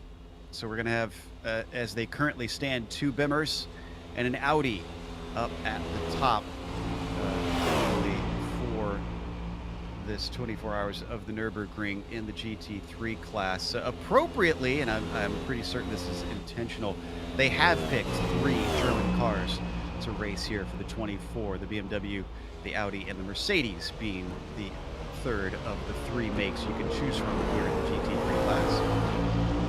Quite right too. Yes, I think that it's the German manufacturers. It's this race is the big one. It's a little bit like, you know, how you have in the motorcycle racing world. Obviously, a lot of the big factories are from Japan. You have Yamaha, Suzuki, Honda, and for them, the biggest race of the year is actually not the MotoGP World Championship. It's actually the Suzuka 8-hour, where the Japanese factories, the bragging rights and the prestige of winning that race is massive. And for the German manufacturers here at the Nürburgring, it's exactly the same between Porsche, BMW, Audi, and Mercedes. Now, although we have had Ferraris doing a little bit better at the Nürburgring this in the last year or two, but I tell you what, it's a committed choice to run a Ferrari GT3 car over, say, an Audi or a Mercedes, and that comes down to the matter of cost. Roughly, an Audi GT3 car will cost about 13 euros per kilometer to run. A Ferrari, 39 euros per kilometer. So to do a 24-hour of Nürburgring, that's a big bill. Absolutely. Well, see, you just wrecked the Ferrari early, and that's fewer laps that you have to pay for, right? Well, I wonder what would be cheaper, running it to the end of the race or crashing it. By the way, on screen, just real quick, we saw that the Can-Am car is in. This seems just a hair early. They might be able to get to the end from here. I'm not sure if they had some sort of damage or something. No, they're off and gone. So that looks like a standard stop, actually, for the Can-Am car. Hopefully they can get to the end from here, because that's going to be incredibly tight for the 62 team. Can't help it. As soon as you hear Can-Am, you think 1,000 horsepower McLarens, Porsche 91730s, or is that just me? No, I thought of the same thing, and I know a few people on iRacing have been asking to bring the historic Can-Ams here to the service, which would be an absolute trip for sure. Oh yes, yeah, I would love to try that. You know, it's funny that you mentioned the importance of the German manufacturers here at the Nürburgring, because the first thing that came to mind, I was trying to think, well, what other endurance races are important in terms of local manufacturers, as we see our leader here, the Torque Freak 555, having to overtake a little traffic. That's Gamillion for the Forge Endurance GT4 having to get out of his way. And the only one that I can really think of that in terms of manufacturers seems to play a big part is France, except that, well, the French manufacturers hold that in high esteem, but it always seems the British. I've heard it joked that it's a British race that just so happens to be held in France. Yeah, we've of course in the UK we're very much known for making other things our own, whether we're entitled to it or not. But let's not get into that one. My pulpit has been busy enough as it is. But I mean, I think yes, the Le Mans 24 Hours is obviously for any manufacturer is big, and I think what we're about to see with the new car, the new LMDH regulation coming in, where drivers can or teams can have a car running that can do Daytona and Le Mans, and that's a long time since we've seen that kind of crossover, of course, and great job to all those concerned. But the other one that I would mention is the Bathurst 1000, where you have Holden and Ford. But very sadly, of course, Holden was a brand only found in the Southern Hemisphere and owned by General Motors, and unfortunately the Holden brand is going to disappear. But the General Motors versus Ford Motor Company battle is still going to rage on, with the Chevrolet Camaro replacing the Holden Commodore in the V8 Supercar Championship. So it was going to rattle on, but it's a great pity that that the very Australian brand Holden is going to be closing down. Yeah, I read an article about that recently. It was very fascinating. I didn't realize how much they were being helped along by government subsidies, essentially, to keep Holden going for many years at this point. But like you said, it will be no more. So a sad farewell to that. So we get close to that 1 hour mark here at the Nurburgring. Watch our leader, George Gruber. Which, by the way, we've got some information from the team that George he felt absolutely horrible. I don't think that's going to be much consolation to the missed team, who are back out on track, but they're now they had a 9-minute pit stop, so I think they're quite a ways back. But yeah, George Gruber obviously not intentionally making that contact, and he felt pretty bad about it coming down to that after they had a chance for a clean race for the victory in the final stages here at the ring. And you know what that 9-minute pit stop has done? It's put Kinetic Racing Force's GT4 back in the top 10 overall. Yeah, that's the GT4 leader, who still is 3.5 minutes behind George Gruber. The pace between them, let's see, Gruber's last lap at a 9:21 versus a 9:21 as well for Seat. So unfortunately not making the inroads that he'd need to try and get himself back into the quote-unquote proper position between the classes. Now, also, unfortunately, for the bad news continues for Missed Apex F1 podcast. It's complicated as an F1 car to say that team name. Sam Harper, well, now John Lang at the wheel. Unfortunately, that means they've dropped out of the overall top 10. They're now to 11th. So it's your heart just. I mean, obviously, as commentators, we're completely impartial, but you just love the spirit of some teams, and you can't help but be gutted for these guys. It's so late in the race to be so unfortunate like that. Endurance racing comes with very intense emotions for sure, as it looks like we're gonna have a driver's swap, Nick, for our lead team in GT3. Yes, they've put Dominic Ferraris back in there, it looks like. That's the Global SimRacing Green team up in pit stall number 1. Yeah, that's a good point. Who's made the most inroads of our qualifiers? I haven't even checked that in recent time. Vendaval, who started on pole, continuing on in that position. Third place is doing fairly well in the GT3s. The Can-Am car started 9th and is up to 3rd, gaining 6 spots.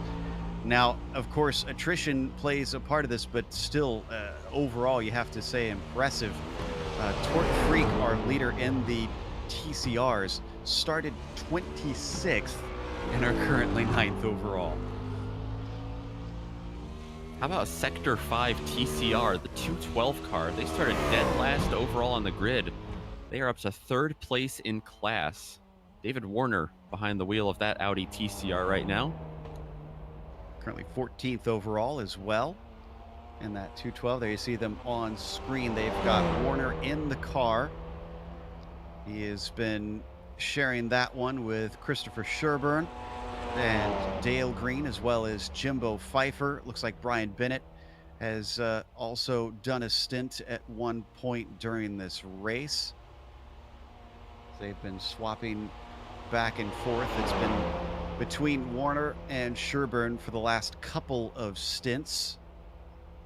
See if Sherburne is going to get in and take it home here shortly, as they're going to be due for a stop, and their final stop eventually in the next couple laps.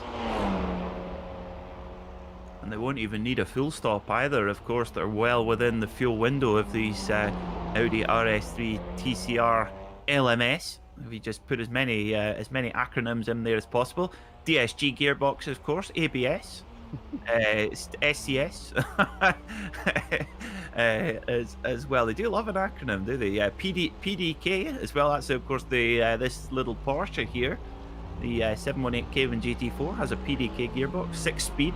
And actually, what I love about this car is how much crossover it has from the GT4 road car. You know, the thing that amazes me about this little race car, you can have this car serviced at your local Porsche dealer. Even though it's a race car, it's so close to the road car that your local Porsche dealer can handle it. It's got the same engine, same gearbox, and also, but the only difference is it's got full GT3 spec brakes. So I would imagine they're a special order from Weissach. No doubt it'd be an expensive bill.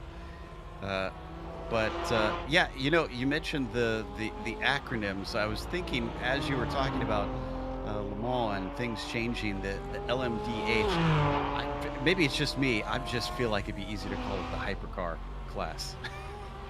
Well, of course, they're going to have the hypercar and the LMDH at the same time. So the LM obviously stands for Le Mans. That's a moniker that's been used for many, many years.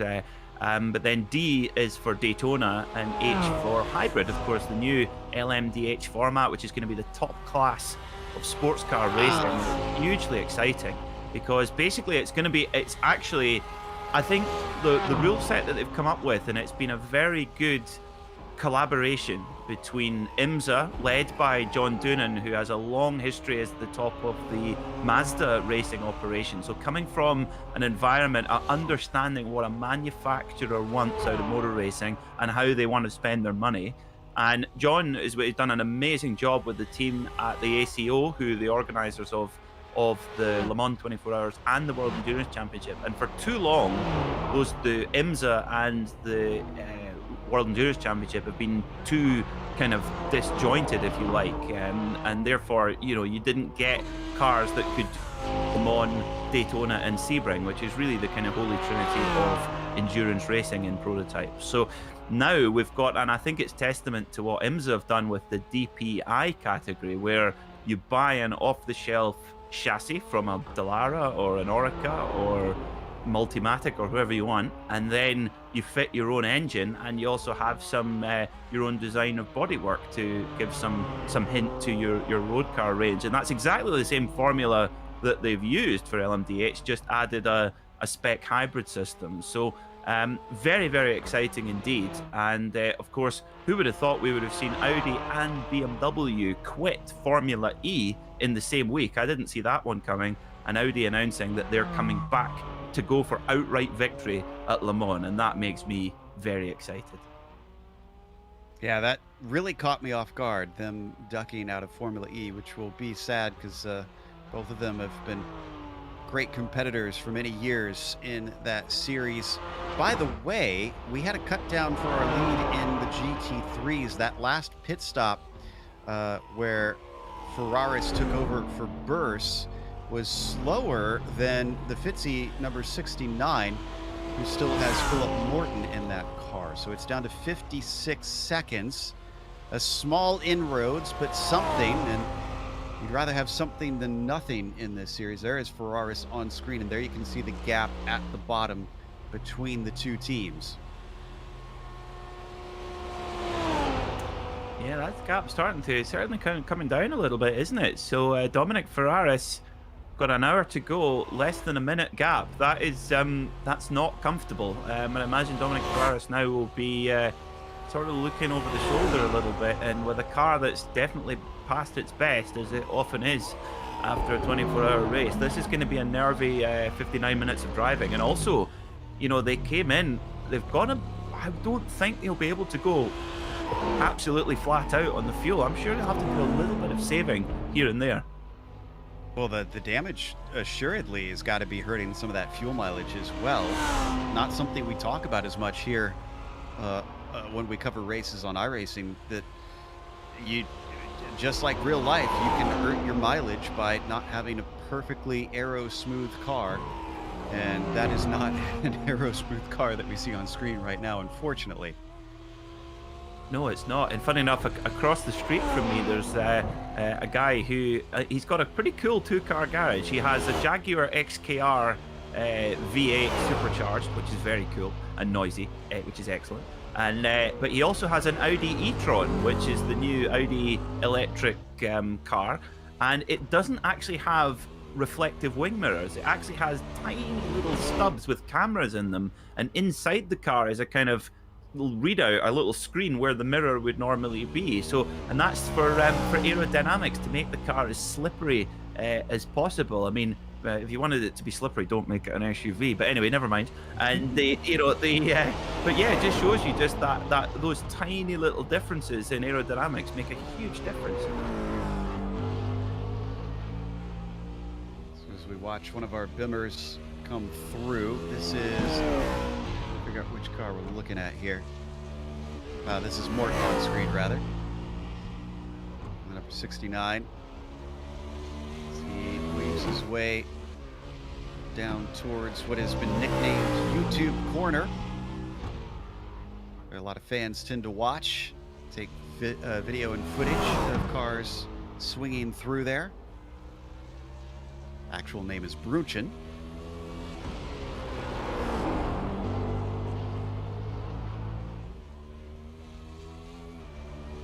Haven't really talked about it much during our coverage here since we took over for Adam and the boys, but it is 77 degrees Fahrenheit on the track surface. Of course, they modeled this to be in September, and the reasoning for that, interestingly enough, is they did want it to be more than over the summer. They didn't want quite as much daytime as you'd have over the summer, but they also didn't want to do it in December, where we are currently broadcasting in the real world, because they didn't want it to be more than 50% nighttime around here. But maybe if they put it in September, because it's just a race that goes on and on. You lost me on that one. The Earth, Wind and Fire, September. Ah. Oh. Well done, sir. 56 minutes to go, ladies and gentlemen. How about we give out an award that we don't get to give out as much here on GSRC lately? Forge Endurance GT4 in the number 175. They're 6th in class in the GT4s. This is what we call the Dory Award. Now, this is a very well, I wouldn't say honorable award, but we're not making fun of people. This is actually something that gets our respect here, where we call it the Dory Award. Basically, if you're the last car running, you don't have anybody to fight with, and you keep going, you keep the car out there until the checkered flag. That is because you just keep swimming. And the 175 team gets my respect and a doff of the hat for keeping it out there. They're 3 laps away from the next car, and that is within their class, actually. But they're keeping it out there. They're still going and trying to see the checkered flag, which often in endurance racing, Nick, is an achievement of its own. Well, and hey, take a look at that 175 car. It looks pretty clean. It does, actually. I would have thought that they'd be a lot more damaged being this far down.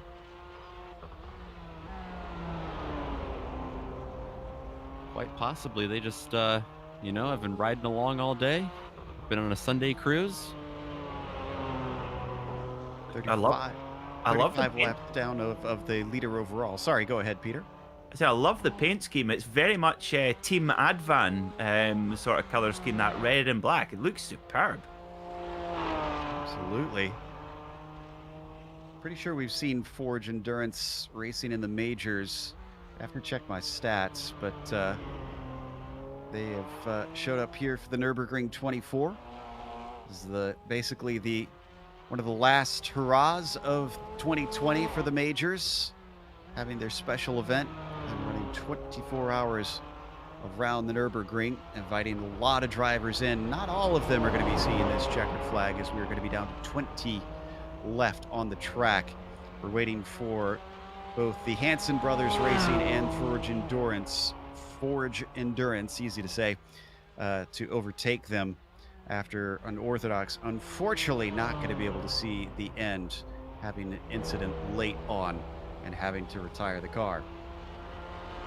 Interesting, that gap continues just to erode ever so slightly. A bit of coastal erosion there at the top of the field, now down to 49 seconds of Philip Morton throwing everything he can at trying to catch this Audi R8 of Dominic Ferraris. This race isn't done yet, guys, for sure. It would only take the slightest slip from Ferraris and Morton will be right there, but we've got 53 minutes to go, 49 seconds. It's a big gap, but tell you what, Philip Morton's throwing everything at it. But just tell you what, win or bust. I love it. And they've got very little to lose here, because they've got 3 laps over the Can-Am racing car. As long as they can, if they do have something happen, if they can get the car repaired and within 3 laps, which comes out to, let's see, if they're doing 8 minutes, so it's roughly 25 minutes then that they've got to try and do repairs. They'd still come out in second place, so might as well hustle it and see what comes out the other side. Indeed, yeah, might as well just have a go. And I had the great privilege the other day. I was on the Porsche Sport podcast, which I have the great honour of hosting. We had Larry Ten Voort, very successful endurance racer, but also this year's Porsche Mobil 1 Super Cup champion, and he went into the last round a little bit behind on points, but at Monza, and he basically said, he knew he had to win. He basically says, I was going to win or I was going to be in the gravel trap, and it was one or the other. He says, I wasn't going to finish, thinking could it have been. He said, I was just going to absolutely go for it. And that's the position that Philip Morton finds himself in right now. And you know what? He's in exactly the right machine for that, because this car forgives you. It's honestly, if you can imagine driving a full-size Skeletrix car, this is what it's like, a slot car. It is so stable. And if you're really pushing hard, it will let you away with little mistakes, whereas the Audi, it will not. The Audi, if you take liberties with it, it will bite. So are we seeing Ferraris back it off because of that, and Morton push because of the same factors? Well, we'll find out if we get to talk to them post-race in about 51 minutes. Through X-Mula, you can see Morton continuing to carry his speed. 9:28 his last lap through. That is with their pit stop, of course. And Ferraris with, we're waiting on his first time lap, actually. So it looks like after they came and stopped through, still haven't got a full flying lap down for that 44 car.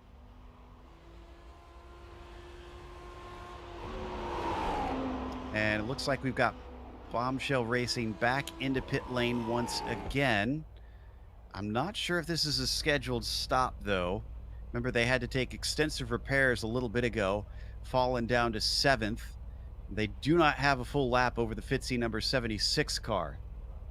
It kind of looks more like a Dallenbach Pikes Peak special now, with those exposed front wheels.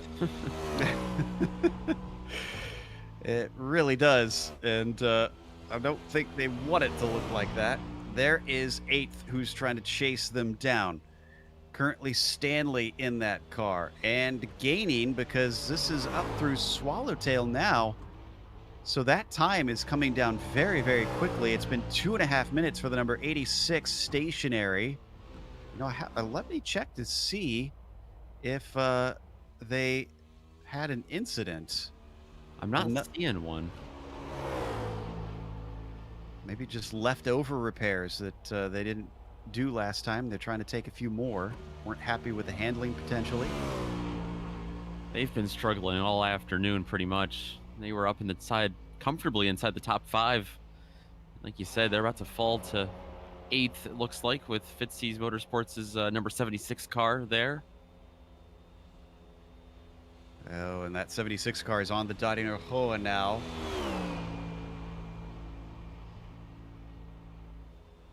Isn't that car just a musical instrument? It is just beautiful. That 4.4 litre V8, naturally aspirated. Do you know one thing that also makes me quite happy about these GT3 cars today? Not a turbocharger in sight, all naturally aspirated.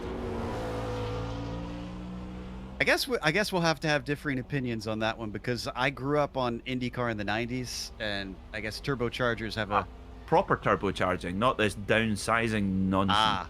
Okay. Oh, absolutely. Yeah, Camel GT. Look, yeah, Nissan GTPs, Audi 90 GT. Oh, yeah, that's proper turbocharging. Where scary turbocharging, but this new turbocharging where the car sounds just flat and terrible. Then no, if turbocharging, you're going to feel like the engine's going to take off.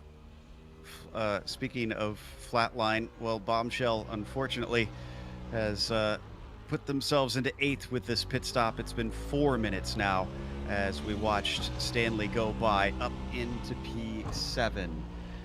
So this is why you got to keep at it.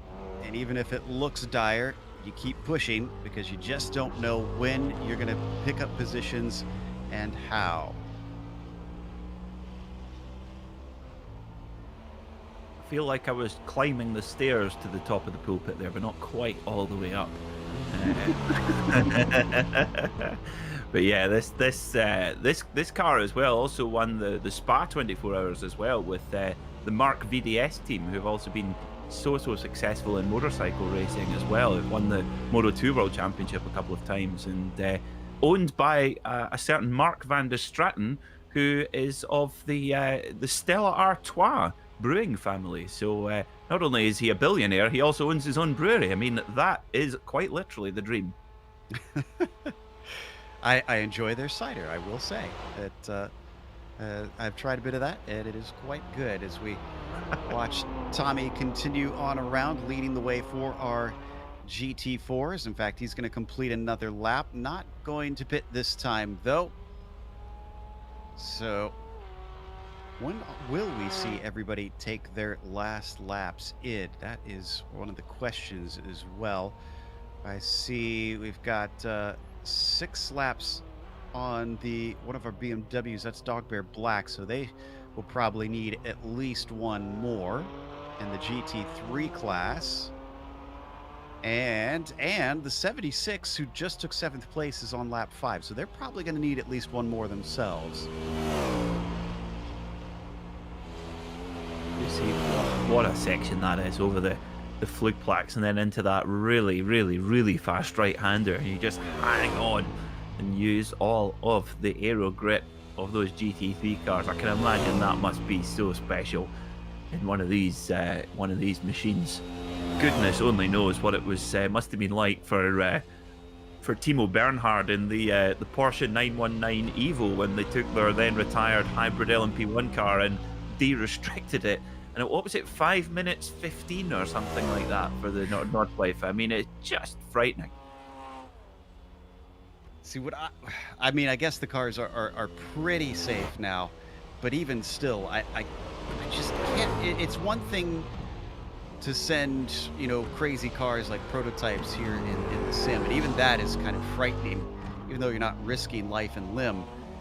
To do that in real life is what stuns me. They told some driver that they're doing this, and the driver said, "Sure, let's do it. Let's take a modern prototype around the Nordschleife and try to set a record." That takes some guts and some skill. It certainly does. I mean, Timo Bernhard won is a 5-time winner of the Nurburgring 24-hour with Porsche, so they certainly chose the right guy, that's for sure. But wow, I mean, when you watch the onboard, it's just scarcely believable, the speed. But I think it more encapsulates. I think it was a brilliant tribute actually to the late great Stefan Beloff, who of course had that immortal record in the Porsche 962, the Rothmans Porsche 962, that qualifying lap for the Nürburgring 1,000 kilometers. I mean, and the safety cell of a Porsche 962, nothing like the cockpit of a 919.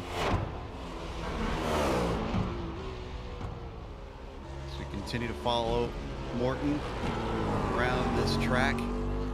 Is Roof really saying what they're trying to do, which is fight and see if they can come home with a victory?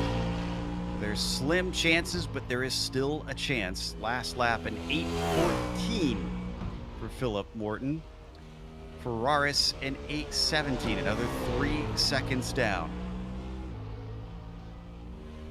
Well, he's chasing it down as best he can, and Philip Morton, you can't say he's not tenacious. This is a brilliant charge for Philip Morton, and doing, all he needs to do is just try and take any sort of time. Doesn't really matter how much as such. It's more the psychological thing, Joe, isn't it? Because, if Ferraris constantly sees each lap him losing time, that's going to unsettle him, and that's going to get in his head, and that's what Philip Morton's going to do.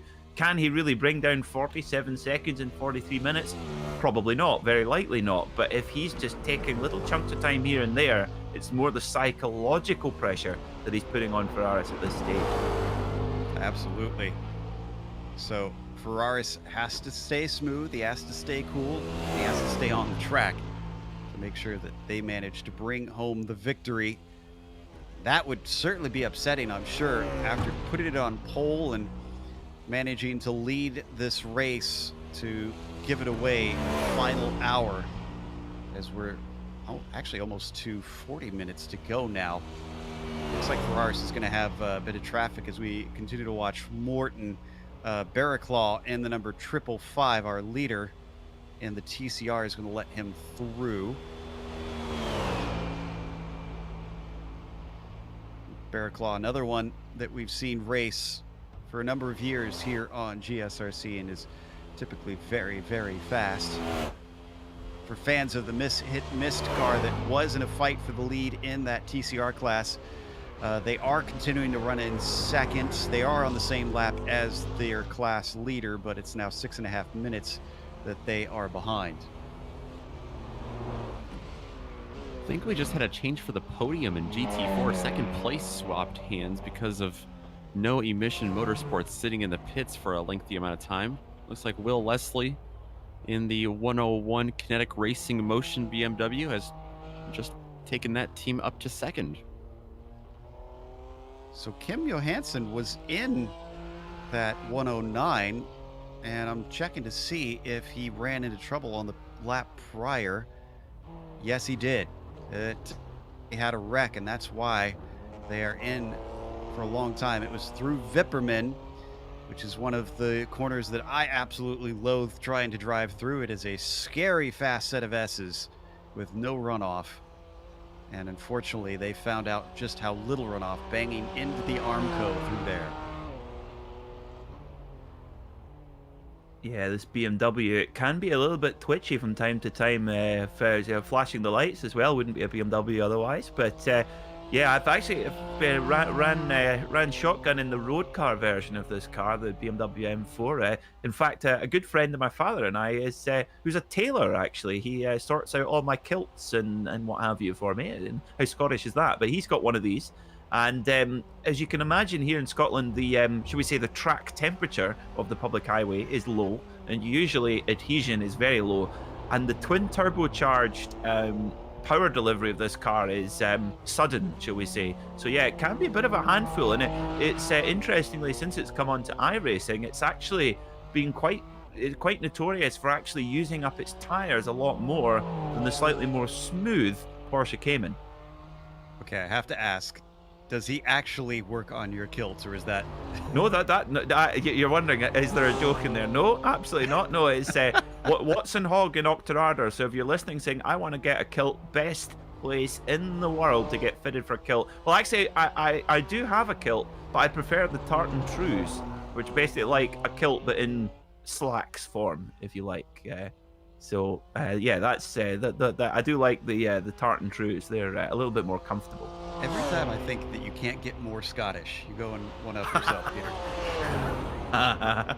Yep, it's that's I do like. I've got, and of course in Mackay tartan as well, ancient Mackay tartan no less. Ah, very nice. Bringing that history into there. Meanwhile, looks like Nick has spotted our leader in. Yes, overall leader in Ferraris. He brings it in for Vendaval Sim Racing Green's final scheduled pit stop of the day. It looks like they'll be doing a driver change as well. Yes, Dylan Burse is going to get in that car and take it home for those guys. That was a very short stint. So, yeah, okay. So I think I wonder if this is a drive time thing, maybe. Could be.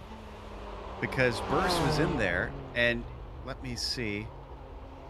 Yeah, Burse has been in there a lot, and he obviously is quite fast. This does actually hand the lead over to the number 69, and he's managed to go by. Now, did they pit recently, or no? They still need to come in. Yep, they'll still need one more stop. Okay, so that's not going to hand them the possibility of taking the win here. But yeah, there was only 4 laps for Ferraris, or 3 laps potentially here, that he has managed to put down before they hand it back to Burse and see whether Burse can manage to make themselves that little bit safer here. And I'm trying to think, I don't believe Fitzy Motorsports is going to have to make a driver change unless they have a drive time issue of their own. But Philip Morton, is he on his second stint right now? I think he is, because they had Mizomo in before him. Philip Morton's certainly got no problem on fuel. They're okay to the end of the race. They pitted it around the hour to go mark, so they're okay. So they wouldn't, unless there's a driver time issue, they wouldn't need to bring Philip Morton in.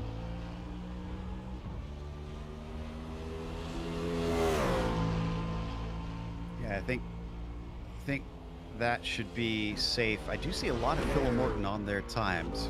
Not sure how much that is. Looks like most of it was early on, so it looks like he took a nap middle of the race and then has returned to try and help them close things out.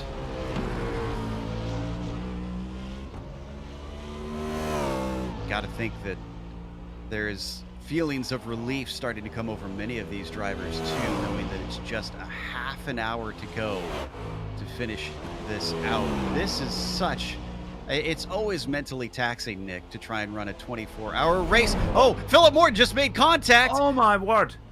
That was with Chris Sherburne, yeah, that manages to get out of the way. Oh my word. Miscommunication as he tried to lap the sector 5 212. If we can get an onboard to really get the driver's perspective on maybe why this happened the way it did. Yeah, just came up on him in a hurry. Wow. He was, whoa! Did you see that TCR launch 4 wheels into the air over the curb? My goodness. That was really what now? I guess. I mean, there must have been contact. Must have been. Let's get a look. Yeah, big contact. Oh my word! That now just exactly what you were saying, Joe. This last half an hour to keep that mental, concentration is so difficult. So much more difficult than driving the car itself. That's the easy part. It's just trying to keep your brain switched on and. That just seemed like he just misjudged the closing speed there, and that could be huge because if Philip Morton doesn't need to come into pit lane, he is in an advantage to Dylan Burse. He could have been on to win the race, still is on to win the race, but let's hope he hasn't taken damage in that incident. Looks like there's a little bit, but we'll keep an eye on the lap times. Yeah, remember they do need that stop that we were talking about. So if they have damage, they've got a chance to try and fix it before the end. If Are they feel the due? need. Are they due another stop? I don't think they I are. thought we agreed that they No, were. no, definitely not. I think that they came in just at the hour mark, so they're okay. That's right. Yep, they're all right. They don't need to pit. Wow. So this is actually for the win. Yep. Wow. So 16 seconds. And the 44 has got a lot of work to do here. That could be why they put Dylan Burst back in the car. Engage the hot shoe. Yeah, they've put Jörg Bergmeister in. That's what you do. You just inject Jörg Bergmeister into the car and watch it stand back. But yeah, Dylan Burst is going to be absolutely on a charge now to try and reel this in. And Philip Morton, that could be the pivotal point in this motor race. Oh my word, what excitement! Wow.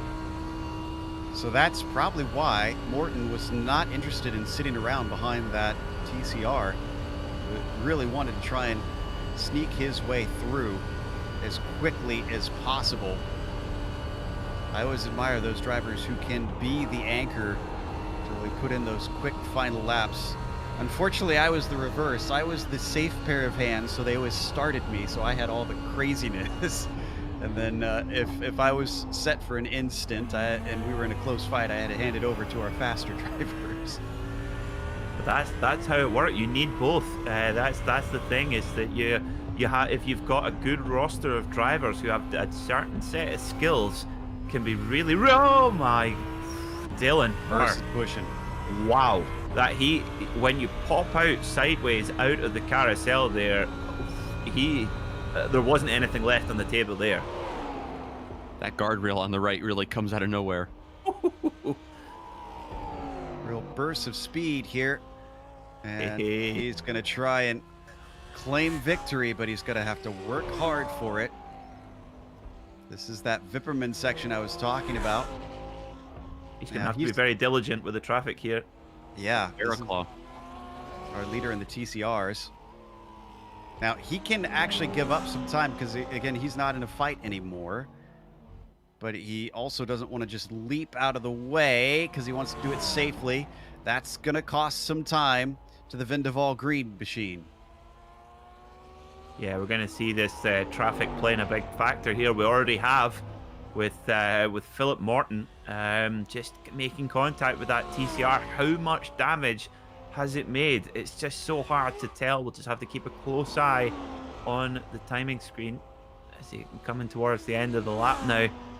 And I just can't believe this, the end of this motor race. Of course, we must be honest, guys, didn't we? We were a little bit deflated when we lost that amazing battle in TCR with that little bit of contact, but this battle has just warmed up over the last hour or so.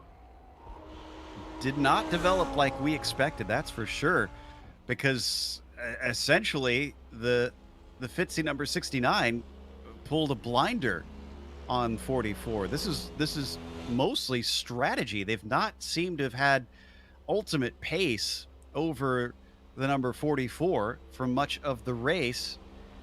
And indeed, from what we can tell, Burst should probably be able to outpace Morton as they come down the Darinhoa. The only thing is that if Dylan Burst, you see, he's leaving absolutely nothing on the table. He's the one who's got to take the risk now.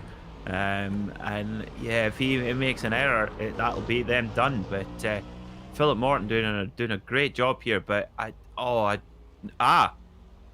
what is going on here? Oh no, this is not on schedule. No, maybe the fuel wasn't able to make it. Let's see. It'll be a splash and dash. Unfortunately, it'll That's still an early heads up if it is fuel. I don't think it is fuel. I think this is damage. No, pretty quickly. Vindeval's coming through now and are back into the lead. Into the stall. Morton waits for service. And yeah, this must be damage. If it was fuel, they'd be done by now. Wow. Wow, they had this race. He didn't seem off pace. Do you think he got meatballed when he hit that other car? wasn't much damage if that's No, the not at case all. there. No, forgive my ignorance, guys. I do apologize for this. I feel underprepared. Are there live? Do you think he maybe would have been given a stop and go penalty? Is there a live No. stewarding? No, there's not. Okay, just wanted to just check that. Oh, I, I'm lost for words for once. That is just exceptional circumstances where that little bit, it just shows you endurance racing, the traffic management absolutely critical. And Philip Morton, just a little bit of a misjudgment there. But as Joe, isn't it ironic that that's exactly what you were talking about as the incident happens? That just that concentration in the last portion of the race is such a mental challenge. Just unbelievable. Now, we are getting information that they've been doing 7-lap stints, apparently, and that last one would have been 8. So it could have been a mix of both fuel and damage, I suppose. I think they could have stretched it. I really do. They were just based on the thinking of the time. It was an hour, or maybe even just slightly less than an hour. And I think they could have stretched that on a GT3 tank, but maybe not. Maybe not. But again, though, it's still not done. We could have another twist in the tail here. It would just take the tiniest of error from Dylan Burse, and we'll be right back on again. Wow. What a finish to this race here in the Major Series, and the Nurburgring, it never disappoints. More twists than an M. Night movie currently here in the finish for the GT3 race. As we see Morton back out on track and on to the Nords. Half a minute between our two leaders and half an hour to go. With 3 laps over the next one back, Trudeau just continuing to plug away. Of course, if we get to, let's see, if they're doing 8 minutes, so at 24 minutes to go, which is actually pretty close here. So I think this next lap by, essentially the top 2 are locked into the top 2 from there on out. They cannot be overtaken by the number 62 on laps. No, that's the thing. It's all about laps completed here. Now, Dylan Burse, it's still 27 seconds gap, 27 minutes. So it's gonna be it'll be 2 now. Will it be 2 to go at the line, or will it be 3 to go at the line? I think it'll be 2 to go because they've just started another lap pretty recently. Okay, he's going to be thinking that's the correct answer. I'd much rather just have 2 laps to worry about than 3. I mean, don't count on me for math on GSRC. That's a bad idea, but we'll try and we'll get that narrowed down in a second. Figure out if we can get an exact answer. By the way, I know we've been focusing on the GT3 lead for quite a bit. We should mention David Bearclaw on the Torque Freak 555 is leading the TCRs. Tommy Vandergucht in the 102 for Kinetic Racing's Force team is currently leading in GT4s. No battles really for position over in those other classes, although Torque Freak and Hit Mist are on the same lap, but they are more than half a lap apart from one another in the TCR class. So it would take something huge for them to swap places here in the end. Yeah, it certainly would. It's I have to say, I love it. Of course, the Nurburgring. It boggles my mind, the attention to detail and the painstaking scanning that the iRacing crew do of this incredible facility. It's just so vast. But I love the fact that it's got all of the kind of track graffiti, which is so famous at the Nurburgring, and the great work by our cameraman Dougie Beard. Putting the focus on Brian loves Nicole, but what if Nicole doesn't love Brian back? How awkward would that be? Well, yeah, and it's captured for eternity now. I know, yeah. On the sim. I wonder if they're still together. Good question. Also, well, one of the things about that graffiti is they did cheat a little bit. It is basically used multiple times throughout the lap, so you'll see repeats in there. It's not a perfect recreation because it changes so frequently, but even still, the fact that they went to that extent is impressive. I know that actually, if we look at Dylan Burse, we just went by it. Yeah, There is the infamous Nurburgring map that someone painted on there that's, I think, been there for quite a while. I'm not sure if it still is, up by the carousel that he just went beyond. At least someone hasn't drawn a track map of Snetterton, though. That would be a bit rude. We'll say that someone has done that on the track at one point, and they went and buffed that. Oh, my graffiti roots are coming back. They painted over it. Buffing is a graffiti slang that I just caught myself realizing I was using there. You wouldn't do such a thing, would you, Joe? We'll talk about my graffiti days later. Not necessarily on air as much. 24 minutes left to go on the clock. It's not come down, though. It's 28 seconds between Philip Morton and Dylan Burse. And Burse knows that he's got the advantage now, knows that he doesn't have to push nearly as much. He just has to cruise this thing home to victory. And right now, he looks pretty clear. Is there anybody near him? Check the track map. Yeah, he is coming up on the 83, it appears. This is Kinetic's car with Swaby in it. Not sure if he'll actually catch him to lap him. Still right in the curbs there. That's... He's still pushing. I think he kind of has to as well, doesn't he? Because he can't really afford to dither around too much. But it just seems to me that Dylan Burse has one speed, and that's absolute maximum attack. The Senna approach, basically. Yeah. Okay, so coming across here. This let's see, he should be less than 24. So yeah, that'll be 2 laps to go then. This time by. As they are more than 8 minutes lap for these GT3 cars. And unless they made a mistake with fuel, we are very certain that Vindeval is good to go to the finish. Yeah, you wouldn't want that to come into it now, would you? There's an error on, but they're a professional team. They've got some really quick drivers as well in that roster. They're I remember Simonic. Remember him in the Racing Edge series? He was so fast. Absolutely. He is so fast, I should say. Very much so. Well, I can tell you that sometimes crew chiefs do make mistakes on fuel, so you can't count anything out. Burse comes across the line, probably getting the 2 to go in his ear. I think is it not 3 to go? No, I don't think it can be 3 to go, because he just, if it's more than 8 minutes. Oh wait, you know what? Again, don't ask me to do math. You're right, it's 3. Thank you. I felt like I was taking a risk there because I'm not confident on my maths. I can tell you, I can tell you what socks Tom Christensen wears, but I couldn't add up to 25.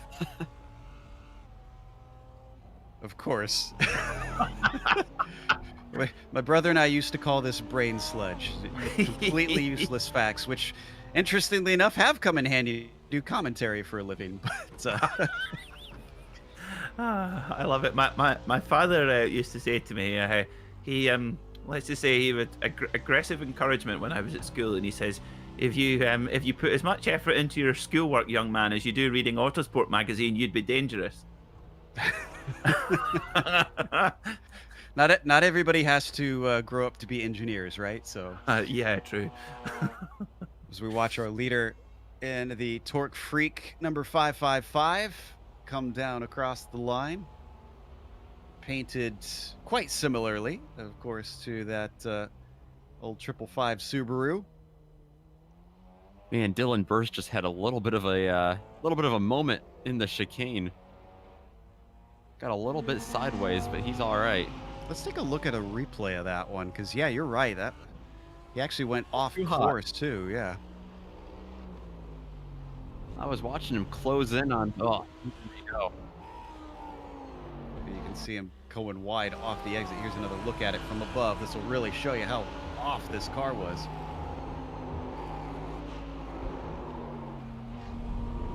Big tank slapper coming off the exit.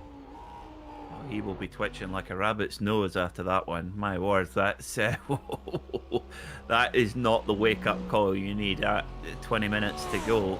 Of course, for Dylan down under, he will. When will this be? Sort of nice mid-evening actually. So actually, it's quite a civilized hour for a change. For usually our Antipodean drivers are normally they're the ones that are up at all kind of strange hours in these races.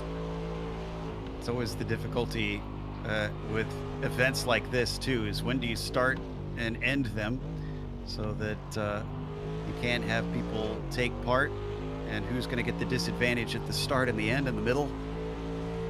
Well, as you pointed out, it seems like it's pretty decent hours for those down under. It's just about 8 o'clock here over on the East Coast for me, so it's starting to become decent times. Had a bit of an early morning, but we've got good racing to keep us awake here. Lap traffic, we've already seen that unfortunately play out for Phil Morton and the Fitzy number 69 car. Let's hope that Verse has a little bit of an easier time as he comes upon the 83 of Swaby. Yeah, look at that. Blowing up, yep. Brilliant job there. Makes it nice, and that was really good signaling there. Just really made it very clear what he was doing. Very predictable. Moved over, left out of the throttle, out well off the racing line, and allowed Dylan Burst to go through. Brilliant stuff there from Swaby. So much to the disappointment to Philip Morton, he's not going to have traffic give him back some of what he lost there with his incident. Although he will certainly be happy that it's 3 laps to go rather than 2.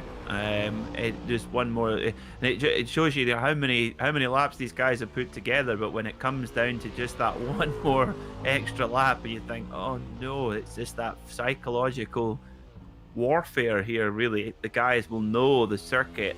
They'll have put in a lot of practice, but having driven the car for so many hours in the last day or so. It's the circuit will be etched into their brain, but it's more now just maintaining the mental aspect of it, and that's what makes this such a fascinating prospect. I mean, where else could you have a contest where 2 cars separated by 26 seconds, but actually they're absolutely a locked-in battle?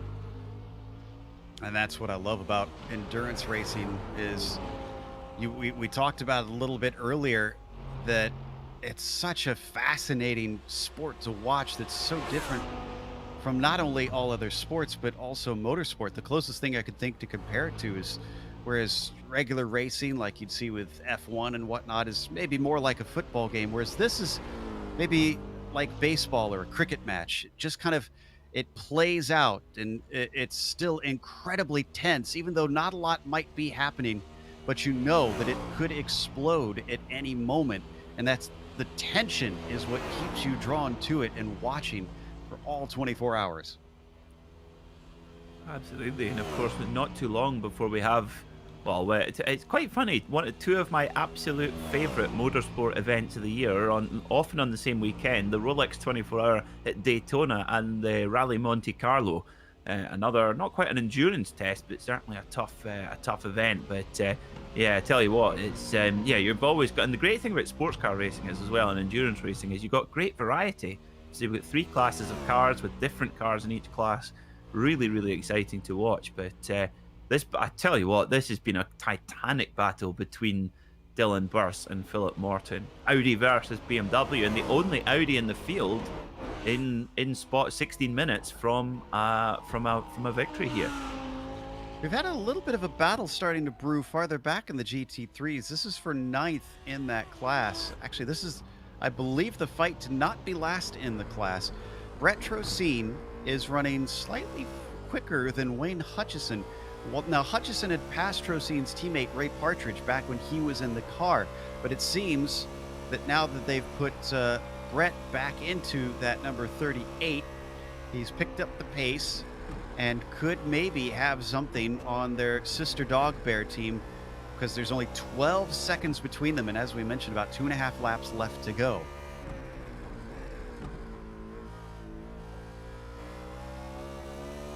We're on board with Brett right now. If I remember correctly, I believe he has a VR rig. Boy, Can easily get sick around here, I'm sure. Oh, With the well, ups and downs in that. well, that apparently that happens in the real world as well. So who would have thought you could get motion sickness driving the car? Apparently, there's some drivers when I can't remember now if it's when the sun's coming up or when the sun's coming down, but it really does. It only really happens at the Nurburgring as well, and you have some drivers who actually are ill in the car, and then of course they then have to hand the car over to their teammate, who then has the joy of going into the cockpit of the car, which is obviously not in the condition it was when they last found it. And yeah, another one of the challenges of racing at the Nurburgring. Quite accurate is if you're racing in VR. Well, I'm quite glad that sim endurance racing doesn't require you to get in the same physical seat in that case. Yes, exactly. I love the story of. I recently was listening to Jason Plato, the touring car driver, listening to his book, and it's very, very funny. And he tells the story about him doing the Bathurst 1000 with his a guy who actually he'd fallen out with quite catastrophically in the British Touring Car Championship, Ivan Muller, and Jason, shall we say, left a surprise for his French colleague when it was his turn to get in the car. Oh boy. Well, 13 minutes to go. unfortunately for Morton, he's not able to bring the gap down. His last time by was an 8:17.9. It is an 8:18.5. About 1 second chopped off, but that's not going to do it now that it is actually 2 laps to go.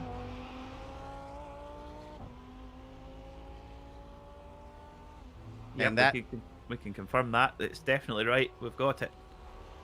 And this also confirms that the Can-Am number 62 will not be able to move up into first or second place. That is the highest that Trudeau will be able to finish for that team.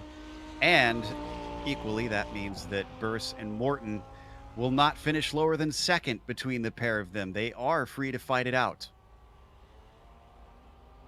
Yep, that's always that call that the driver always wants to get over the radio. You can absolutely go for it now if you so wish. That's what any driver wants to see. But tell you what, it's been a good last stint from Dylan Burse. He's really put the pressure on. He's really run some hot pace under a lot of pressure. This is not an easy task to bring a damaged, battle-scarred car home. A car that even in full health is a bit of an animal anyway. And around this circuit, he's doing an absolutely stellar job. Speaking of battles ebbing and flowing, checking in back on Trocine and Hutchison. Trocine seems to have dropped about a second now, so Wayne probably responding a little bit to try and get himself safer in these final few moments. Yeah, I was watching those two. Hutchison was actually being held up for quite a while by some traffic, so that might have gone into playing with that. Yeah, didn't even think about the fact that traffic could still play a part in that fight. You can see how damaged the Dog Bear number 4 is. A car that isn't known for its straight line speed. It's going to be struggling down the Dottinger Hoa.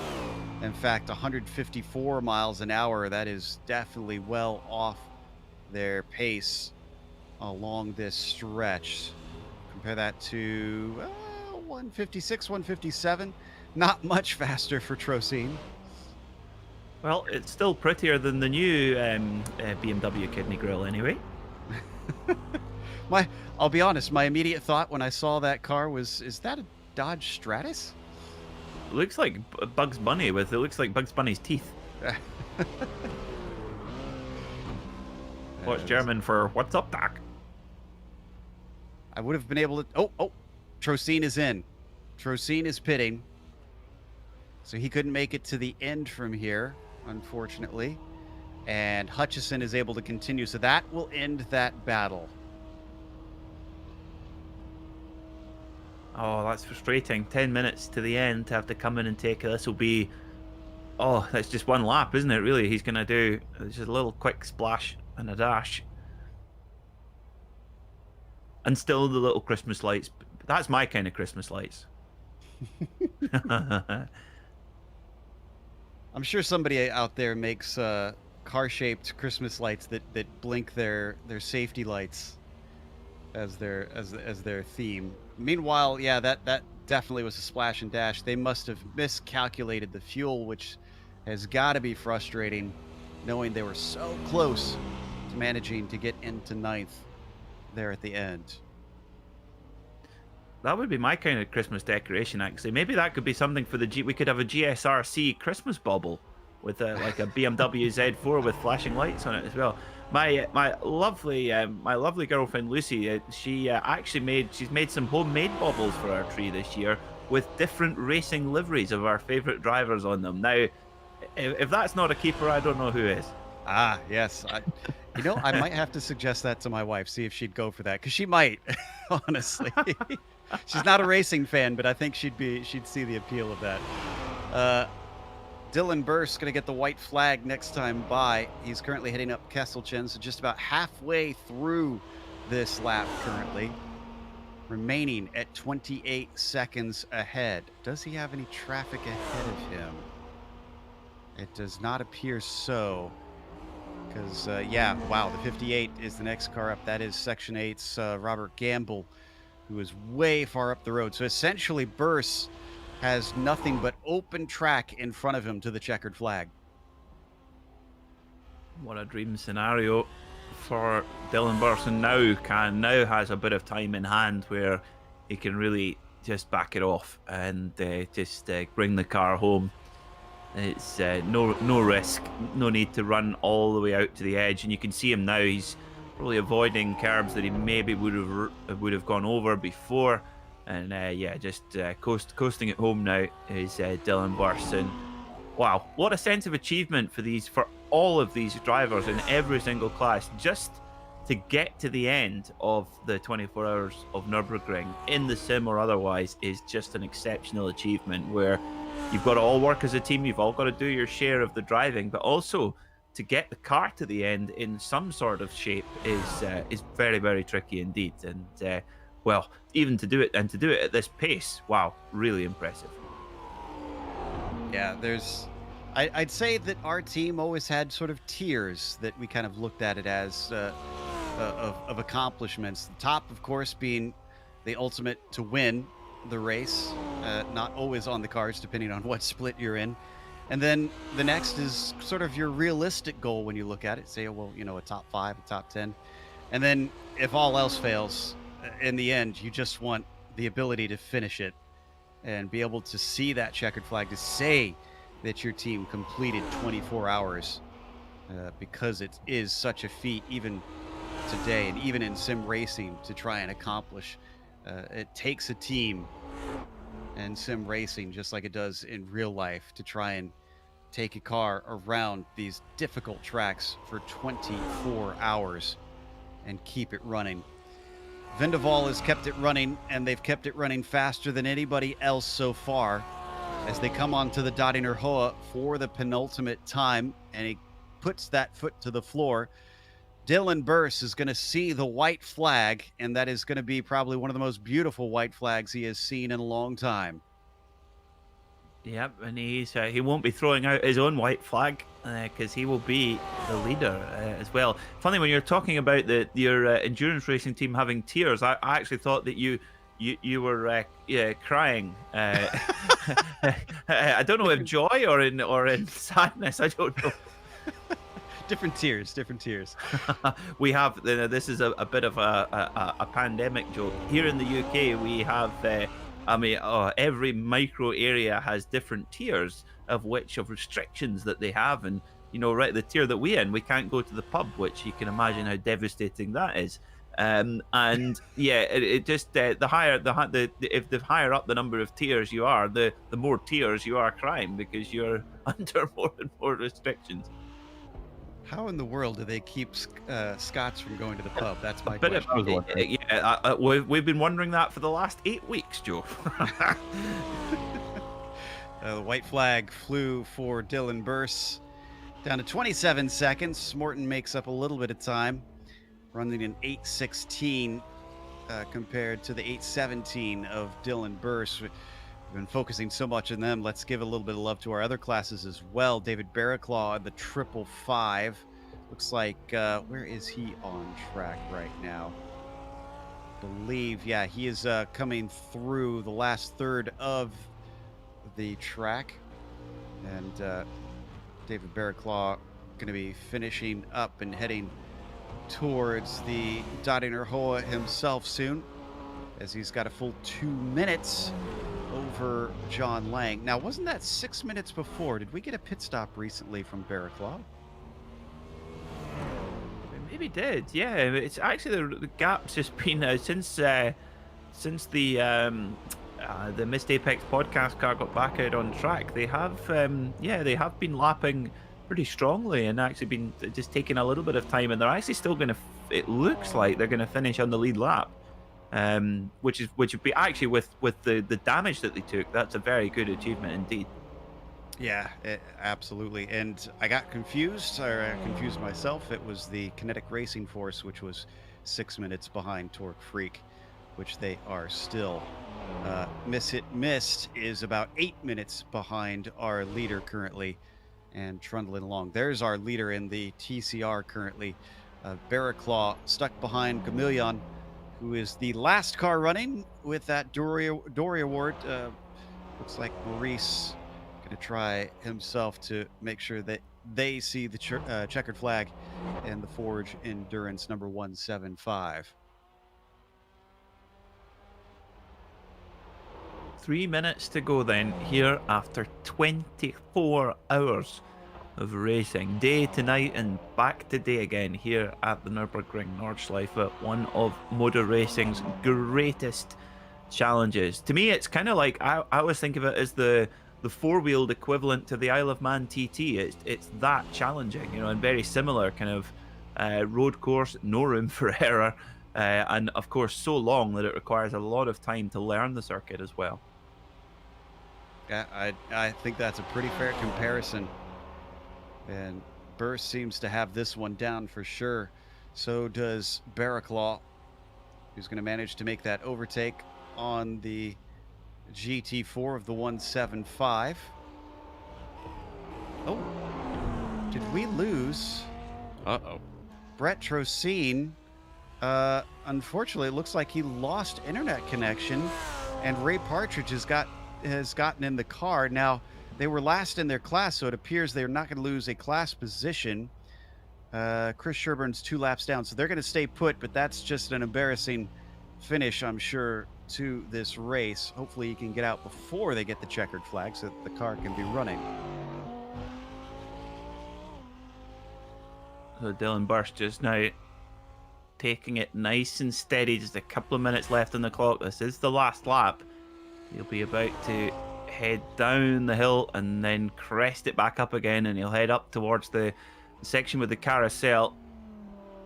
And what a great job this has been from the Vendaval Sim Racing guys. A top quality outfit, some seriously quick drivers, and yeah, they have mastered the beast here. They've tamed the beast, the V10 Ingolstadt beast. Nearly over 550 horsepower, big old V10, naturally aspirated, brilliant sounding car, but a twitchy little car, and they've mastered it, and they are going to thoroughly deserve this victory.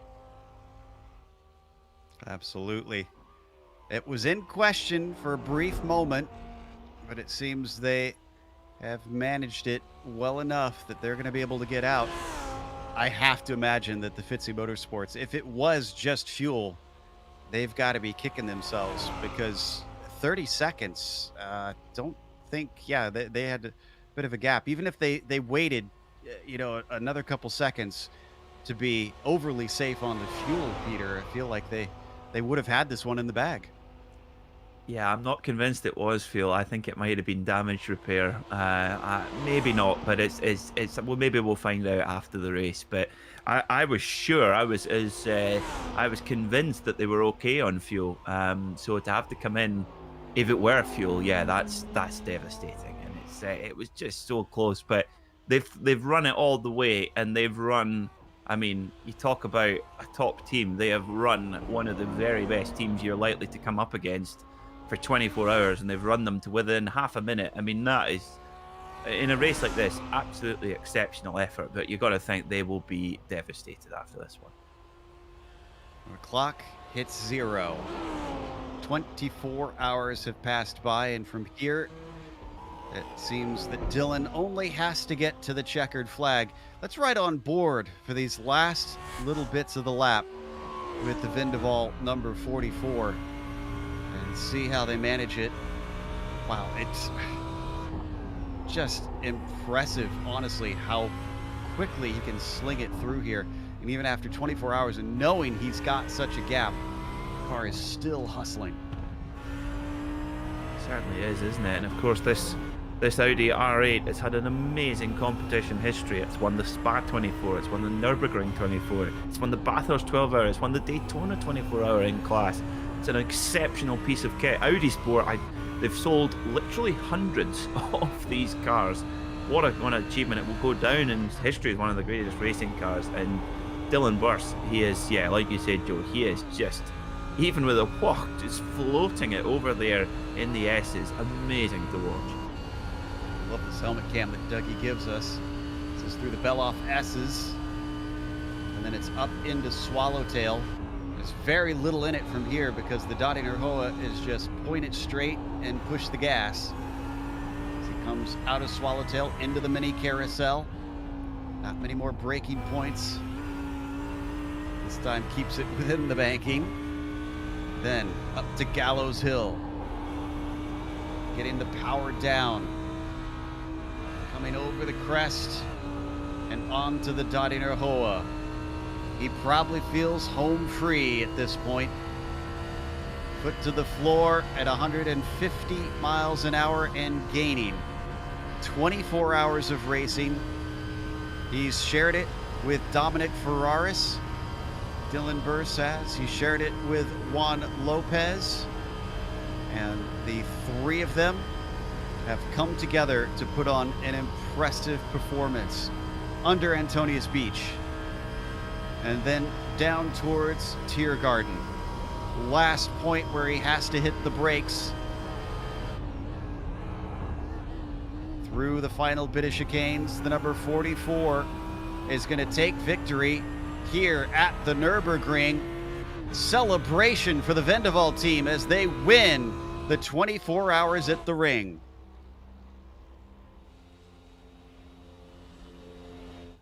And here we go then, not too far behind at all. Just coming up to the final section now. Philip Morton, these guys, the Texans Fitzy Motorsport team, they have chased all the way to Vendaval Audi in this number 69 BMW. What a great send-off it'll be for this BMW Z4 as well. Second place, just missing out on the win, but an unbelievable drive from those guys.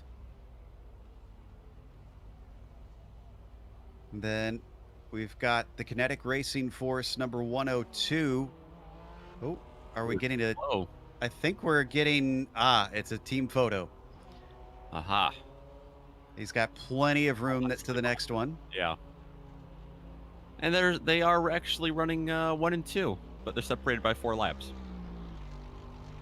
They're even bringing in the other classes, though. That is Leslie and the Kinetic Racing 101. That is... yeah, that's the same class, but not for Lyndon Swaby, who's catching them as well. So they're bringing them all together. How about that? Getting a That's photo very op. cool.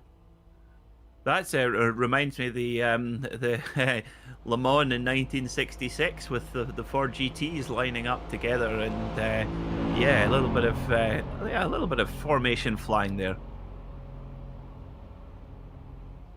Of course, which unfortunately gave the win to the driver that they didn't intend necessarily. That's right. Because of it, yeah. Yeah, and that wasn't put in for theatrical effect. That was absolutely true. Indeed, and poor old Ken Miles, he deserved that one.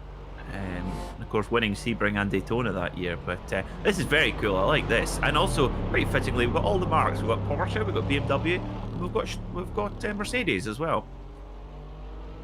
Down into the line, it is a win in the GT4 class for Kinetic Racing, taking the number 102 car to the GT4 win. And then not far behind, David Barraclaw is coming along to take the win in the TCRs. I believe, did the 296 manage to get around in time? No, 296 is going to be finishing a lap down from them, unfortunately. So this is Kim Johansson instead. We're looking at going to be finishing in third in class. Podium here for them in the GT4s. Yeah, no emission motorsports. They'll be looking forward to when the Porsche Taycan comes onto iRacing, so they can truly be on brand. Trudeau and Mueller just went by. How about Trudeau taking that 62 Can-Am Racing BMW to a podium here at the Nurburgring in the GT3 class.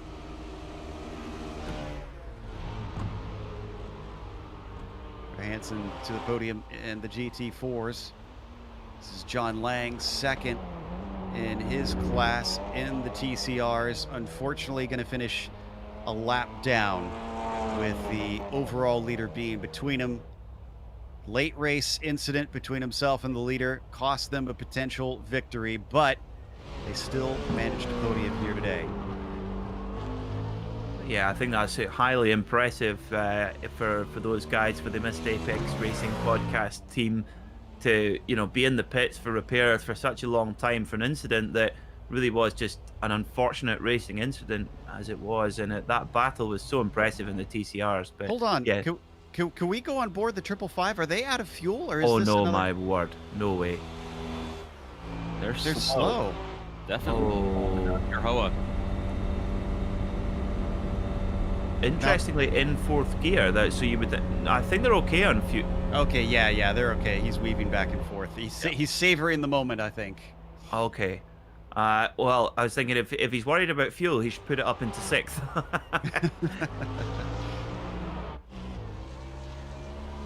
Yeah, okay, he's holding pace here, so maybe they're waiting for a Torque Freak teammate. Check. No, there's nobody close. Interesting. Kurt Crum finishes up with a very badly damaged car.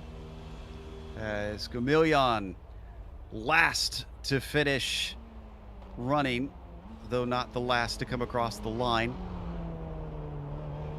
So Barraclaw, what is he doing? Come on, David, we can only fill so long. Torque Freak Racing's number 555 car is going to take the win here at the Nürburgring.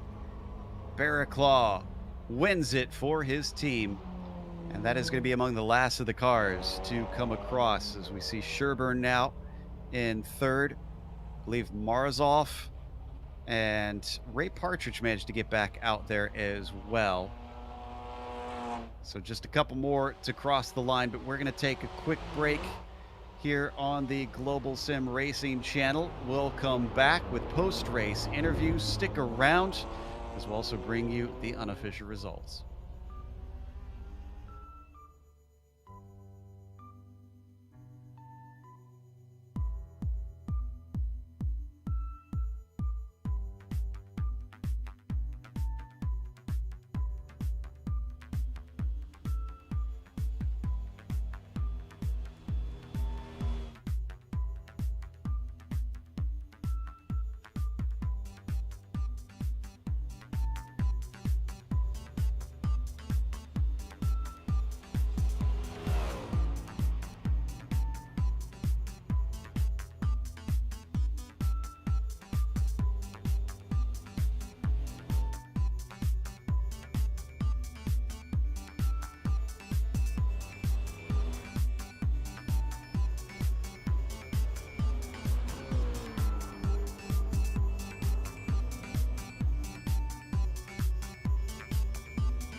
Welcome back to the Nurburgring. The 24 hours of the Nurburgring here at the majors is over, and I'm sure many a driver are happy, even though I'm sure they had fun.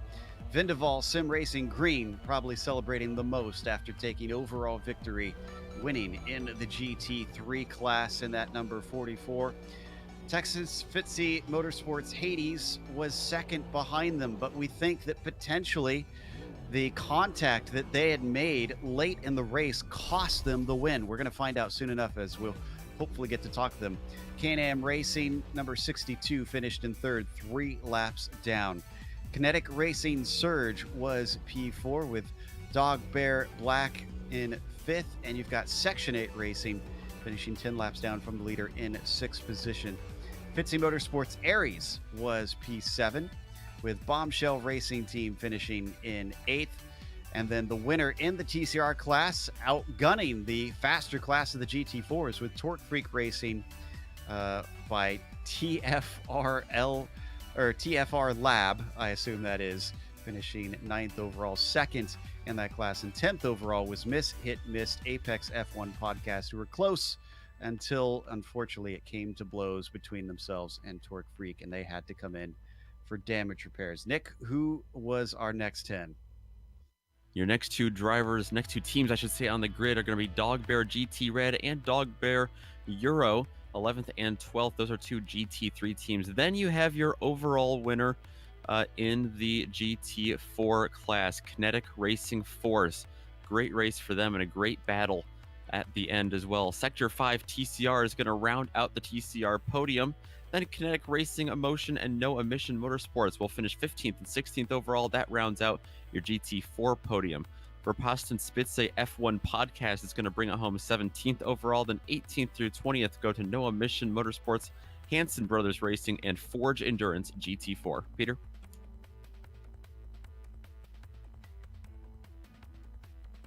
Nope, may have lost Peter here.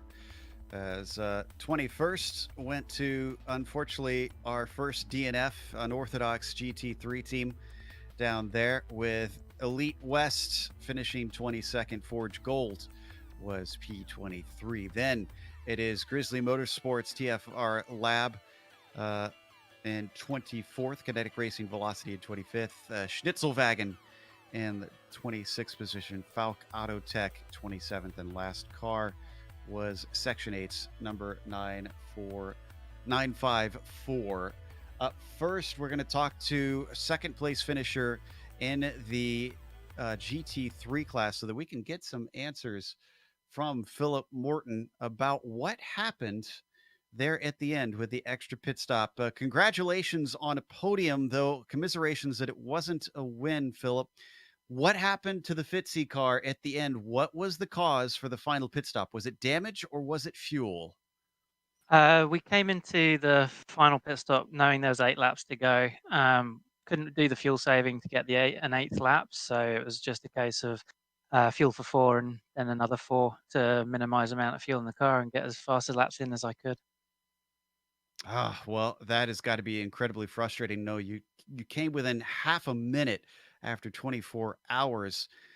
I mean, coming out of that last stint, did you think that there was any sort of chance that you could run down Vendaval for the victory?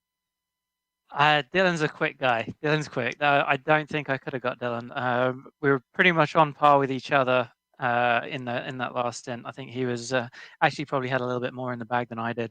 So no, I think it was a well-deserved win by Vendaval. And had they not found the wall earlier on, it would have been a much larger win, I believe.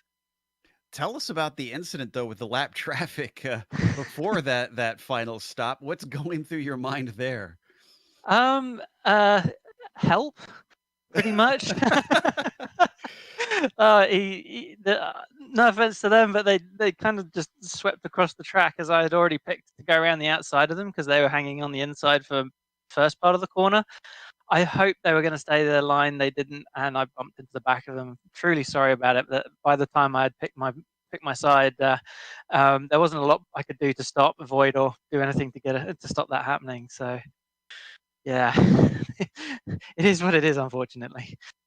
Well, at least it didn't cost you more than a potential chance at a win. and still claimed second place.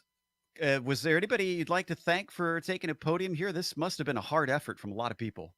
Yeah, we actually put in a lot of time for that. I want to thank all my teammates for stumping up, putting up with all of the fuss that happened to get to the point of getting on the track. There's a few things that went wrong on the way. I want to thank all the sponsors for the team as well: Demon Tweaks, Fight Colorectal Cancer, Major's Garage, a new one on the car now, and Trick Designs, obviously, and of course TechSense and Renvale, because yeah, they've all helped in their ways of getting this car running as well as it has, and the team running as well as it has. Of course, my teammates Simon and Cam for the amount of hours they put in overnight. That was brilliant. I couldn't have done it without them. And of course, all the guys in the Aries car. Condolences for the incident earlier on in the night, but good fight back at the end there. That was Philip Morton, part of the Vindeval Sim Racing Green number 44, taking victory in the GT3 class. Up next, winner in the GT4s. It looks like we've got Nick Schmeg ready to talk to our Porsche driver who brought it home at the front of the GT4 class. Yeah, absolutely. Tommy, congratulations on that win. You and the whole team. You got to drive it home there to the finish. Talk me through, driving this Porsche around there for 24 hours around the Nurburgring. Hi, thanks, Nick. Well, it was a pretty tough race, of course, with so many, not so many competitors, and it's so tough to stay focused the whole time when there's not much going around. Sometimes you're driving around in the night for 2 or 3 laps without seeing anyone, and it's just so hard to stay focused. But luckily, the team did a great job this time with Nick, Stefan, Alex, and Liam. And well, I'm totally proud that we made it to the finish without having many issues. So great job by the guys. Yeah, you made it to the finish very nicely, and you won by 3 laps. How did you manage that? Well, it was more a matter of survival instead of being the fastest car. And if we just kept it safe, we were able to stay out of trouble mostly. We had a few small incidents, but otherwise, that's how we stayed out of trouble, and the others just got into trouble, and we were gone. So great job. Yeah, I'd say so. Are you surprised to see you end up 13th overall on the grid, not able to take a top 10 overall, but are you surprised to see a couple TCRs faster than the GT4 class? No, well, the TCRs and the GT4s were so close together in lap time, so we had a few small issues. So when we wouldn't have had them, we would have been in front of them. But right now, we did have a few small issues, and they passed us. So probably did a great job as well, keeping it safe. Absolutely. Anyone you want to give a shout out or a thank you to here before we let you go? Well, of course, thanks to my teammates, Nick, Stefan, Alex, and Liam for all doing such an amazing job. And also want to say thanks to John King, who's our team boss of Kinetic Racing, and he's going through a bit of a rough time lately. And we want to dedicate this win to him. John, if you're listening to this or watching us, then stay strong, man. Awesome stuff, Tommy. Congrats on the win. This is a big one for you and your guys, and hope you enjoy the celebration. Thanks, guys. And also you guys, thanks a lot for broadcasting. Absolutely. That's Tommy Vandergook taking home the GT4 win. Peter, you've caught up with some drivers, I believe, from the TCR class.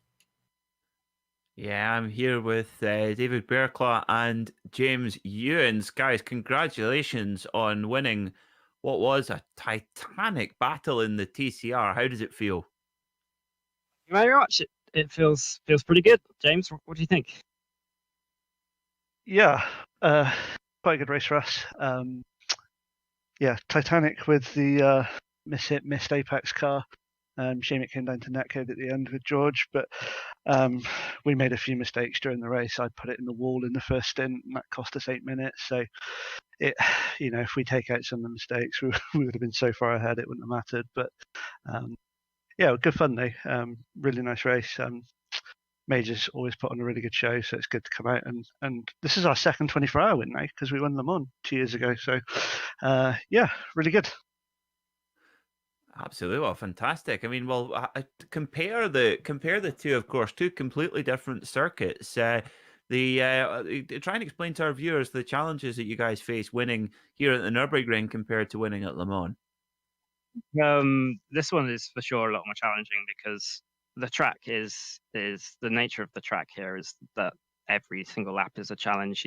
It's man against, man and machine together, but your enemy is the track rather than just the other teams in your class. Whereas at Le Mans, it's a lot more straightforward. Once you get yourself into a lead, you can kind of just keep everything ticking over. Whereas here, you have to be right on top of it the whole way through because one mistake can result in absolute calamity. The tire walls, the barriers, they're right there, so they'll collect you if you put one step wrong. But which kind of happened a little bit to us a couple of times, but we had a little bit of luck on our side, and I think we drove reasonably well. Yeah, I think we drove quite well this race, so we're pretty happy with it. Absolutely, you certainly did. Well, guys, before we let you go to go and enjoy that great victory, or to go and have a sleep, whichever you prefer, who would you like to shout out to here live on the Global SimRace channel? I think we can do both of those things, so we can go celebrate and sleep if that's possible. Big thanks to Majors, big thanks to DSRC. Your coverage is so good. It's the best on iRacing, so thanks for everything you do, guys. For the sponsors, obviously, big thanks to TFR Lab for sponsoring the car this weekend. Big thanks to Infinity, TeamSpeak, all of our partners that allow us to do this. It's really, really fun to come represent them. So, yeah, thanks a lot, guys. Well, brilliant stuff. Congratulations, guys, and go and enjoy that win. All right. That was our winners in the TCR class, and that's going to wrap up our interviews for tonight. And of course, a big thank you to the Majors for bringing us in to cover the final few hours of this event. But also, a thank you goes to the companies that provide the software and the hardware for our broadcast. You can see them listed here on your screen. Additional thanks to June Alon, who provides our wonderful music. You can check out our Bandcamp as we've got listed there as well. And thanks to the team today, of course, Sean, Peter, Nick, and Dougie. If you'd like to find out more about GSRC, including upcoming races, you can find it at globalsimracingchannel.com. You can also check out our social media, which includes Twitter at GSR Channel, Facebook at Global Sim Racing Channel, and Instagram at GSRC_Graham. If you'd like to support us, we got a merchandise store just at gsrc.storenv.com. We've got a link in the description below, so it's nice and easy to just click that and head on over there. The next race of this series is going to be at Daytona. That'll be the 2.4 hours for the start of next season. That'll be Sunday, January 17th at 8 p.m. Eastern. But we have upcoming races for other series listed on the screen, so check those out and mark them down on your calendar, including in just a few moments' time, we've got the Lotus 79s at Monza for their season finale. That'll be at 11:30 a.m. Eastern. But until next time, race clean, race hard. We'll see you on the track.